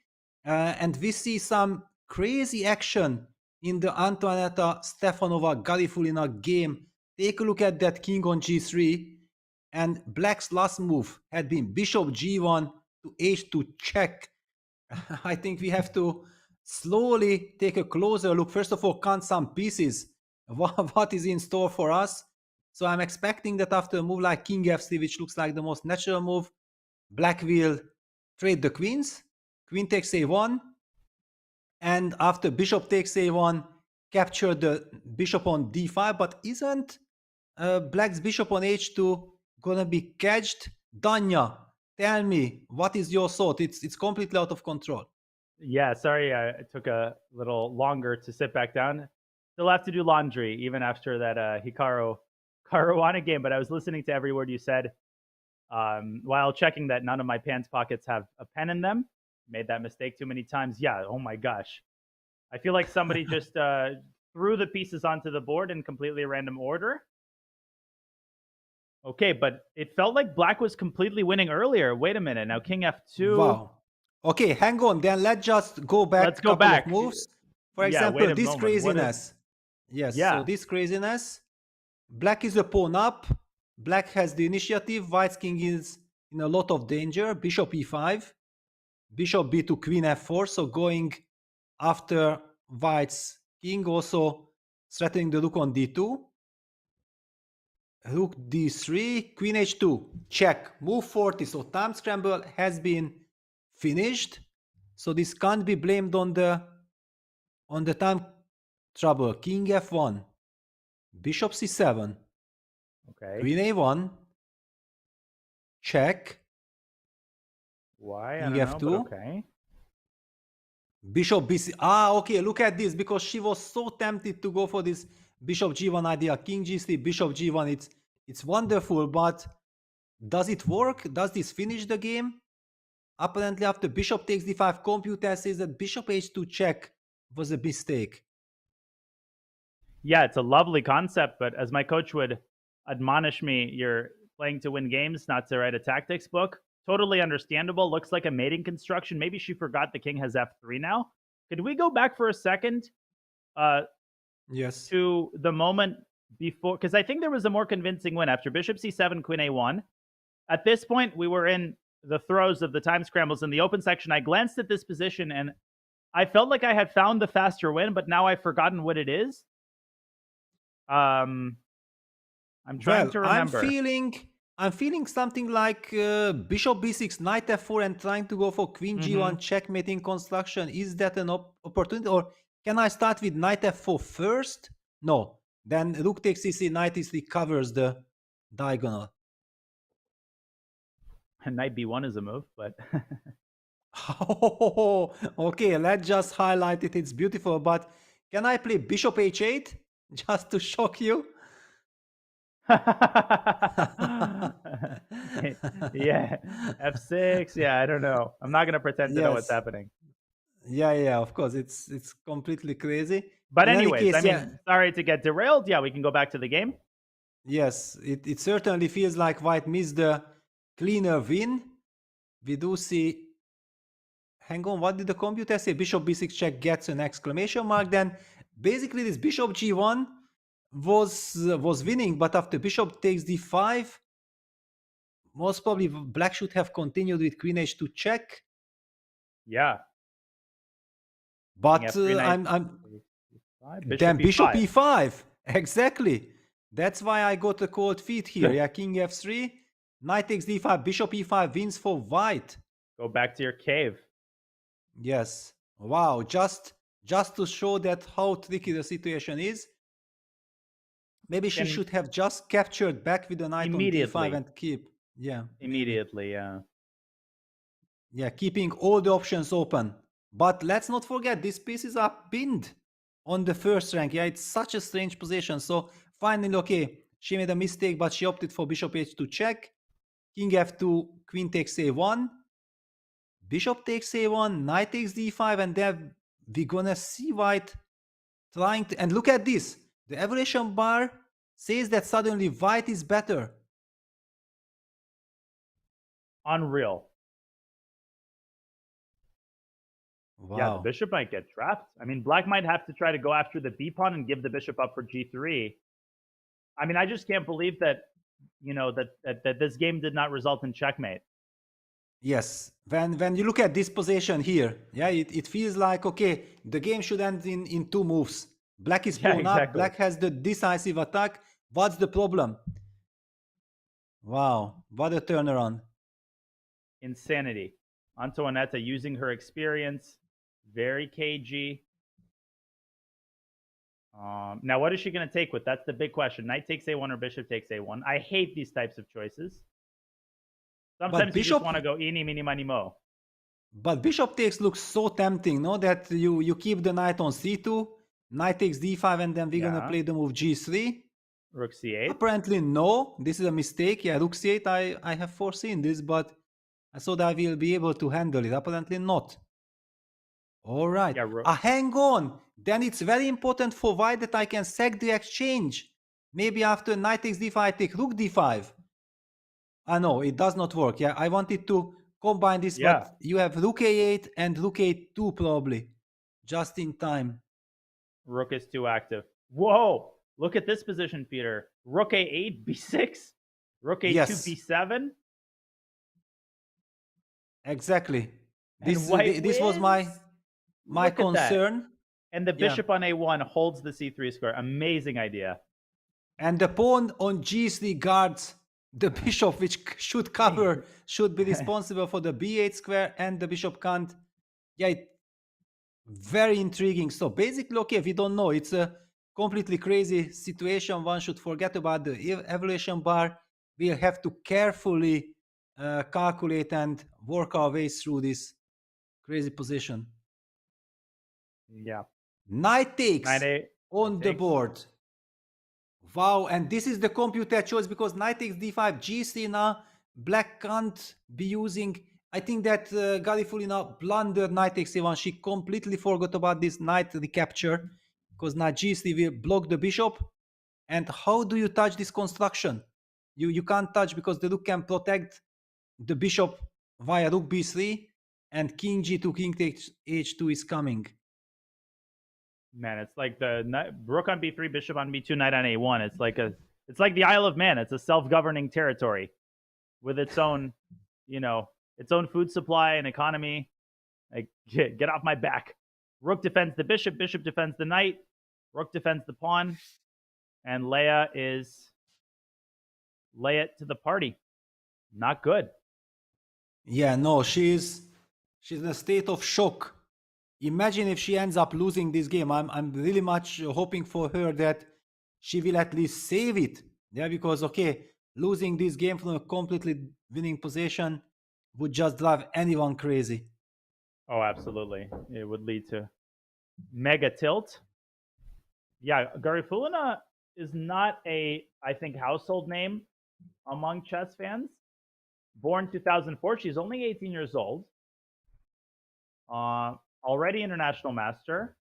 I want to say that she won the Russian championship in 2023, but I'm not totally sure. But she's good. She's absolutely good. I remember the Julius Baer Junior Challenge 2021, this wonderful series which gave the young talents chances to fight and also qualify for the Champions Chess Tour. And I remember that in one of the tournaments she got a chance, and she did beat Vincent. Yeah, she did beat Vincent in one dramatic game. Of course, yeah, Vincent wanted to win at all costs, but it just shows that she is very dangerous. Yeah, she was leading, but Bayrak Ivanova ended up winning. Very dangerous indeed. And the game continues. I'm also looking at the game Mai Narba versus Munguntul, which is completely winning for the Mongolian player, who continues the tournament of her life. 2 bishops, too strong. Yes. And look at that bishop on c3, beautifully protecting the b4 pawn, and the b4 pawn protects the bishop on c3. The bishop protects back on g7. This is the cemento construction. This is what I used to call, and now slowly black is just collecting the point. This one single rook can't really be fighting these 2 monster bishops. Yeah, there is no intrigue remaining in this game. Apparently, Aline Ruber sacrificed her queen. Can we briefly highlight? Oh my gosh. Oh man. I mean, Elina Danielyan, look at the ending of this game. Incredible finale. Yeah, she has had a rough time after her great start, non-stop facing very strong opposition, but in this game, she delivered some beautiful checkmate. She's a brilliant attacking player. So g takes h5, no. G takes h5, yes. f5. You can't be hoping in the dragon, in the Sicilian dragon, it's the normal thing. If white plays g4, h, h5, and black ever captures with the pawn on h5, the mate is guaranteed. That's how we were raised. Queen d5, f6. So another pawn sacrifice, e takes f6, rook h5, opening up some more files. Rook e8, knight takes g4. The sleeping knight from f2 wakes up. This is very bad news for black. Knight takes g4, knight c4, long castles. Castling at the right moment, making sure that the other rook also joins the battle against black's king. Knight takes e5, knight f5, and here comes the beautiful queen sacrifice. Knight f5, it's not a blunder. It invites knight d3 to this stellar finale. Queen takes d3, queen takes d3, knight takes f6, check. Everything comes by force. Bishop takes f6. Yes, let's just show that as well. Yeah, king f8 runs into rook h8, check. Bishop takes h8, bishop h6, checkmate. Yes, you can argue you still have bishop g7, but thank you very much. What a construction. And in the game, after bishop f6, rook g1 check, king f8, bishop h6, led to checkmate as well. Bishop g7, king g8, rook h8, among others. Knight h, no, yes, rook h8 is the cleanest checkmate. What a win for the young Dutch phenomenon. Amazing, just a work of art. What a pleasure, yeah, to delivering such mate, and especially against a wonderful player like Elina Danielyan, a very experienced player, normally super solid, got completely crushed. We also see some results. Maria Muzichuk winning with the white piece against Sophie Millet. So Maria is coming back. Sophie is now losing 2 consecutive games. Pia Kramling beating Anna Yushenina. That's a huge win. But I still believe that we owe to our viewers to take a look at Vaishali's game against Zhongyi, unless we have some dramatic live action. No, I think finally, after what feels like an eternity, the situation has stabilized enough for us to pay our respects to the rising star, Vaishali. Now, we last saw the position here. It was a sharp rouser. We felt that maybe white has some sort of an advantage. And Zhongyi flirted with this queen construction for too long. And she ultimately, Vaishali said, listen, you don't want the queen trade? All right, I'm going to go queen f2. Game on. Yeah, here again was the last chance to trade queens. Queen f2. Zhongyi pinning her hopes on this e6 f5 idea that we had highlighted. But apparently the presence of the queens ended up favoring white. Yes, and here we see this very important inclusion, rook a d1, because we speculated that going for queen f2, f5 with black's pawn on e7 and rook on a1 could be too risky. Vaishali is a brilliant calculator. She has sensed that this is her moment. She plays a3, kicks that rook away from b4. I think this is practically a very nice choice. Rook d3, setting up rook g3 ideas, winning the rook on g8, so black will have to react. Bishop e7, sensational resource. Rook g3 is met by bishop h4. Rook takes g4, bishop takes f2, check, black winning the game. White beautifully sidesteps. Now after king h1, rook g3 is again a big threat. So black plays bishop h4, but now we feel like this is very artificial. What about black's king in the center? White beautifully moving away the queen to d2, targeting the d6 pawn, going after the d file. Black's king in the center, and the queen also beautifully defending the g2 pawn. d5 happened, h3, queen g6, e takes f5, queen takes f5, and the slow tranquilo move, knight e2, settling to go knight d4, e5. Killer. Wow, e5. That's surprising. Rook e3, targeting the king. Rook e7. Ugh. Something I felt like at least black wants to close things done with e4. Why was e4 impossible? No, I think it had to be played. Yes, it had to be played. Okay, still most probably white just breaks the center with c4 and the pawn on d5 will be vulnerable. Okay, rook e7 played, queen b4, and suddenly new problems appear. What a lovely construction. Let's just pause for a second and enjoy that safety that white's king on h1 is feeling, while black's king on e8 is harassed with queen b8 check. Queen g6, g4, h5, f takes e5, opening up the route for the knight with the tempo. H4, queen b8 check, king d7 takes. Clearly it was some time trouble. King c8, check, check. King c8 and queen a6 check, some more check. And after king c7, white included the move knight f4, which we have been waiting for. Queen h6 runs into knight takes d5 check. That's a very important pin along the 6th rank. And after queen h7, some more checks happened. King d7, yeah, let's just highlight that king c7 runs into knight takes d5. C takes d5, rook c3 check.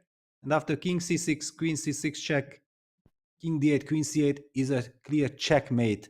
So black had to start running. In this case, white gives a check on b7. And this is now completely hopeless. Players reach the time control, I guess. Queen takes c6, rook c7, queen takes d5, king e8. And this was the final move. Brilliant and crushing victory by Vaishali. Absolutely clinical. I mean, you absolutely don't get the sense of an IM. When you look at this game, you get the sense of a very seasoned, experienced, measured grandmaster. Right? 2550, it was a very fitting rating for her. She will get there in no time. Yeah, the bishop is falling, and the knight on f4 defends the pawn on h3 beautifully. Everything is perfectly coordinated, and Vaishali extends her lead. All she needs now, I think, is a draw in the last round, but much easier said than done. And who she plays depends on the results of the remaining games in the women's section. And there are quite a few games still remaining.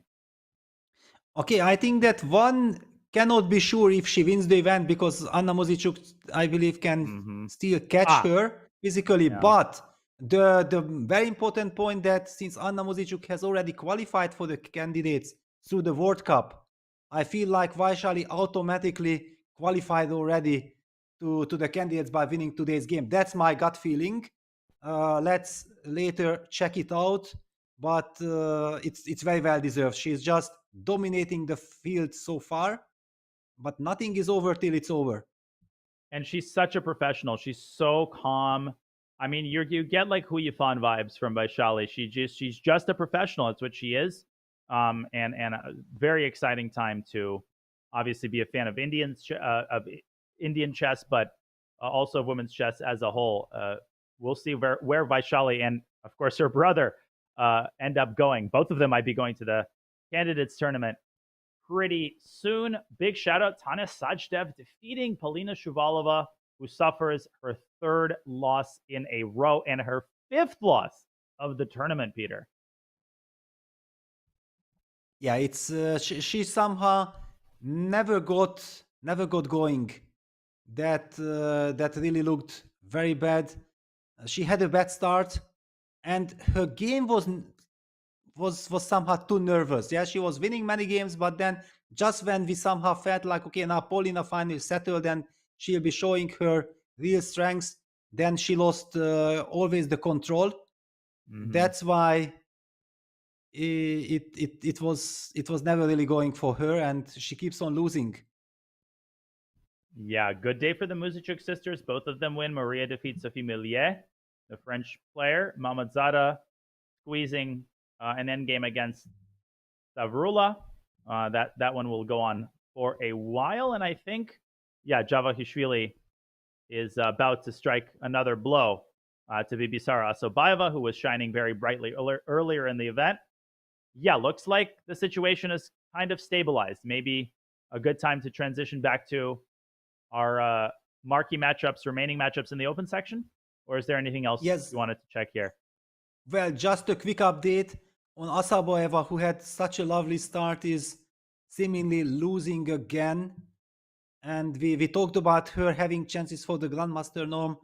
I believe that after losing this game, that chance is gone. Yeah, this one looks like complete domination for white. Currently, black is up in exchange. She's trying to give it back to generate some real estate for her pieces, but this looks very, very grim. So yes, I think then it's the right moment to go back to the open section. Yep, Get an update. I'll let you summarize the games. I'll step away for 20 seconds. I got some food. I need to put it in the fridge. But I'm listening to what you're saying. Yes. I'll be right back. Well, it's clear that Vincent is completely winning against Fedoseyev. He's 2 pawns up. It's even not too early to call that black should most probably resign. There is no defense. Bishop is coming back to f4 and then the h-pawn queens. All eyes now on Deak Vidit's game. The time control has been reached. It's an endgame, and it's looking very good for Vidit. White's king on h1 is boxed in. Black is a pawn up. Vidit will win that game. So also we have some other updates. David Anton Giharov Duda game ended in a draw. Abdusatulov Sindarov, the big clash between the Uzbek superstar youngsters, ended peacefully in a draw. Nikita Vityukov beating Manuel Petrosyan, so Nikita is coming to +3, but yeah, this is already not enough to fight for qualification spots. It's enough to fight for very good prizes.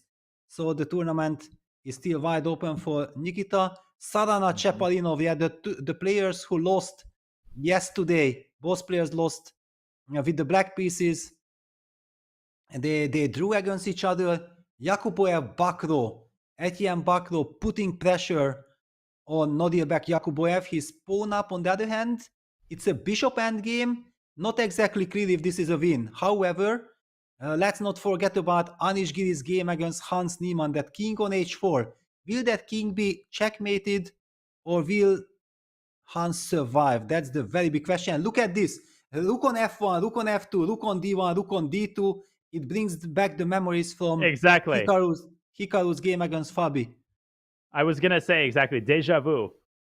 And the problem for white might be not so much the king on h4, but white has expended so many resources on ensuring the king's safety that now the situation in the center has destabilized, and if the bishop on d4 is dislodged, black does have a passed pawn on d5, which can start rumbling forward. So I'm not sure how Hans is going to keep the balance here. I think he's borderline lost. Yeah, looking very grim. The only reason why I don't want to call it a loss yet, that it's an opposite colored endgame. And we know that there is so much drawish tendency behind those things, but this is exactly the exception. This could be a model game which can be thought that, look at this, despite thinking that it's kind of drawish, black has such a dominating position. We are expecting some rook trade and then one of the rooks getting to the third rank. I would believe that. All right, let's just calm down. I already wanted to go for some rook f2, rook d3, and then push d4 and slowly win. But I realized that after rook f2, white can take on d1, so still I get some... But then rook f, it looks horrible. Rook f3, and the king is again boxed in. No, I think rook takes f2. What is Hans's idea? I mean, bishop e3 was played. Maybe he wants rook f2, rook f2. No, but like you said, rook d3. You don't have to go d4. You don't have to rush with d4, essentially, is the point. Yes, takes, rook d3, and then d4. Because now we are anyway waiting for Anish to find the best way forward. Yeah, he knows that he's very close to winning. I just want to check out one thing, because we missed out on this action, that who was playing for the win and how did White's king ended up on h4? Because this is such a big question. I did look at this position and I was thinking like, okay, this game will fizzle out in a draw, or maybe even, yeah, for example here. Okay, h3, rook c1. If White plays the move rook f1, I believe that the players would have agreed to a draw. So it was Hans who started this intrigue. Yeah, he started this intrigue with king h2. He was trying to bully Anish, but he picked the wrong guy. Because don't mess with Anish if he believes in his position. I have bishop on e4. I'm protecting this bishop with the pawn. I already have a invaded rook on c1. Come on, Hans, you cannot be fighting for the win. That's the message I'm getting from what Anish was probably thinking. The king starts its march. It's a beautiful kind of idea, but it heavily backfires. Look at this. This is how things are completely getting out of control. Black gets his rook behind.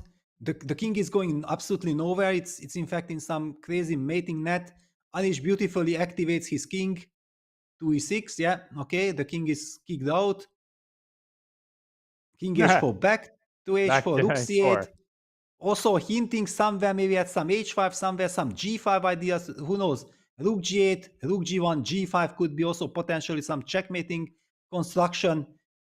That's why Hans is kind of trying to do damage control with rook h2, but this is a very unpleasant position now already. Anish will be the one not repeating, of course. Yeah, clearly. Thank you very much. Your chance has gone. Rook h8. Moving back and forth, enjoying, and finally breaking through. Yeah, it's just impossible from the white side to hang on to all the weaknesses. And this is where we see that Anish is able to activate both his rooks behind enemy lines. That's how we are getting this position that we are having in our live board. Okay, now it all makes sense. Lovely maneuvering chess by Giri. Of course, there were a lot of subtleties there that can be analyzed more deeply, but we get a sense of the general narrative of the game.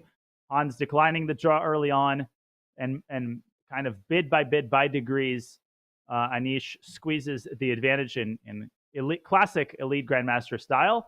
Now, with 20 minutes on the clock, plenty of time, and he is enjoying, and now it's time to act. And there we go. Rook takes d2 on the board. Now Hans with a very unenviable decision. Rook takes f1, rook d3 looks horrible. Rook takes d2, rook f3 looks horrible. Either way, one of the rooks ends up on the third rank, whichever one isn't captured, and just causes White's position. And there's a really funny line. Rook takes d2, rook f3, rook e2, bishop d3, rook e1, bishop f1.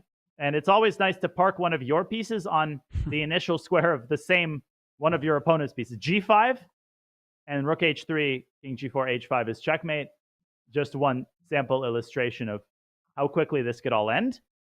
Yeah, I think Anish is knocking on the door of his what would be his second, incredible grinded out endgame victory in a row. Because yesterday he beat Rauf Mamedov. I know it feels like it was a year ago, but it was just yesterday that he squeezed that endgame against Rauf, and now doing the same in perhaps even more impressive style with the black pieces. Yes, and this is what Anish is famous for. Yeah, he has a wonderful technique. He enjoys this kind of positions. Give me the advantage. I cannot lose and I can squeeze. I'm going to find all the resources in the position. What a fool Hans have been. It was just a terrible misjudgment, thinking that he has rights to play for a win in a position where he should have been happy to just shut it down, make sure that nothing happens to him. And he gets a masterclass by Anish Giri, who, by the way, cannot already qualify from the the Grand Swiss, but we keep on mentioning that there is another route of qualifying for the candidates. That's the FIDE circuit. And there Anish is having great chances. He's one of the players with Vesliso and Gukesh fighting it out. I think these three players are the main candidates. And having a good result here, he can, if he wins the last game, and he will have the white pieces most probably, he can collect quite a lot of points, which can help him qualify through the FIDE circuit. Yeah, great, solid event for Anish, capped off by very likely win here in the penultimate round. And as this game draws to a close, it's time for us to go on another short break. Before we do that, another reminder of an event that you don't want to miss, the U.S. College Rapid and Blitz. Coming your way, this premier competition will display top talent in American college chess as the rising class battles for dominance in high-speed chess.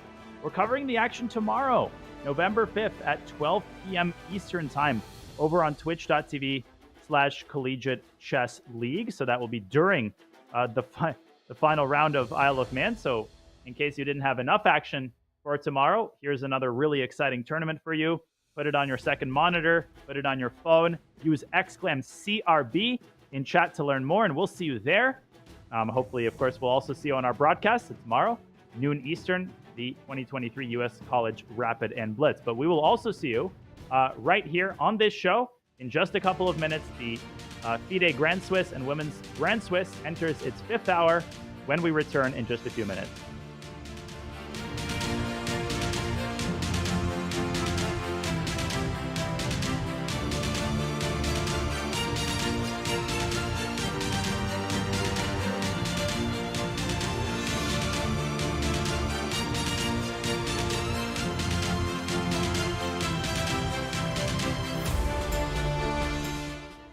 Chess Kid is fun. Chess is great for the brain, but it's also fun to play. And Chess Kid makes it easy to have fun. Whether your child is a total beginner or a prodigy, they can hop on and find a well-matched opponent from around the world at any time. Chess Kid is the safe, parent-approved way for your child to play chess online. Chess Kid is educational. To kids, it feels just like playing, but chess is a great way to learn patience, strategy, and critical thinking. Chess Kid features a comprehensive training program that guides kids to level up on their way to mastery. There are more than 50,000 chess puzzles and a whole library of entertaining videos that teach strategies, tactics, openings, and endgames specifically for kids. Chess Kid is easy. Whether you're a parent helping your child, a coach managing dozens of kids, or a school of hundreds. Signing up is free and easy, so what are you waiting for? I really love watching games by top female players and studying their games from the past. And I think that's like one really cool thing that the chess community could do more of. I know my friend Luciana is publishing a Chessable course on some of the great games by the early world champions, Veremenchik, Rudenko. And you can learn just as much from these games as you can learn from any game. And yet it does provide inspiration and like adds like depth to our chess culture. So about 10 years ago, I published a book called Play Like a Girl with like tactics by female chess players. And I'm actually redoing that book. And it's so much fun to just like kind of like dig in and see some of the most important tactical themes in chess.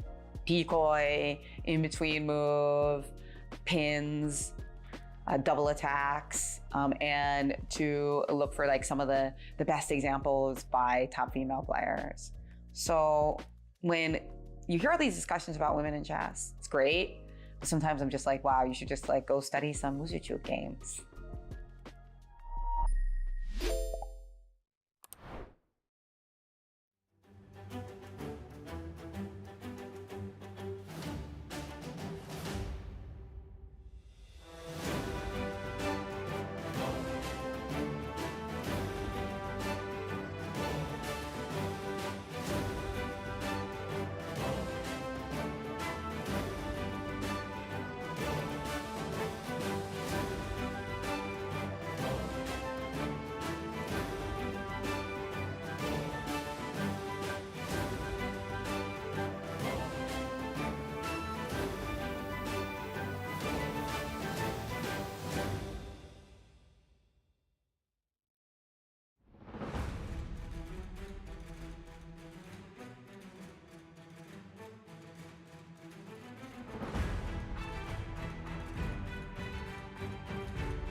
Welcome back to the 2023 FIDE Grand Swiss and Women's Grand Swiss. This is the penultimate round. We're about 5 hours into the festivities. So many results already coming in. It's been the most exciting round, bar none, which sets us up for an incredible finale tomorrow. GM Peter Lecko, GM Daniel Naroditsky, we hope you've enjoyed the coverage. And there is more to cover. There's a lot of games that we weren't able to get to just because there was so much going on the top boards. One of those games is Alireza Firouzja, who's been in a dogfight with Polish GM Mateusz Bartel. Peter, looks like Alireza's got good winning chances. Yes, I think looking at this position, one gets the feeling that this was a crazy big fight with lot of action. Let's just very quickly rewind, because here already it's clear that Black is the one calling the action. Black is exchange up. Eventually, we might be seeing somewhere a break with h6, breaking that construction and slowly, step by step, winning. On the other hand, maybe even there are other ideas, not even trading those pawns. Let's just quickly check what happened here. It was Najdorf. All right. So Alireza clearly was in a very fighting mood. Normally, Mateusz Bartel is famous for not shying away from complications. Yeah. He's a very interesting player. We see very similar situation like in the Deák Bogdan game against Daniel Bogdan game against Vidit, but a completely different one. Yeah, White is going for activity. Black is countering it just like in the best tradition of the Najdorf. Razor sharp encounter, takes, queen f3, queen c7, bishop dc, knight f6. So White has sacrificed the pawn, but you see the evaluation bar also confirming that White has excellent compensation. Rook he1, castles, king b1, rook fe8, and okay, some complete craziness. So we see some mistakes by players. If you are playing such a wild game, it's impossible to play a perfect game. And queen h3, apparently this was asking for too much. Bartel, to himself, he likes to go for an attack. He wanted to avoid the trade of queens, but against Alireza is not. But look at this, knight d5. Did it work? Knight d5, apparently a big mistake. Rook takes e4, and clearly the idea: knight c3, bishop takes c3, queen takes e4. Ah, yes, this is what Alireza probably has missed. Queen takes e4, bishop d3, seemingly winning the game, but Black has this beautiful knight takes f4 counter-strike, hitting the bishop and hitting the queen, ignoring the hanging queen on e4. But the big catch is that after knight c3, White can take with the pawn. Oh, that's the key move. Oh, amazing. Queen takes e4, bishop d3, and now the difference is that after knight takes f4, White has the bishop on d2, so can eliminate the knight, and when Black takes, Black gets checkmated. Wow, so incredible. Then queen h3 paid off. I wanted to say that against a player like Alireza Firouzja, this kind of gamble cannot pay off. No, I got fooled. And how big time I got fooled. Look at this. And then e4, bishop f1, knight d5. Bartel went on to eliminate the pawn. White is clearly better now. Has the two bishops, has the better pawn structure. Very dangerous scenario. What happened here? Rook e6. Oh no. Why? Why? Just go back to e1 and enjoy your life. Yes, and just win the game slowly. Yeah. Wow. Okay, so rook e6. What did Mateusz miss? Fe6, g5, knight e4, queen e6, king h8. Maybe he just felt like, okay, there is no way with the light square zone and so on that he won't be able to win this. But suddenly he's in some pin. And Black gets a lot of activity. What a crazy game. I can imagine the time trouble. Yeah, time trouble was also very high. And then suddenly, okay, queen e2, great. But clearly, Alireza takes the bishop, not the rook. You want to eliminate the light squared bishop. Queen takes d3, bishop f8. And here queen e4. Now Black is in control. f5 a mistake. And this is more or less how we reach this endgame, which is by far from trivial. White has some compensation, but most probably step by step. Wow. Move 38. This is still time pressure. Clearly the players were relying on their 30 seconds. F6, G takes H5.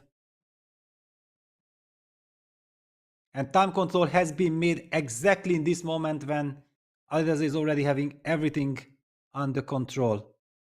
Okay, so that's how we reach the current position. Any thoughts on this crazy game? How do you explain all these mistakes, crazinesses that we have seen here?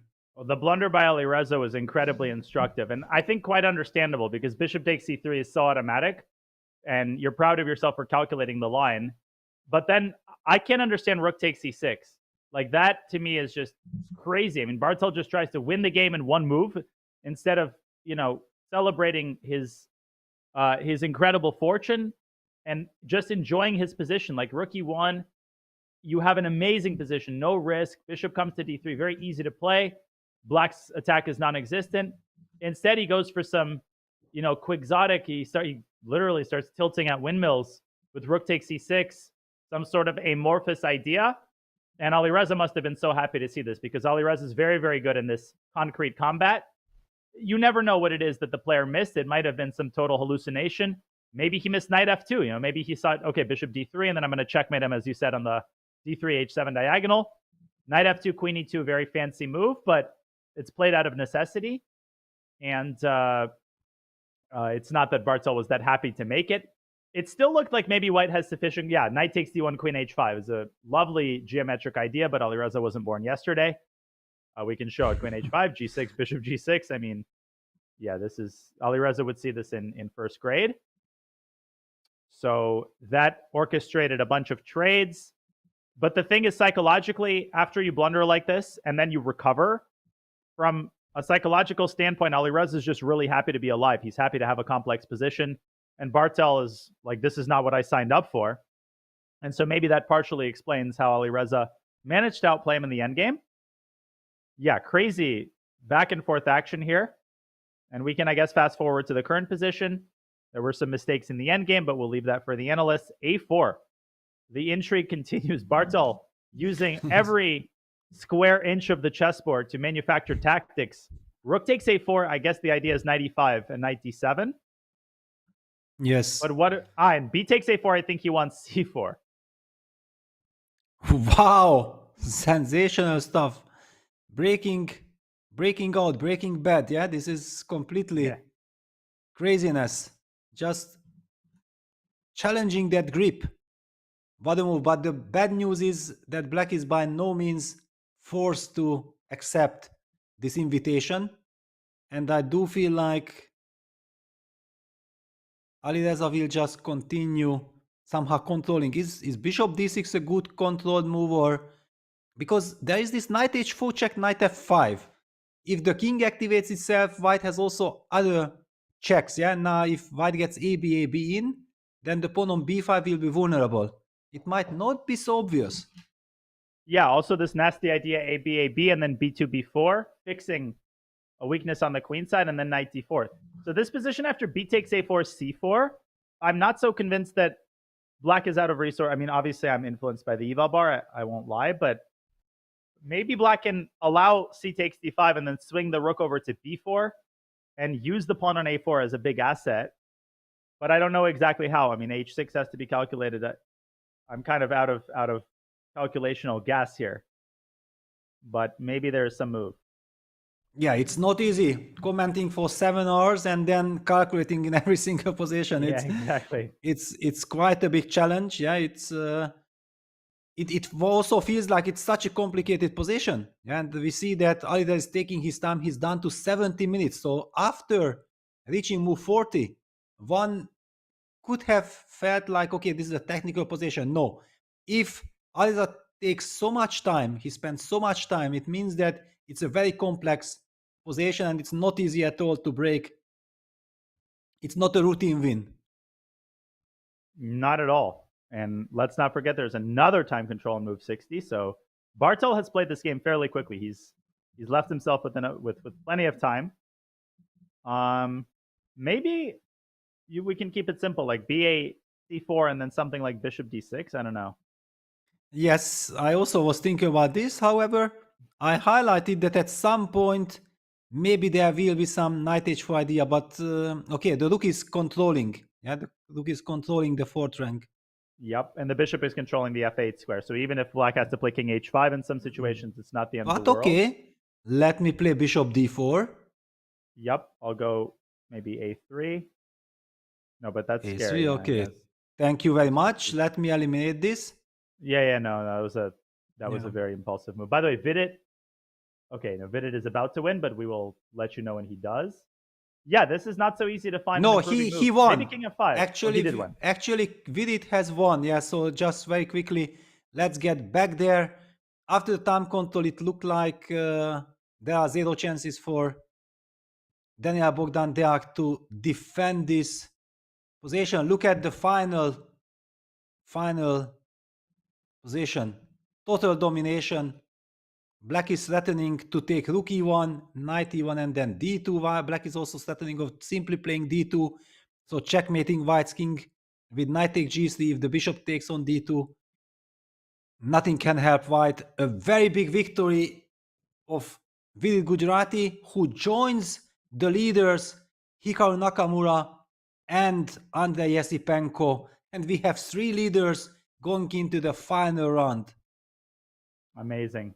I mean, what a finale this is going to be tomorrow. Yes. And look at this. Look at the top 7 boards. I know top 7 is Anish's game. It's still in progress. But the top 6, every single game had been decisive.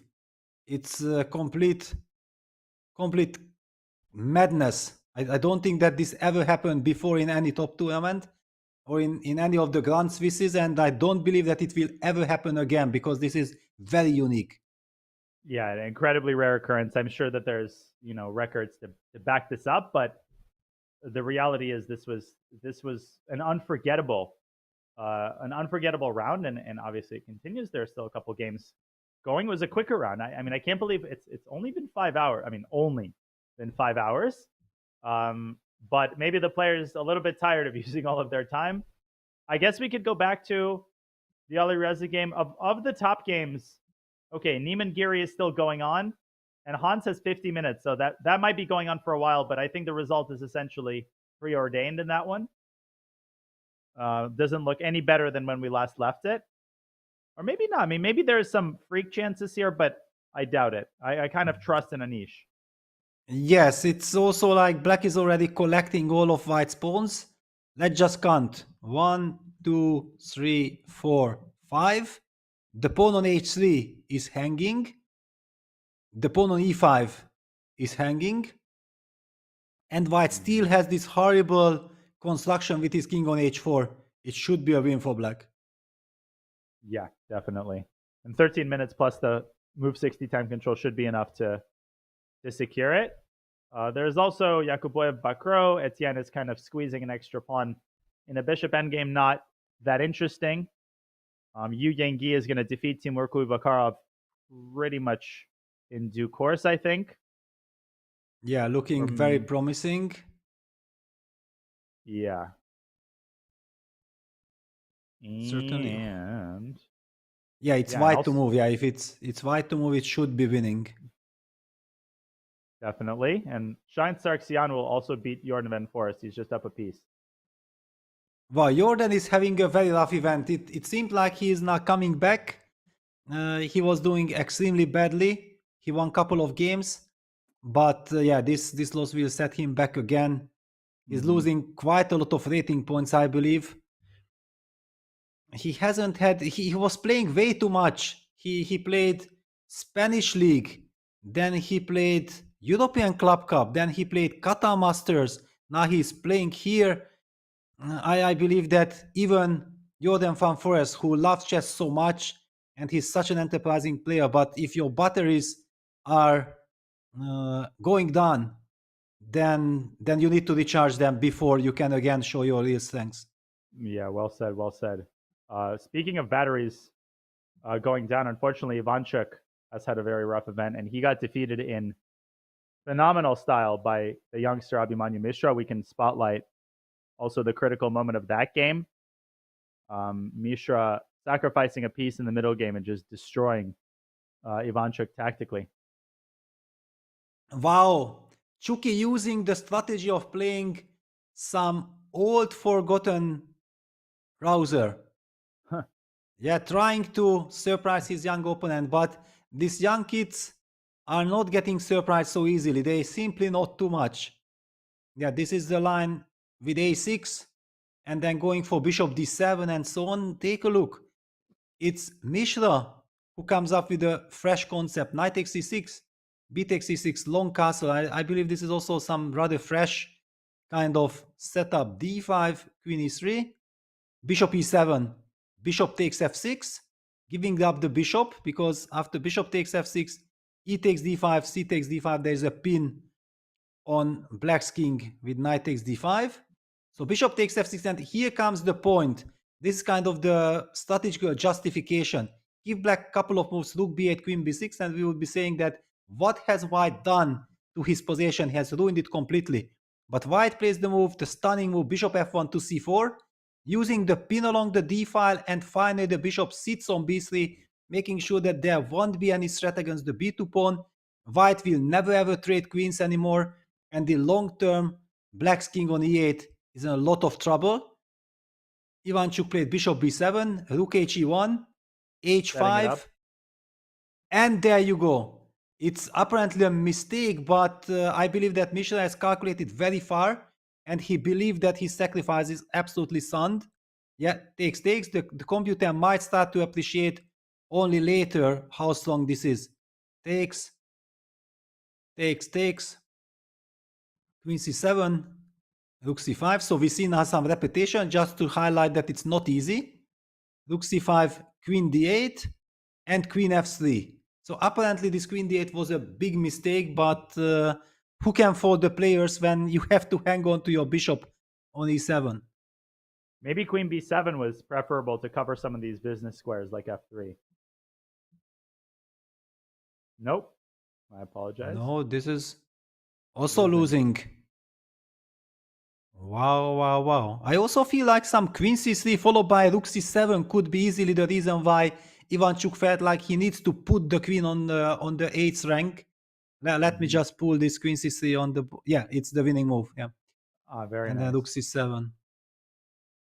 Yeah. So I would say that the piece sacrifice was a great, and we have also seen the computer then correcting himself, giving double exclamation marks to white moves. So queen d8, apparently the losing move, which Mishra and I used with queen f3. Look at this queen. Let's just enjoy this. The queen is hitting the rook on a8. White is hitting the pawn on f6. And also the rook is hitting the h5 pawn, which seems like it's not important, but we will see during the game that actually it turns out to be important. Mishra goes after this pawn. Takes. King g7, rook e3. Very much the same narrative like in the Hikaru Fabiano game. The rook is joining the battle on the 3rd rank, targeting black's king. Bishop d6, queen g4 check, king f8, rook h3, king e7, queen e4 check. Yeah, look at this. What a fantastic performance. Great calculation also. Rook h7. Threatening checkmate. Black is completely... Look at this. Like if black has already started putting his pieces back to start a new game. Yes, yeah. Bishop e7, queen c6, and queen d7 runs into rook h8 check. Okay, also queen takes a8. But rook h8, bishop f8, rook takes f8 would be... And also king f8 runs into rook h8, winning the house.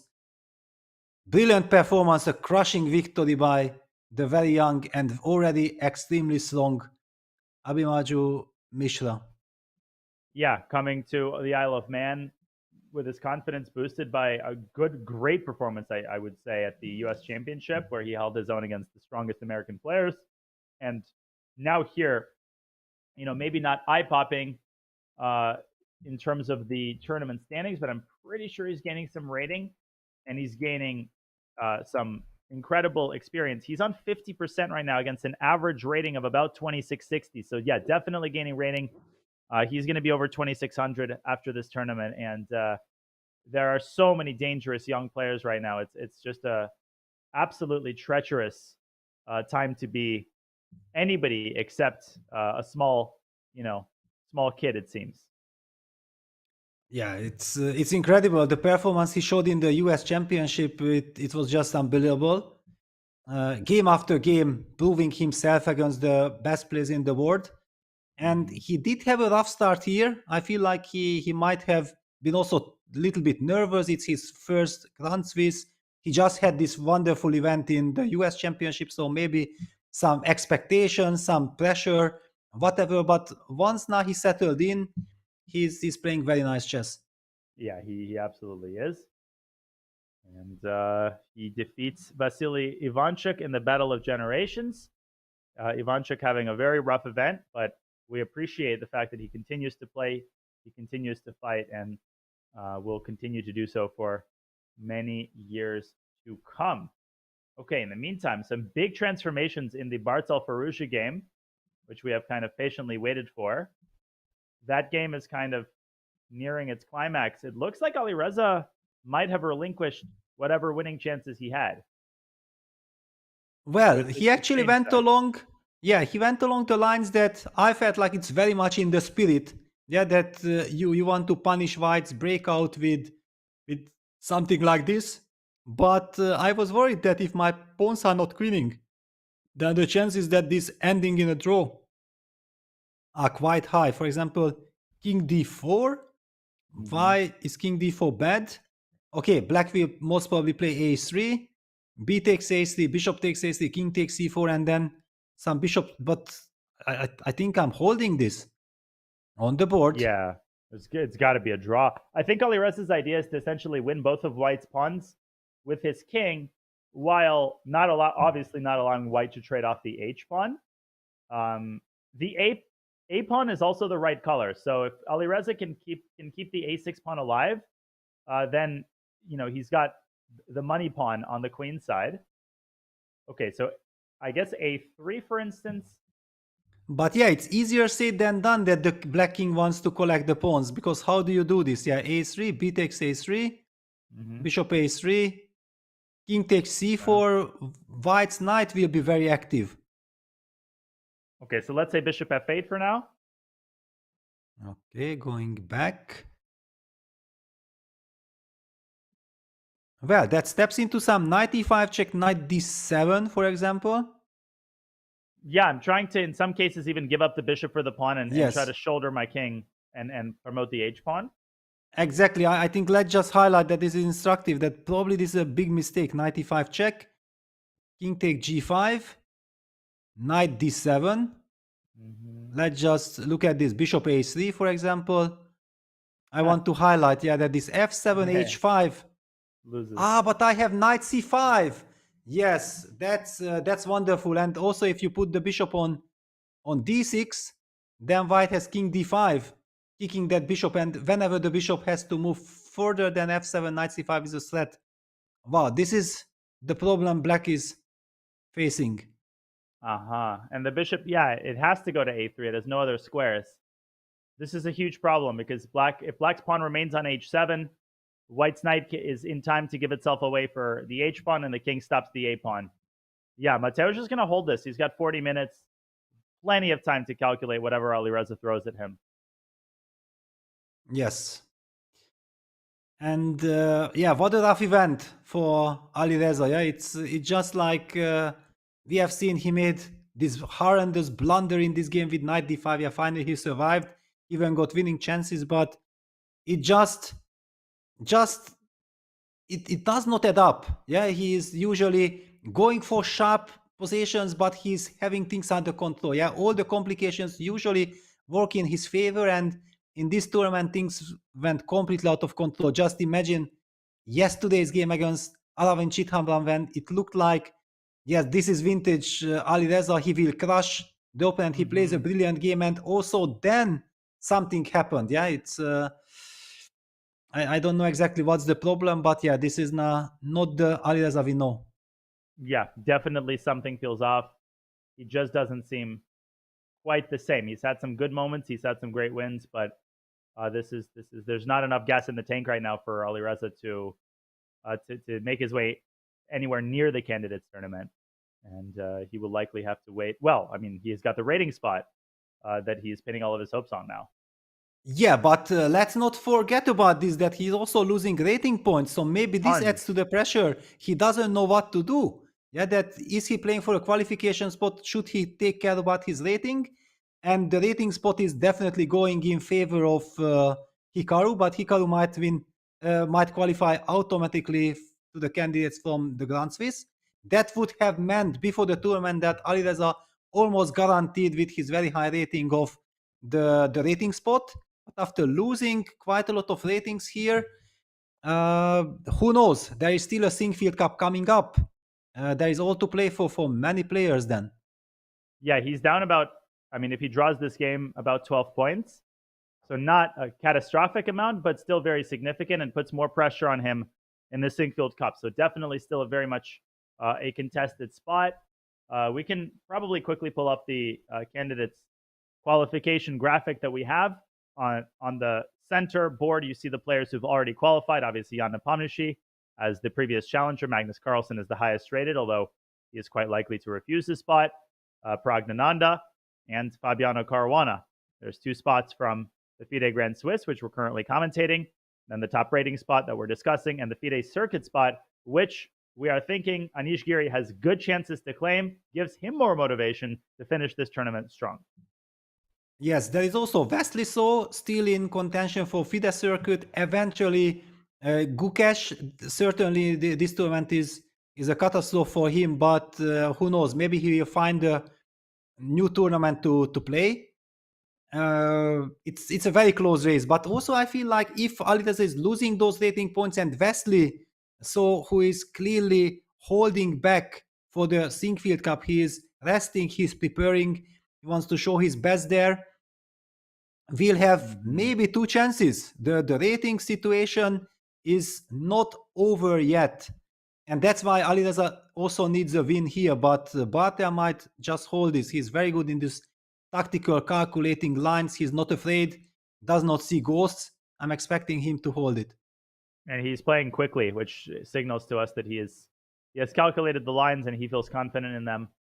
Maybe he has even found a way to liquidate to a draw through another method. We were centralizing the king and using it as a barrier on the f8, a3 diagonal. He brings it back to b3 and chases the bishop. So let's say bishop f8. He wants, what does he want? What does he want here? Well, bishop f8 also runs into some, yeah, but knight d4 check, king g5, knight e6, king f6, knight f8, h5. That's the scary stuff. Oh, king a4, king g4, g6, and king a4, king f4, still g6. And how does this work out? g6, hg? Knight h4.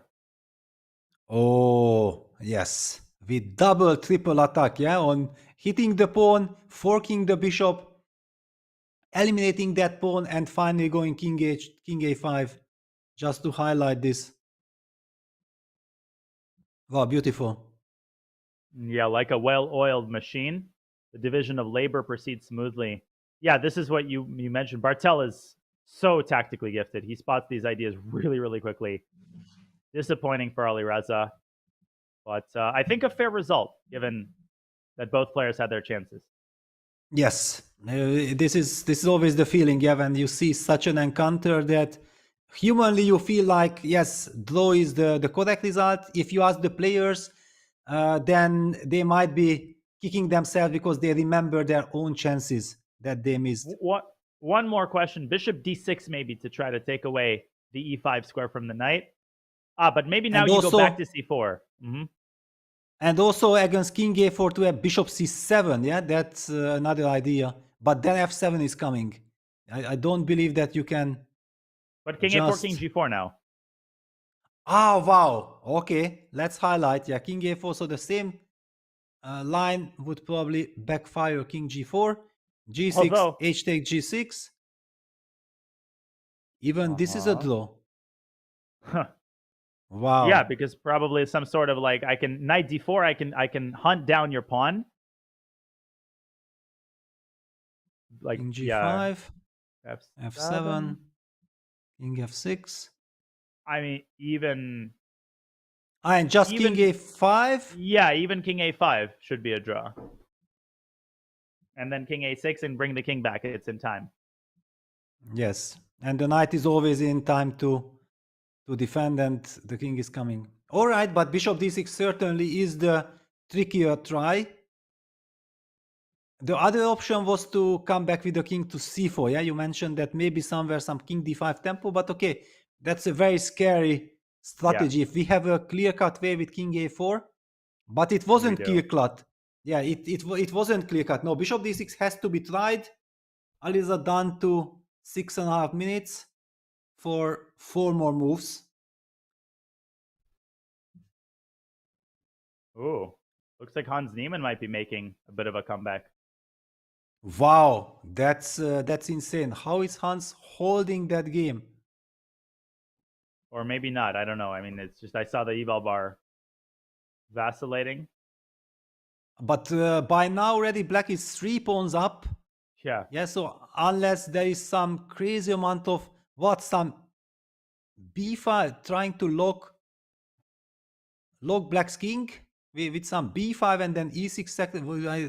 I'm trying to there is one crucial idea. Actually, everything revolves around one important idea. Rook c6 check. I wasn't expecting this move. I thought he was going to go king takes g4.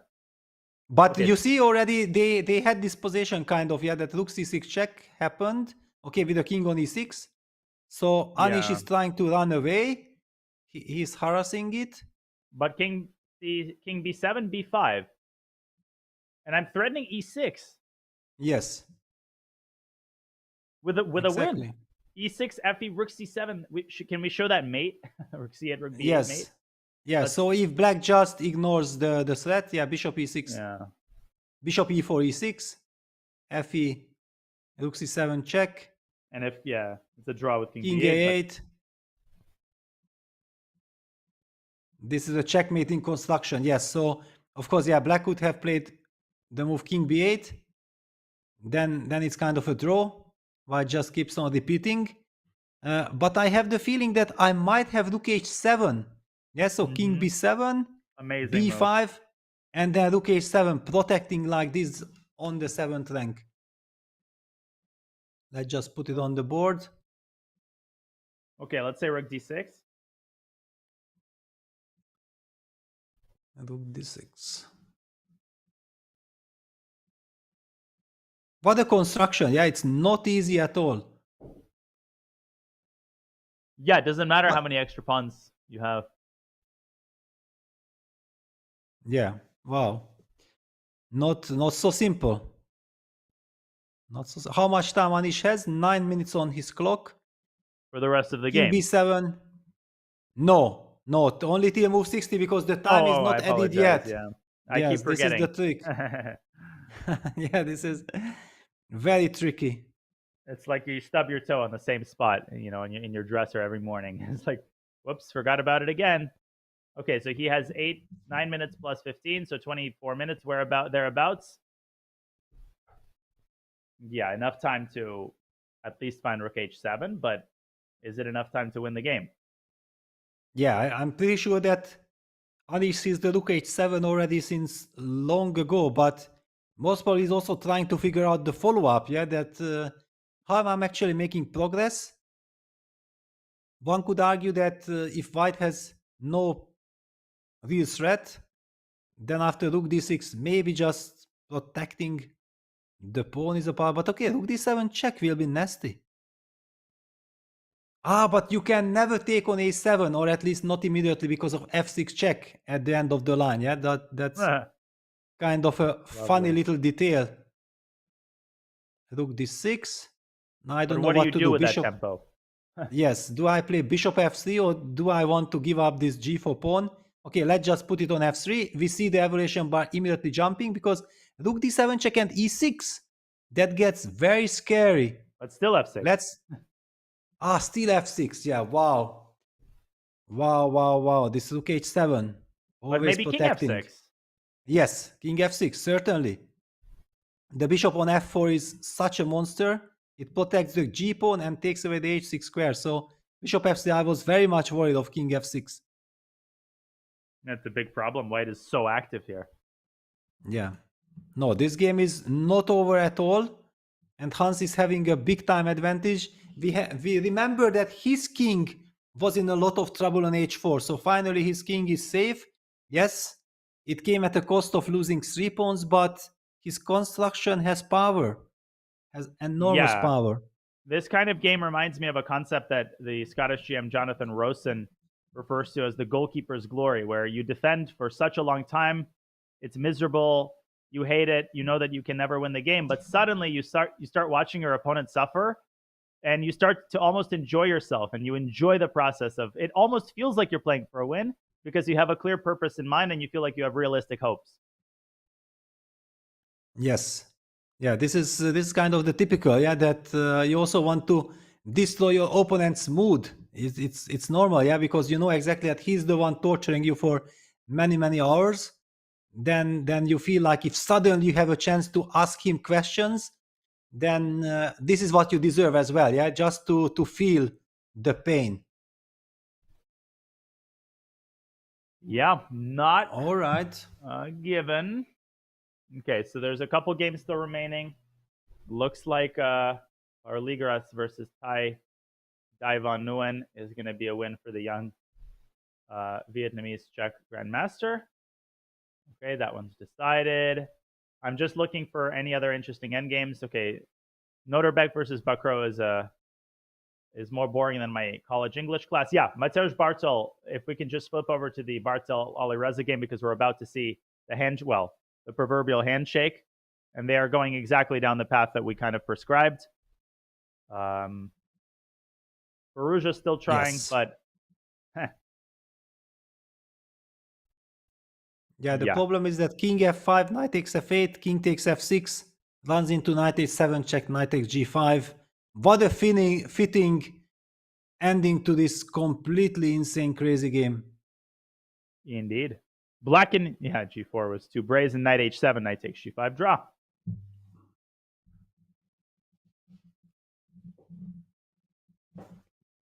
All right, great stuff. I did not put it there because I thought actually black has offered a draw with his king takes f6 move. That's why knight h7 was not blitzed out. King f5, knight takes g5, king takes g5, king a5. Let me make one more move so that we finish it with 2 bare kings. What a fight. Incredible. The money move was this a4 c4 idea, I think, by Bartel that really reignited the flames of his counterplay and allowed him to generate just enough of it to cause Alireza to give the exchange back, and then great tactical awareness and good time management by the Polish Grandmaster to give himself plenty of time to figure all this out. Draw. Wow, what a save by Bartel, also showing his incredible creativity. This also gives us the chance to go back to the Anish game against Hans. There is so much action, so much intrigue in this position. There is indeed. And again, for people just joining, Anish's 19 minutes, not 3, because 15 minutes will be added to the clock. Since he's taking his time here in finding rook h7, we'll take the opportunity to go on another break. Give ourselves a quick breather. There's still a couple games remaining in the open section. This round a little bit quicker. We're only, only 5 hours and change into the round, but already so much intrigue has happened. We hope you've enjoyed the round thus far. Stay with us. More action from the FIDE Grand Swiss in a few minutes.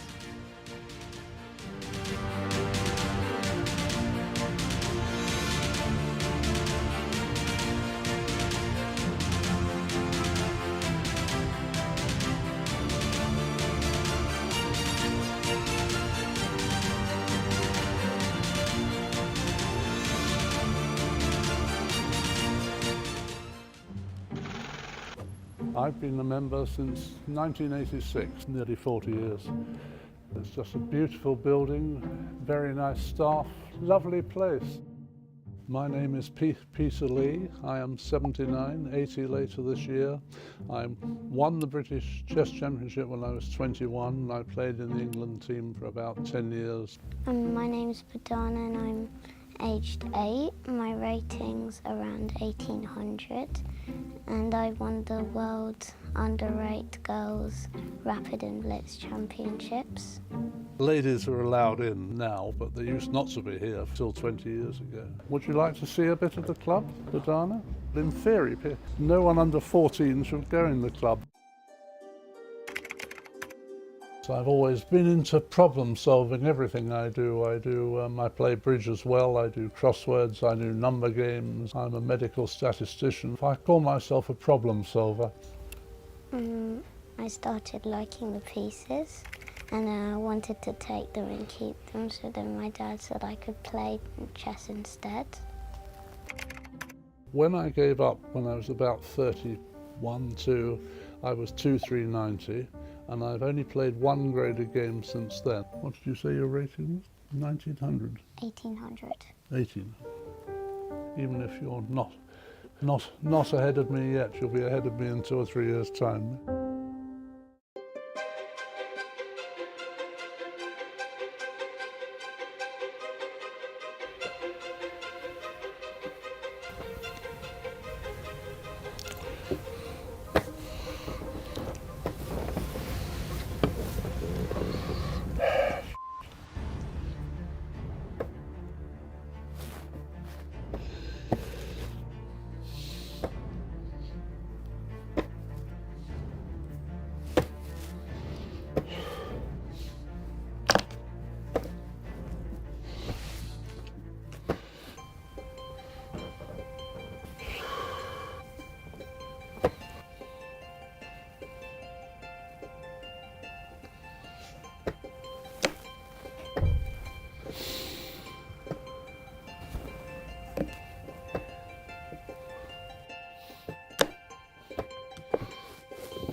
Sure. Well, she played a lot of very sensible moves. Did you think you were winning at one stage? Maybe slightly better. Maybe slightly better, yeah, you probably were.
Welcome back to the 2023 FIDE Grand Swiss, FIDE Women's Grand Swiss. The penultimate round is moving toward its concluding phase. So much intrigue today across both sections. GM Peter Leko, GM Daniel Naroditsky.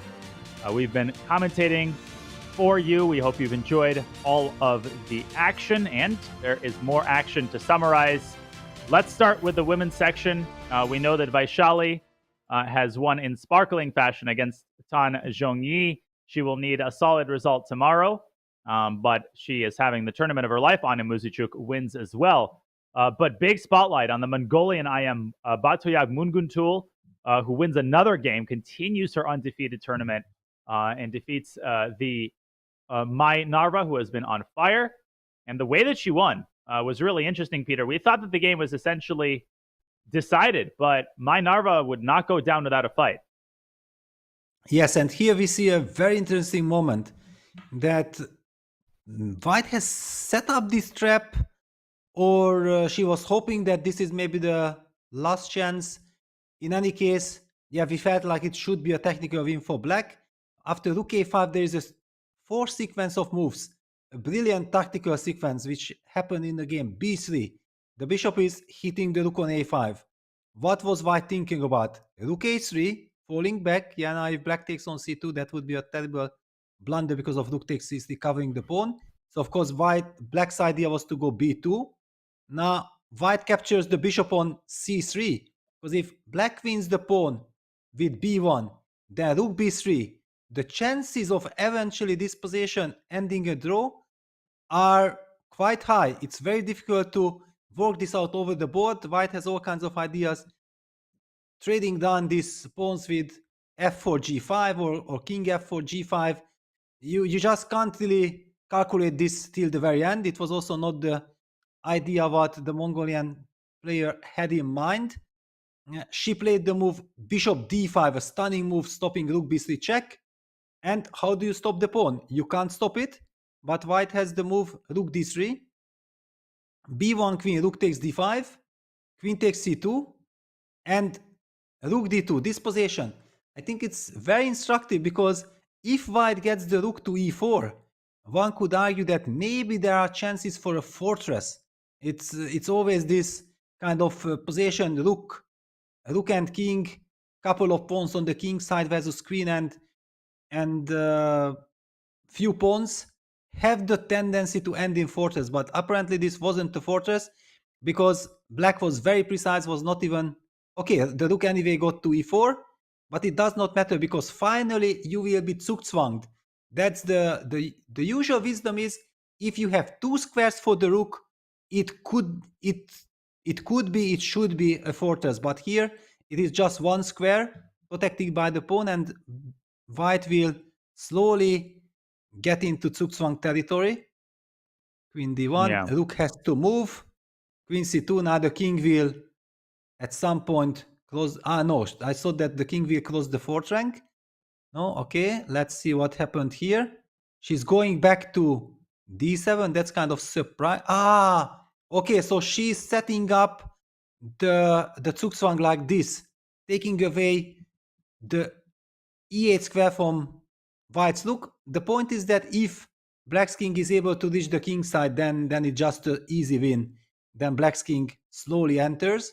So the rook has to keep an eye on the e-file, so that Black's king is not able to cross. But slowly now she's getting zugzwang. If king e2, then queen g1 comes, and Black is just always using the same method, coming closer and closer.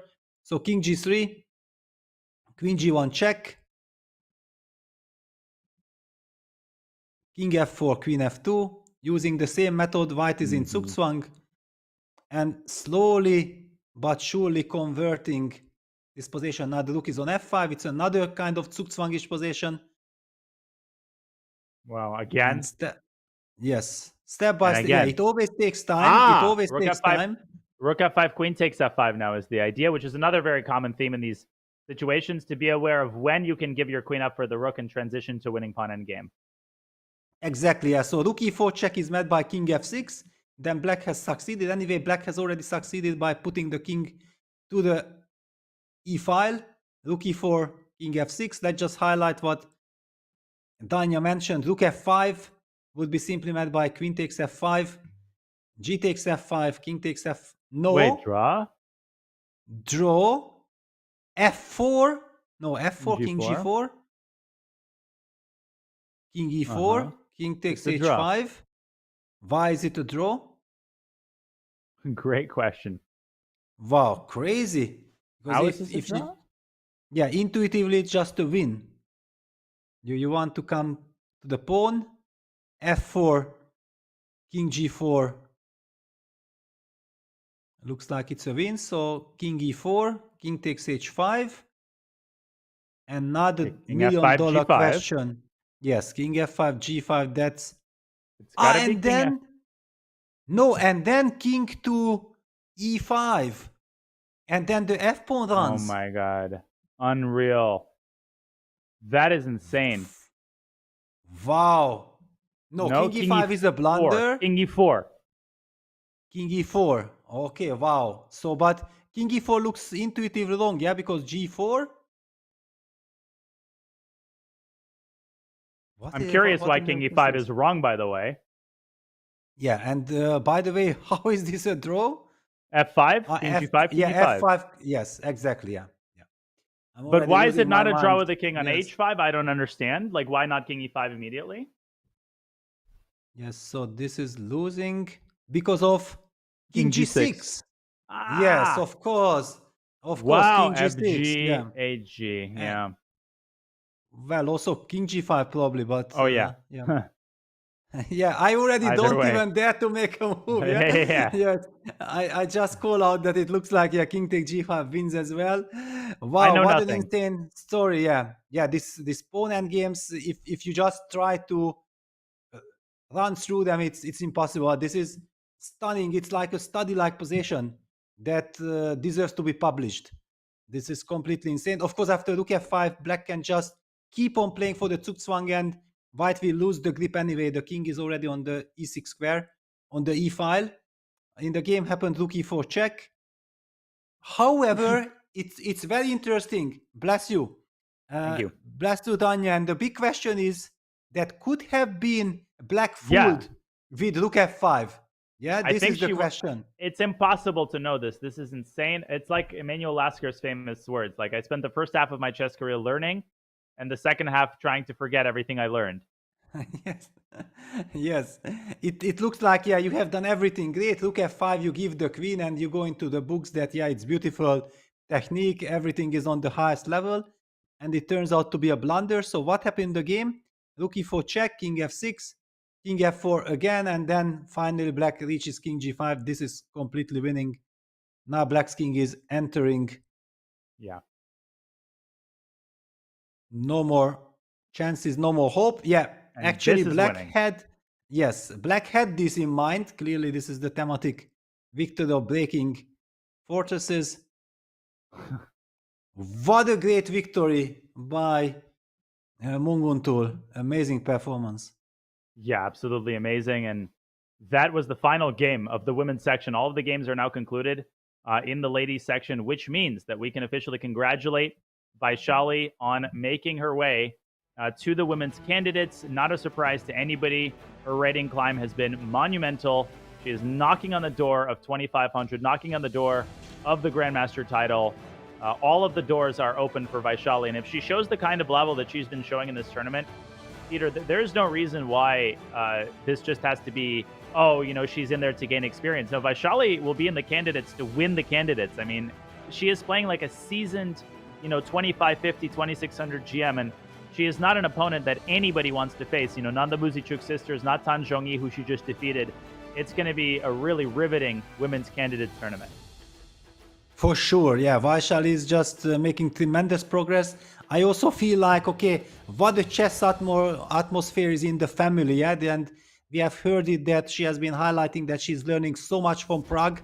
We know that Pragg is working non-stop on chess, and he's sharing many of his knowledges with her sister, and it's a fantastic team, and we are rooting for this family. This is just fantastic. Keep on going. Absolutely. Both of them are absolute class acts, as are all of the young Indian talents. Each and every one of them is wise beyond their years, super mature professional, easy to root for. And, the country's behind them, and, the great family.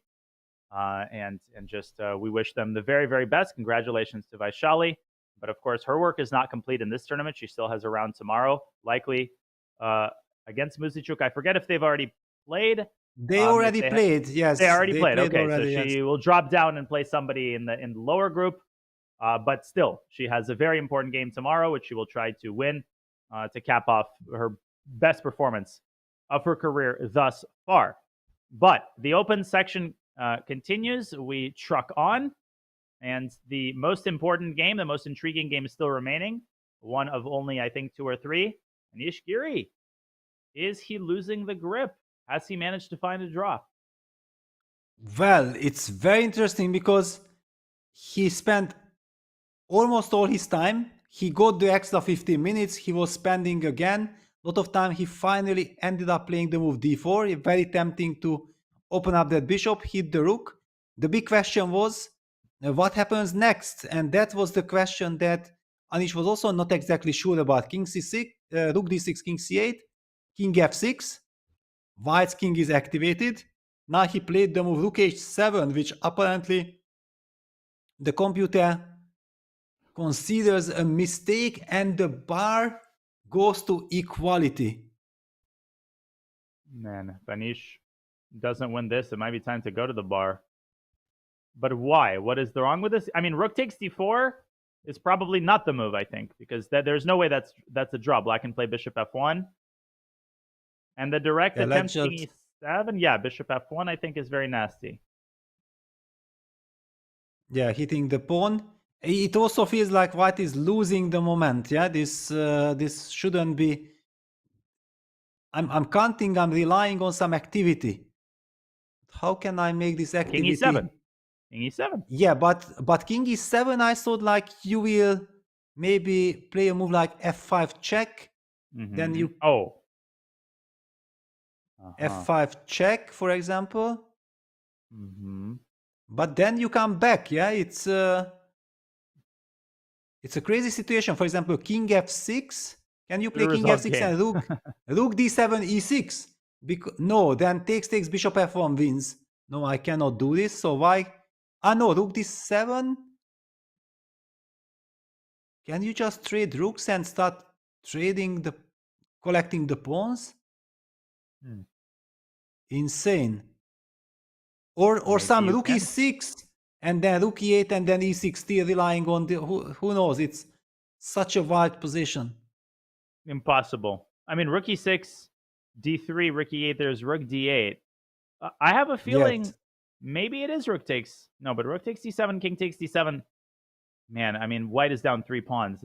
It's just, 3 pawns. Yes, 3 pawns. Yeah, this is.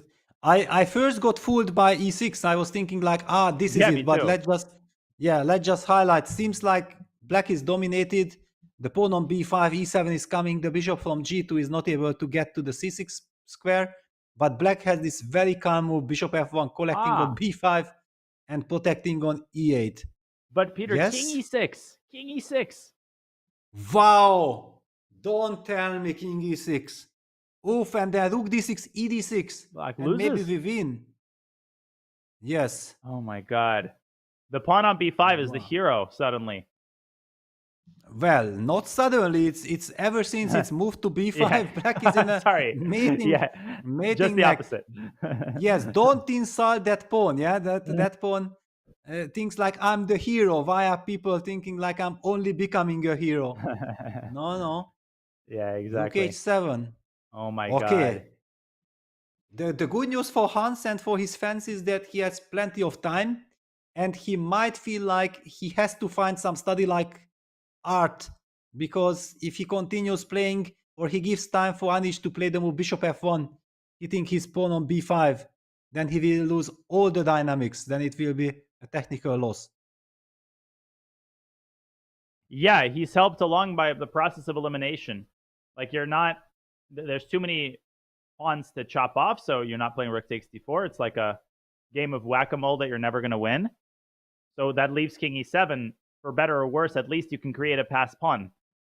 And if f6 checked, is then no, then king takes f6. You just get the same position but down a pawn. Okay, that makes no sense. Yes. And just to highlight, for example, what happens if black ignores everything and goes bishop f1, I feel like it's also getting very risky for black, but we are still alive. No checkmate yet. But at least white has perpetual. Yes. Yeah. Just rook d8, king b7, rook d7, and that's it.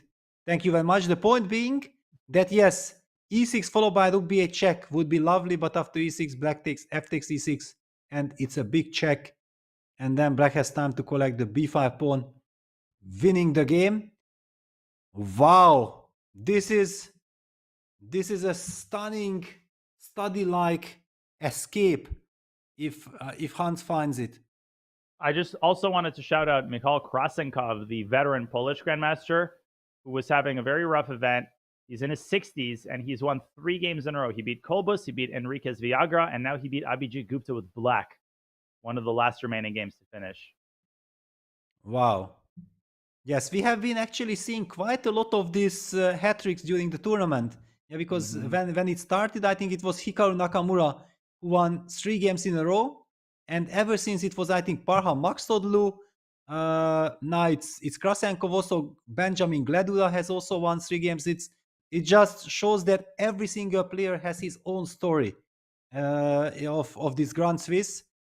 And I think all those stories are quite fascinating. Indeed. And okay, of the remaining games, Gabriel Sargsyan is about to defeat Frederick Svein. Nothing to write home about there.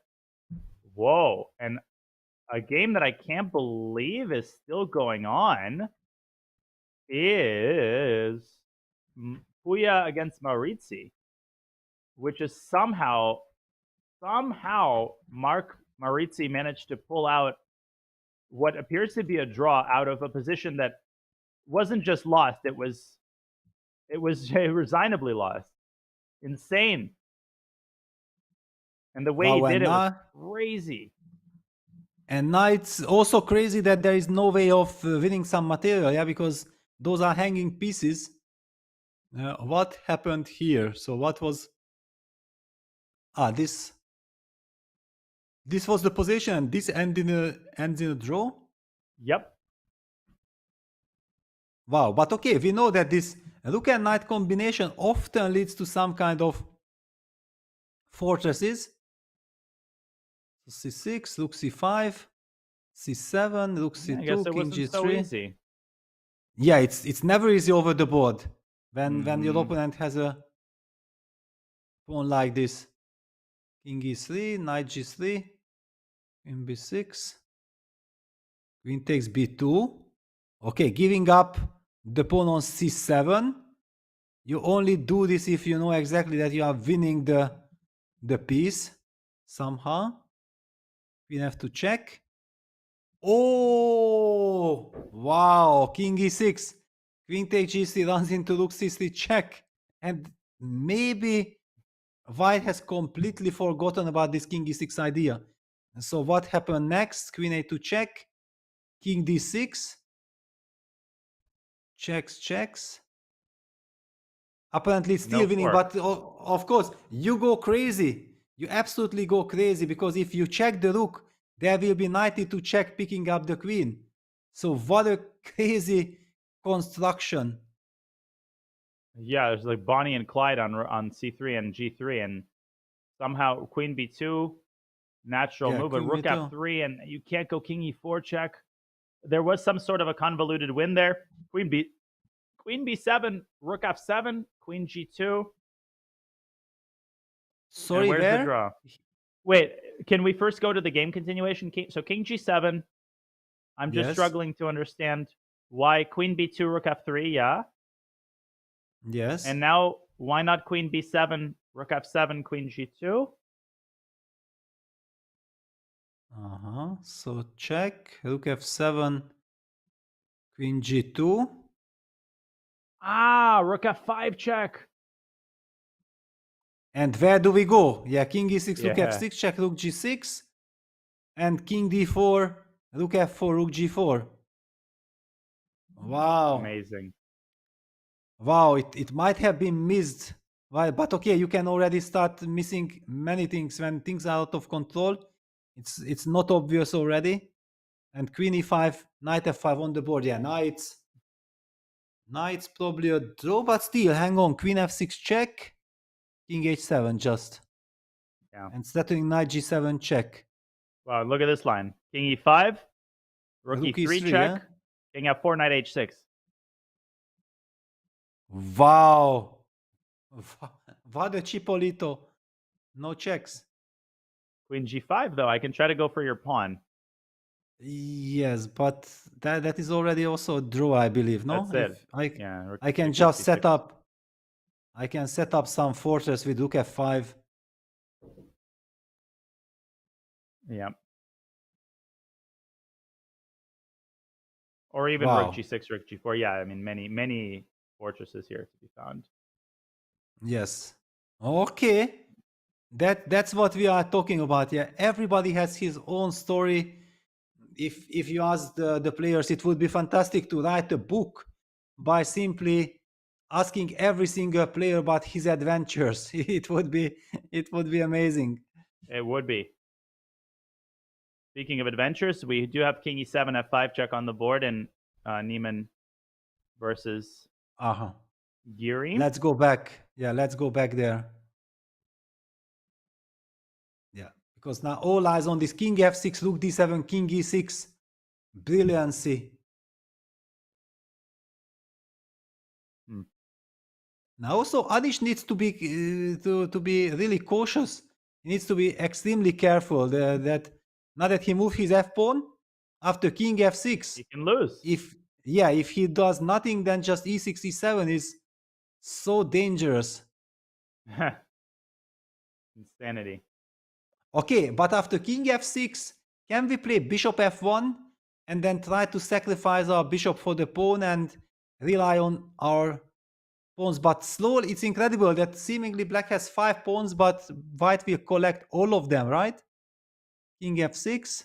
Let's just highlight this. Bishop f1, e6. Bishop takes b5, e7. Is e7 correct? I think it is.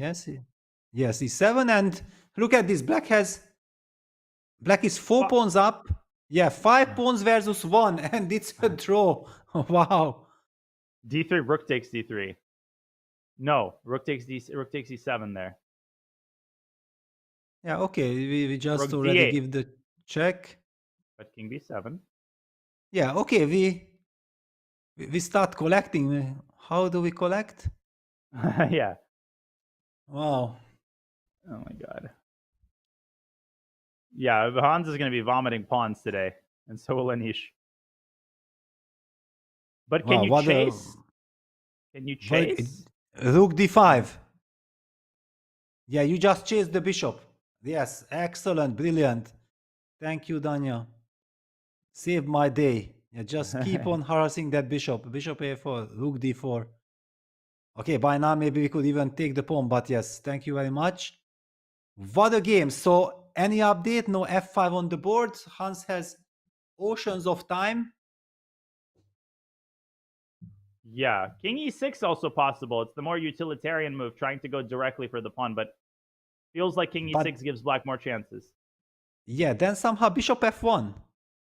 And then if we just try to take everything, king takes f5. Just like this, yeah? But okay, yeah, rook takes c4. I'm a little bit afraid of this, but yeah, maybe it's possible. Maybe also positional draw, but if Hans sees king f6, the only question is king f6, rook d7. Will he see king e6? If yes, he will play king f6. Yeah, that's kind of the very tricky stuff. Yeah, that king f6, rook d7. We were also puzzled that what is the move, and then the stunning king e6. Unbelievable. Yeah. When black has to be super careful, most probably he needs to go back to h7, lose a tempo, which is very scary. All right, let me get back the live board. So this is the moment of truth.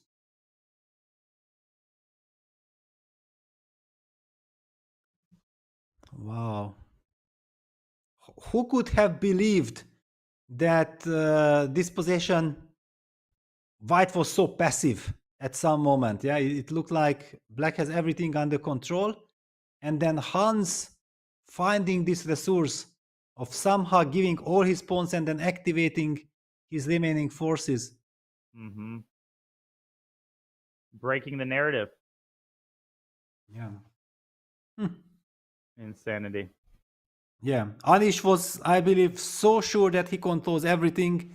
King E8, wow, what? Hans with 36 minutes on the clock loses the track. Oh my gosh, King E8. I didn't even realize that was an available square. Yeah, very strange, because I thought like King E8, Bishop F1, it just loses. What's What the is point? this? Bishop F1? Yes, we do Bishop F1. Could he be attracted with no Rook D8 check is just an empty check, King B7, and you have the worst possible construction. Yes. And Rook D5 runs into Bishop C4, so you can't be hanging on to your B5 pawn. Maybe his heart was beating too fast. This is Harakiri, it feels like. Wow. I mean, there are still chances, but why King E8? What is the point? Yeah, it Why not just think? feels it's completely wrong, because you step in front of your pawn and you lose all this coordination, all these elements that were helping. Yeah, of course, I understand over the board it's always much more difficult. It was easy for us, so on. But one could sense, that he set up such a dominance that there are real chances that the position might give some hope for miracle. And then he kind of plays the move King E8 after 5 minutes of thought. This is premature. Yeah, Bishop F1. And Bishop F1. Anish says, thank you very much. I still have 6 minutes. This is a technically winning position. I don't see Hans holding this. Yeah, Hans just didn't feel the vibrations of that position at all. And the point is not that he missed King F6, King E6. It's that with 36 minutes on the clock, having made so much progress, he rushes into a move that doesn't even look tempting. It's not like, oh, it looks like I have a forced draw and there's some detail. King E8 is just makes no sense at all, but the game continues. King F8, he still has the E-pawn. It's not over. Yeah, but okay, this is such a big turn of events. Yeah, White's pawn on E5 is blocked. Before it was all connected, that White had domination. Yeah, Black was kind of doomed and no coordination. The king in trouble. Somehow nothing was really working together, and all of a sudden the bishop is on b5, eliminated that crazy powerful pawn on b5. We talked about it. It's the hero, or it was the hero of the game. And now the e-pawn is also under control. White's king is far away from collecting the f5 g4 pawns. So I don't really see arguments how Black can not win this game at this moment. What would you play here with Black? Okay, I definitely would like to stop e6. So one of the moves is like bishop d7. Unless I'm blundering something, I would love to play bishop d7. Otherwise, rook d7 was the other move, but rook d7 runs into rook b4. And then some e6 tempo is coming. That's why I was not so sure about that. Any thoughts? Any clear thoughts? Clear wins that you see? Nothing jumps. I mean, it would be very nice to set the kingside pawns in motion. But how is the question? Rook h3, e6, scary. I don't like it. But also now this e6 isn't so scary anymore, yeah, because the bishop is already covering it. But still, my instinct is also let's not allow this to happen. But what if rook h3, e6, rook f3, for instance? Like this, showing good nerves, yeah? Just ignoring everything. Kind of oh, no, never mind. Bad, very bad, Danya. Maybe g3 immediately. Maybe there's no need for rook f3. Maybe just push immediately. Because let's not forget about your idea, yeah, that you were then setting up this eternal chase of the bishop, yeah, with rook d5. That was your idea. So maybe the tempi is crucial, g3. But okay, whenever there is a tempi, kind of calculation. I believe in some defensive resource, or at least that it's very tough on the opponent also to calculate all this. For sure. Yeah, but looks good enough. Yeah, it's yeah, the G-pawn is coming. You distract White's coordination. No, but how could this happen? How could Hans make up his mind so quickly with 36 minutes on the clock? Yeah, I've got no answers. This was a gift to Giri. Well, one could argue that actually Giri deserved to win this game because he was playing a masterpiece, yeah, ever since Hans was overambitious in this drawish endgame. But then Hans was fighting back like a lion, and that's why we're kind of already that, okay, wow, there is a miracle chance to make a draw. And that's fantastic, but that chance is lost. Anish is done to 3 minutes, yeah. 40, yes. This is still, he needs to be very precise in the next two moves. Yeah, if he's precise, then the rest will be a matter of technique. And he realizes this. This is why he's front-loading all of his remaining time into this moment. He knows that if he finds the correct move here, that the rest will, will be survivable on increment. Maybe he is calculating rook h3, e6, g3. That would make a lot of sense, I think. Yes. Then it also explains why he is taking his time, because that's a razor-sharp variation. Other moves like bishop d7, I would love to make the move bishop d7, but I'm afraid that not that somehow I'm trying to control everything, but I won't be able. Yeah, bishop d7, some rook d6. Then again, this e6 move is hanging in the air. You just not completely sure. I was thinking that rook h8 check and then rook e8, just making sure that. But then also this e6 4 pawns versus the bishop might simply be a draw. Yeah, exactly. And you should start with the most concrete option, the one that's easiest to calculate. And if it works, you go for it. If not, you search for alternate options. But of course, Giri could also lose his nerve. Yeah, he could get scared of ghosts or a pawn. And it's the 10th round. Rook h4 played. Wow, setting up. Wow, he's setting up this beautiful pin. Hunting on g3, an interesting move. Oh, but there's a lot of tactics now. Ooh. It makes sense. That's for sure. It makes sense what he did there, but I don't love it. It feels a bit artificial. That's that's the impression I'm getting. Rook d2. Okay, Hans making sure that he removes the rook. Also, just in case, keeps the eye on the g2 square so that black's pawns are under control. Now rook h3. But then I feel like I gained something with the rook already being on the second rank. Yeah, this race with e6, g3 might not be so powerful. Yeah, rook h4 is very cute. But you're trying to win the game, not build your dating profile, and you want to get those pawns in motion. That's hilarious. It's 6 hours in. I'm allowing myself. The kids are all at school. I'm loving it. It's just brilliant. And Anish done to 55 seconds. 10th round, 6 hours of play. You go crazy because with 3 extra pawns, why am I not winning? And why I haven't won this game already before? Just all these kind of thoughts are running through your head. But you need to focus and you have to be super sharp. Rook h1 played. Makes sense. But okay, why? But I don't understand anything that's happening here. Rook h3 was so natural. Now e6. Yeah, white wins couple of tempos. Yeah, we don't. Yeah, e6 on the board. Of course, black has 4 pawns. Yeah, Anish finally kicking that monster bishop from f4.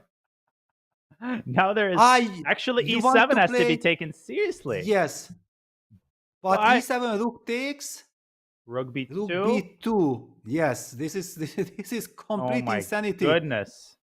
And rook b2 keeps on You're harassing out of their that. gourds. Wow, but No, rook d4. Mistake. Why is Blitz. Hans rushing? Why is Hans rushing? I mean, think that you have chances. e7, rook f4, rook b2. The idea that Danya has highlighted longer. Keep on chasing that bishop with the pawn on e7. Or Think rook b2 about it. immediately. Calculate it. But I understand the tendency to want to play on Anisha's clock, but take 2-3 minutes. Otherwise, you're just playing a bullet game. Rook e1. Now the pawn is restrained. e7 instantly. Rook e4, rook d5 is the idea. Yes. I think. Yes, but also I feel like, okay, now slowly maybe black will activate the king. Because if we activate the king, then any kind of this chasing the bishop and then we sacrificing the rook and relying on the active king and, for example, the A and B pawns might be enough. I don't know. I'm just feeling like, okay, black gets a lot of chances, but down to a minute, not easy at all. King b7. Yeah, that's a very Anish type of move, though. King b7, keep the tension, keep the status quo, get the king out of the war zone. Exactly. Yeah, because what a big tempo he was given now. Jesus. Excuse me. This play is making me sneeze. Yeah, bless you. We also say in Hungarian when you make this that it's kind of the proof that it's correct what you are saying. Absolutely. Yes, this is in Hungary we have this saying, that yes, it's correct. I appreciate it. But king b7, rook d5, and white could start picking off some of black's pawns on the king side. Yeah, but okay, rook e4. Okay, rook d5. Will be blitzed out on the board. Yeah. Okay, bishop a4. At least now you can hide the bishop, because the rook on e4 is covering the fourth rank. And start bishop pushing d7. your a pawn. Yes, a pawn. Yeah, the a pawn will start to march. Yeah, bishop d7. Wait. Rook d2 though. Yeah, trying to give a check and certain rook c7. But okay, rook d2, we might be playing bishop c6. And then we go king b7. We slowly get this construction. Can we do that? Excellent. Yeah, rook d2, bishop c6, nerves of steel. And then king b7, and finally, okay, if once we push that a pawn, it will be such a great feeling. There is some ideas for white to go like king. I'm trying to put the bishop on e5. I want the white rook to be on d5 and on d2 at the same time. Okay, rook d1, same thing. Big moment. Anish has to not lose his composure because rook c1 is a winning threat. Yeah. Yes, that's why, okay, bishop c6 is very tempting. It's like a wonderful Berlin defense, that the light square bishop is taking care of the e-pawn, the rook is behind the e-pawn on the board, laid. Yeah, people forget how good Anish is at blitz and bullet, by the way. He is very, very, very, very strong. He's over 3,000 on chess.com. He can hold his own in time scrambles. Han's taking the fundamentally wrong approach to try to flag him instead of actually thinking. Yes, it's this is completely wrong for the fact that usually you have to do this if you feel that your position is lost. Yeah, then you have to. But if you feel that you have the slightest of hope that, hang on, my opponent is in time trouble and he did something which gives me chances, then you have to, in fact, force yourself to think, calm yourself down and make sure that you use your chances. Because if you use your chances, then your opponent will feel that he's in time trouble. If you let the moment slip, then he will play a couple of moves, he will get the 30 seconds back and convert the position rather comfortably. Exactly. What to do? Now he's starting to think, but it's already a little bit too late. Yes. Now the path is, the yellow brick road is laid out for Black's king. All the pieces are on perfect squares. I'm looking for Chipolitos, but I don't see any. No stalemate. Yeah. By the way, also the bishop on f4 is hanging. Yeah. So rook d6 played. Okay. King b7. Nothing happens. We activate the king. Getting out of this danger zone. Yeah, so I think he king wants b7, king b7. king f7. Yes, exactly. Probably king f7, but Or rook f6. Mm-hmm. Because I thought like king f7 setting up this trick that rook takes f4, rook c6, rook e6, rook e4, rook e6. Rook f6 played. Okay, your move on the board, but it now does maybe nothing. time for Yeah, a5. a5 exactly. Just forget about this action on the king side. Let's keep on pushing. It's a Berlin endgame all of a sudden. Yeah, let's get a bipartisan support from the pawns. a5, a4. White will have to go bishop d6. I mean, still white will be holding for a while, but then the b pawn can get moving. Yes. Also, we still have the g pawn just in case. Yeah, Hanish's gonna play it. There's no other moves.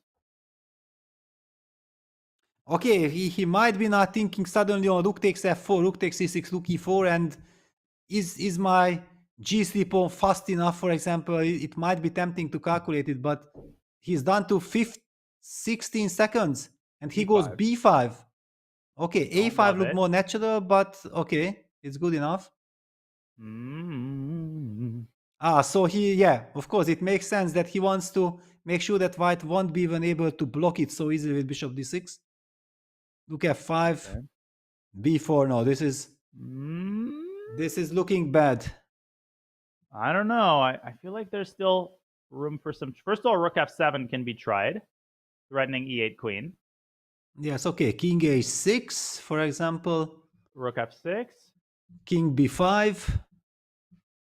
And then I resign. Yeah, but somehow I understand what you mean. Yeah, that it scares me a bit that we are pushing the b pawn. This b pawn was so nicely sheltering our king. What if I try bishop e5? No, also doesn't. I'm not in time for anything, but I would still maybe play bishop e5. Okay, b3. Am I running into some trap? I'm trying to get rook f7. Yes, rook f7. Still. Yes, king b6. Yeah. No, it has to be winning, and we see that Hans actually has the same amount of time. Like if he would have started to think there instead of rushing his move with king e8. This is just way too premature. He's too young. He has to learn this lesson, and this game actually will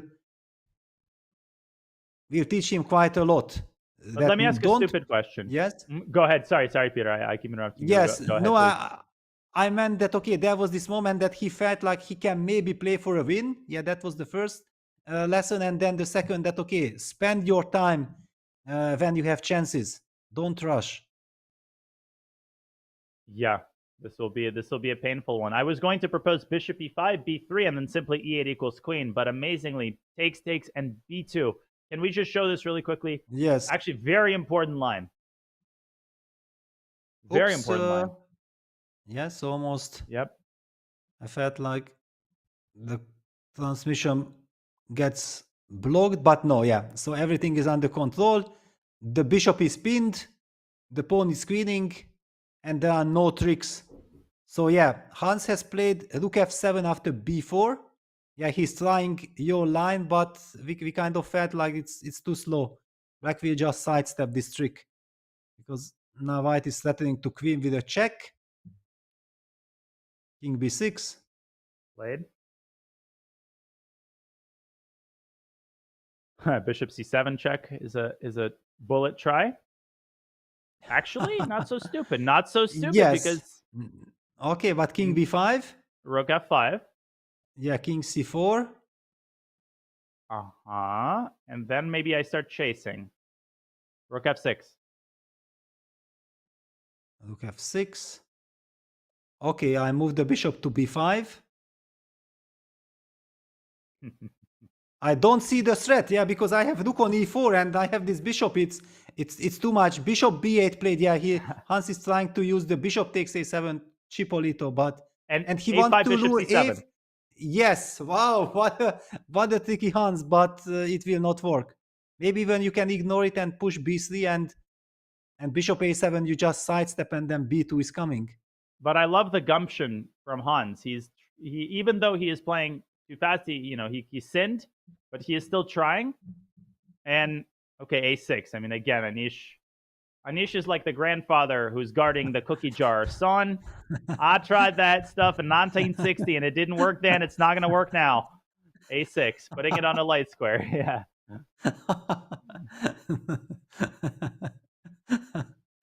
That's hilarious. Yeah. Wow. Yeah. No, it's lost. But also, yeah, Anish is materialistic. Yeah, he just wants to hang on to every single pawn. I'm not gonna give anything more. You collected my f5 pawn. That's enough for today. Exactly. Bishop c7, king b5, rook f5. Yep, played. God. Yes. And then also the pawn on a6 will guard the bishop on b5. So whenever we will be placing that bishop on b5, it's protected. But what about a feeling? Rook f5, king c4, bishop d6. Okay, doesn't scare me much. Bishop b5, still the same. Rook c5. King b3. But then already bishop e5. Bishop e5. Then bishop e5. Uh-huh. Okay. You have to go to d4, I think. Yes, to cover bishop e5. But then I have more cheapos. Maybe. Wow, by the way, even that bishop e5 loses to rook c4, I believe. Rook c4, rook takes b5, rook c8 check, and I can give the rook and wow. I'm winning. But okay, you have to maximize. But this is the problem. 30 seconds increment, Anish already has 2.5 minutes, yeah? So all these scary situations with 30 seconds has disappeared. Mm-hmm. Yeah, it feels like 2.5 minutes feels like an eternity. He can take that at any moment. Wow. What an endgame. Every single day we are thrilled with some spectacular stuff. This is why we love the 7-hour time control. It would just not be simply physically possible to play such intriguing, exciting endgames with limited time. I still believe that Hans will, we will hear from him yet. He's thinking, he's looking, he's searching, he's hunting, he's scanning, he's sleuthing, but there's just, rook c5 check, as we discussed. Every landmine Anish sidestepped. Yeah, another question. King d4 or king b3? Maybe king d4 is more professional, just to make sure. But on the other hand, it's a bit scary. Yeah, okay, Anish is very professional. He does not see ghosts. He wants to make sure that the e5 square is protected. Now Hans needs some sort of tricky move. Everything's so well defended. It's so infuriating. Yeah, look at this construction. It's lovely. Yeah. Rock solid. Yeah, now I feel that it's over. Yeah, it's practically over. Yeah, otherwise, yes, one could argue that it was lost already, but there was some intrigue, some tricks, whatever, but now White is running out of them. Rook c1, b3, but there's also the g pawn. Yeah, no, it's just too much. And imagine, just not so long ago, Black was completely boxed with a king on c8. Yeah. He was scared and everything, and now he's absolutely enjoying his freedom on d4. Yeah, rook g5. Okay, it does absolutely nothing. Just b3. Yeah, I don't get it. b3, what does Hans even want? Okay, but he did not have a move. Bishop a3. Yeah, bishop a3, but okay. But it's still, you have to demonstrate a little accuracy. Yes and no. Okay, it's I guess I can even turn towards the g pawn. There are already too many pawns advanced from Black side, yeah, and this is a wonderful grip. But I am an optimist. I believe in the Chipolitos. But king e3, I'll play bishop b2. Wow, you called it out with such determination that I'm scared already. You want to resign? Yeah, you're like, all Yes, right. yes. I believe you. Yes. Okay, King F3. I play King F3 after Yeah. Bishop B2. No, Rook it's F5 check. It's lost. yeah. Then Rook F4. Yeah, it's okay. But Anish is already enjoying himself because he knows that actually I believe that Black already cannot even make a mistake. Yeah, he's clearly eyeing this maneuver King to A2 or King C2 and then B2 already. Yeah, Rook C5 played, but now the No G more pawn landmines. keeps on advancing. Yeah, this is hopeless. Hans is playing whack-a-mole with Black's pawns, but there's too many of them. G3, I think he wants Rook back to G5. Actually, kind of a Yes. smart idea. Yes. Still trying. Yeah, it's Still fighting. but no, we had so much intrigue and it was so exciting. But now I feel like this already, Anish is smiling. He knows exactly, okay, let Hans fight. I don't mind because I have things under control. Yeah, there are situations like it was in the game that you are very worried. You might be thinking that, okay, objectively I'm better, maybe I'm winning, but it's so messy. Now you know exactly that you have it in the bag. I would still try Rook E2, Bishop B2. You are not giving up, yeah? Nope. But okay, then G3. Bishop E5. Bishop E5. Okay, at some point I might even just take on E5 and... No, but G3, there was Rook C3 check. Okay. Yes, because, okay, it was the other position. Yeah, I already did not even know which position we are talking about. Yeah, now Rook G5, I think, has to be tried. He plays it. Yeah, Rook G5. Rook E3. Rook E3. Systematic. Well done. Yeah, just systematic. The Bishop medieval torture C5 device moves on. I remember you were trying Bishop C5, but then also B2 is already coming. Yeah. Rook F3 check followed by every single. Okay, the pawns are queening. Yeah, Bishop C1, Rook F3 check, and Black is allowed to move the bishop. Yeah, then Black can fall back with the bishop to E8. Yeah. Wow. This is such a missed opportunity for Hans. I mean, how could he allow his hand to make the move? I just don't get it. Yeah, that's exactly what we have been talking about. Yeah, he had to force himself to think. Yeah, sometimes they say that you have to sit on your hand, so you have to find a method. Yeah, if you are the type that you feel like you are just too nervous, you want to make a move, don't rush it.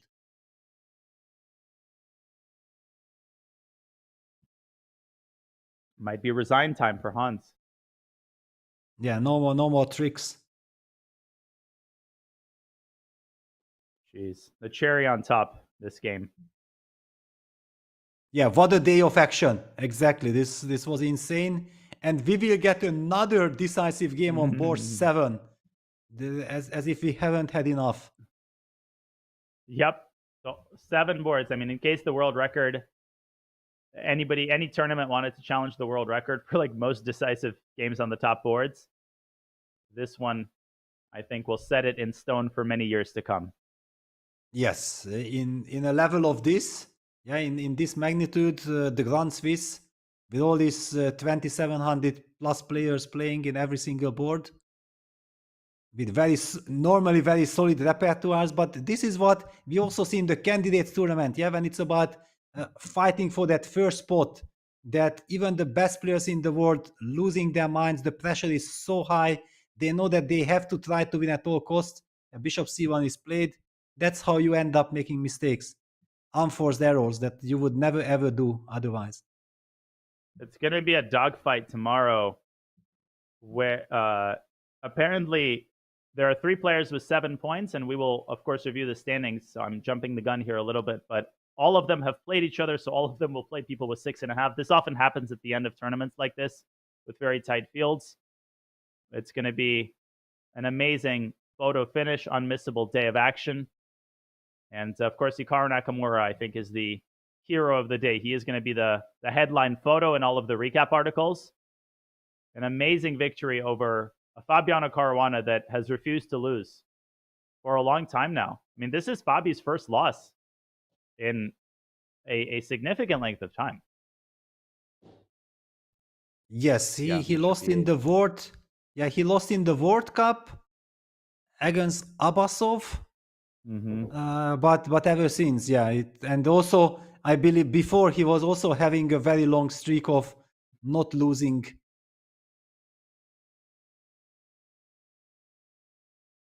But this is the amazing thing about an open tournament. I think you said it, which is that everybody has their own story and that we can simultaneously enjoy the fight for the top, but also celebrate the individual achievements of the players who might not be contending for first place, but that have nonetheless, made very significant strides toward joining the world elite. Hans keeps it going with bishop a3. Feels like we're maybe just one or two moves away. King c2, I don't know. Yeah, king c2. I mean, Yeah, Anish isn't even taking his time. It's too easy. Yes, he's so happy his bishop on e8 is controlling everything. Just in case, if it's needed, he will still have bishop f7 check with a tempo. So I'm expecting king b1, also rook c3. Everything is very tempting. It's just matter of taste. Yeah. King b1.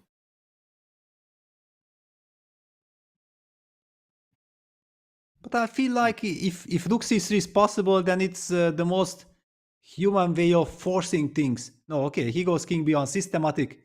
King a2, it's also beautiful just to hide behind White's bishop. Rook c8. Now we are seeing this narrative that Black also has extra tempo with bishop f7 check. God, that king is like the Count of Monte Cristo. How long did it spend, building the tunnel? It was on b7.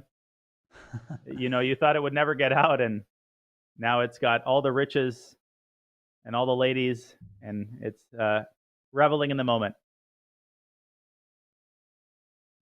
Amazing, amazing. What a day. I mean, just so many incredible games. Yeah, one even field. Yeah, and g2. We already forgot about the pawn. Yes, push it. Yeah, bishop c5. Okay, now Rook c3 also is winning. Yeah, bishop f7, b2, and now everything. Okay, black's pawns are the one who are about to queen, and there are two of them. But white's pawn is completely controlled. Anish is going to go rook c3 and start thinking about what he's going to tweet tonight. Yeah, that's it. Wow. Goodbye. 94 moves. This is going to be resignation for Hans. The bishop disappears. The pawn promotes. Yep, he has resigned. That's it. Round 10 is complete. Unbelievable. I mean, what is there to say?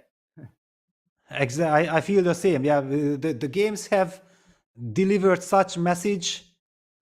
Every single game on top 7 boards had been decided. We have 3 leaders, 3 guys behind. But yeah, let's take a look at the standings first, probably at the women's section, where Vaishali leads in clear first place, 8 out of 10. What a score. No losses.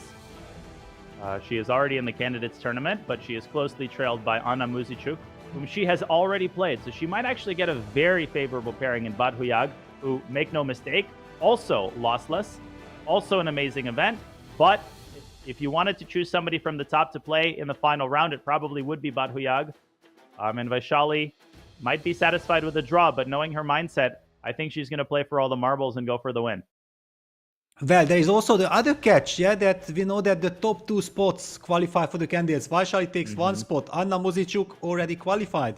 So the big question is for example, Munguntul thinking that, okay, 1 draw with Vaishali, I might secure my 2nd place. But look at this.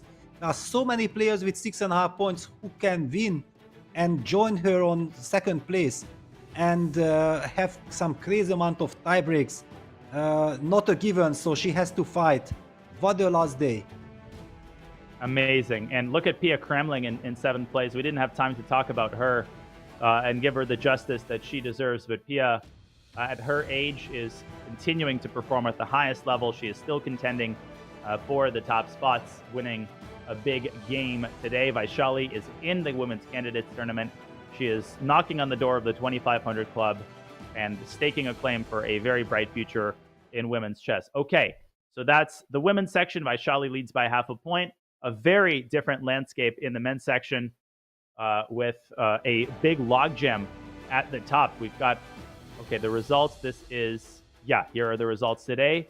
Page 1, all decisive. How pleasing to the eye is this? Yeah, and how the players must feel, yeah? All the players who have won, they feel the euphoria, they have all the chances to qualify for the candidates to win the tournament. And the losers who are basically out of the contention, it's just how chess is, it's brutal. It is indeed. Huge wins all around. Vincent, Andre, Vidit wins with black against Bogdan Daniel-Dej, and of course Hikaru Nakamura on the strength of some amazing opening preparation joins the group of leaders. Vidit, Nakamura, and Andre Esipenko. All of them, I believe, have played each other. So the group of players with 7 will play the group of players with 7.5. I won't speculate on the pairings. The pairings should come out within the hour. You can find them on chess-results, but we will also cover them tomorrow before the games begin. Here's page 2. Big group of people with 6.5 feeder. They might be out of contention for the candidate spots, but they can still influence the final tournament standings, not to mention winning a major pot of cash with a good result in the final round. Yeah, exactly. We also know that Anish is trying to qualify from the FIDE circuit. Every single point matters. He has grinded out a fantastic win. There were ups and downs in this game against Hans Niemann, but finally Anish wins the game. He keeps his chances alive to qualify from the FIDE from the FIDE circuit. And we have so much action to look forward to. What an incredible last day it's going to be. It's going to be an incredible final round. Round 11 will come your way tomorrow.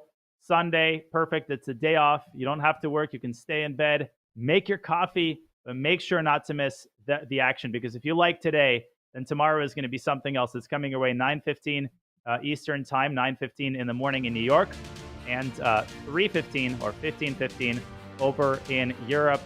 Peter, I think it's not an exaggeration to say that today was one of the most entertaining rounds in the history of open chess tournaments. Yeah, for sure. And with so much at stake with the candidate spots, we see what it means for the players. Yeah, they want to fight for their dream, and that's why we are so happy to be covering this event. Just incredible performances from every single player. Indeed, it has been a very long day. Time for us to wrap up and get ready for an epic day of action tomorrow. So we'd like to thank everybody in the chat for all of the energy, all of the tens of thousands of you. Peter, always an honor to commentate with you, and I can't wait to commentate the final round with you tomorrow. Our amazing team at chess.com, our producer Bick, make our jobs a lot easier and make all of this possible. We will see you tomorrow. The round starts bright and early, 9:15 Eastern time. Don't miss it. But for now, have a great rest of the Saturday. Get some rest and join us for the final round of the FIDE Grand Swiss and Women's Grand Swiss tomorrow. So long.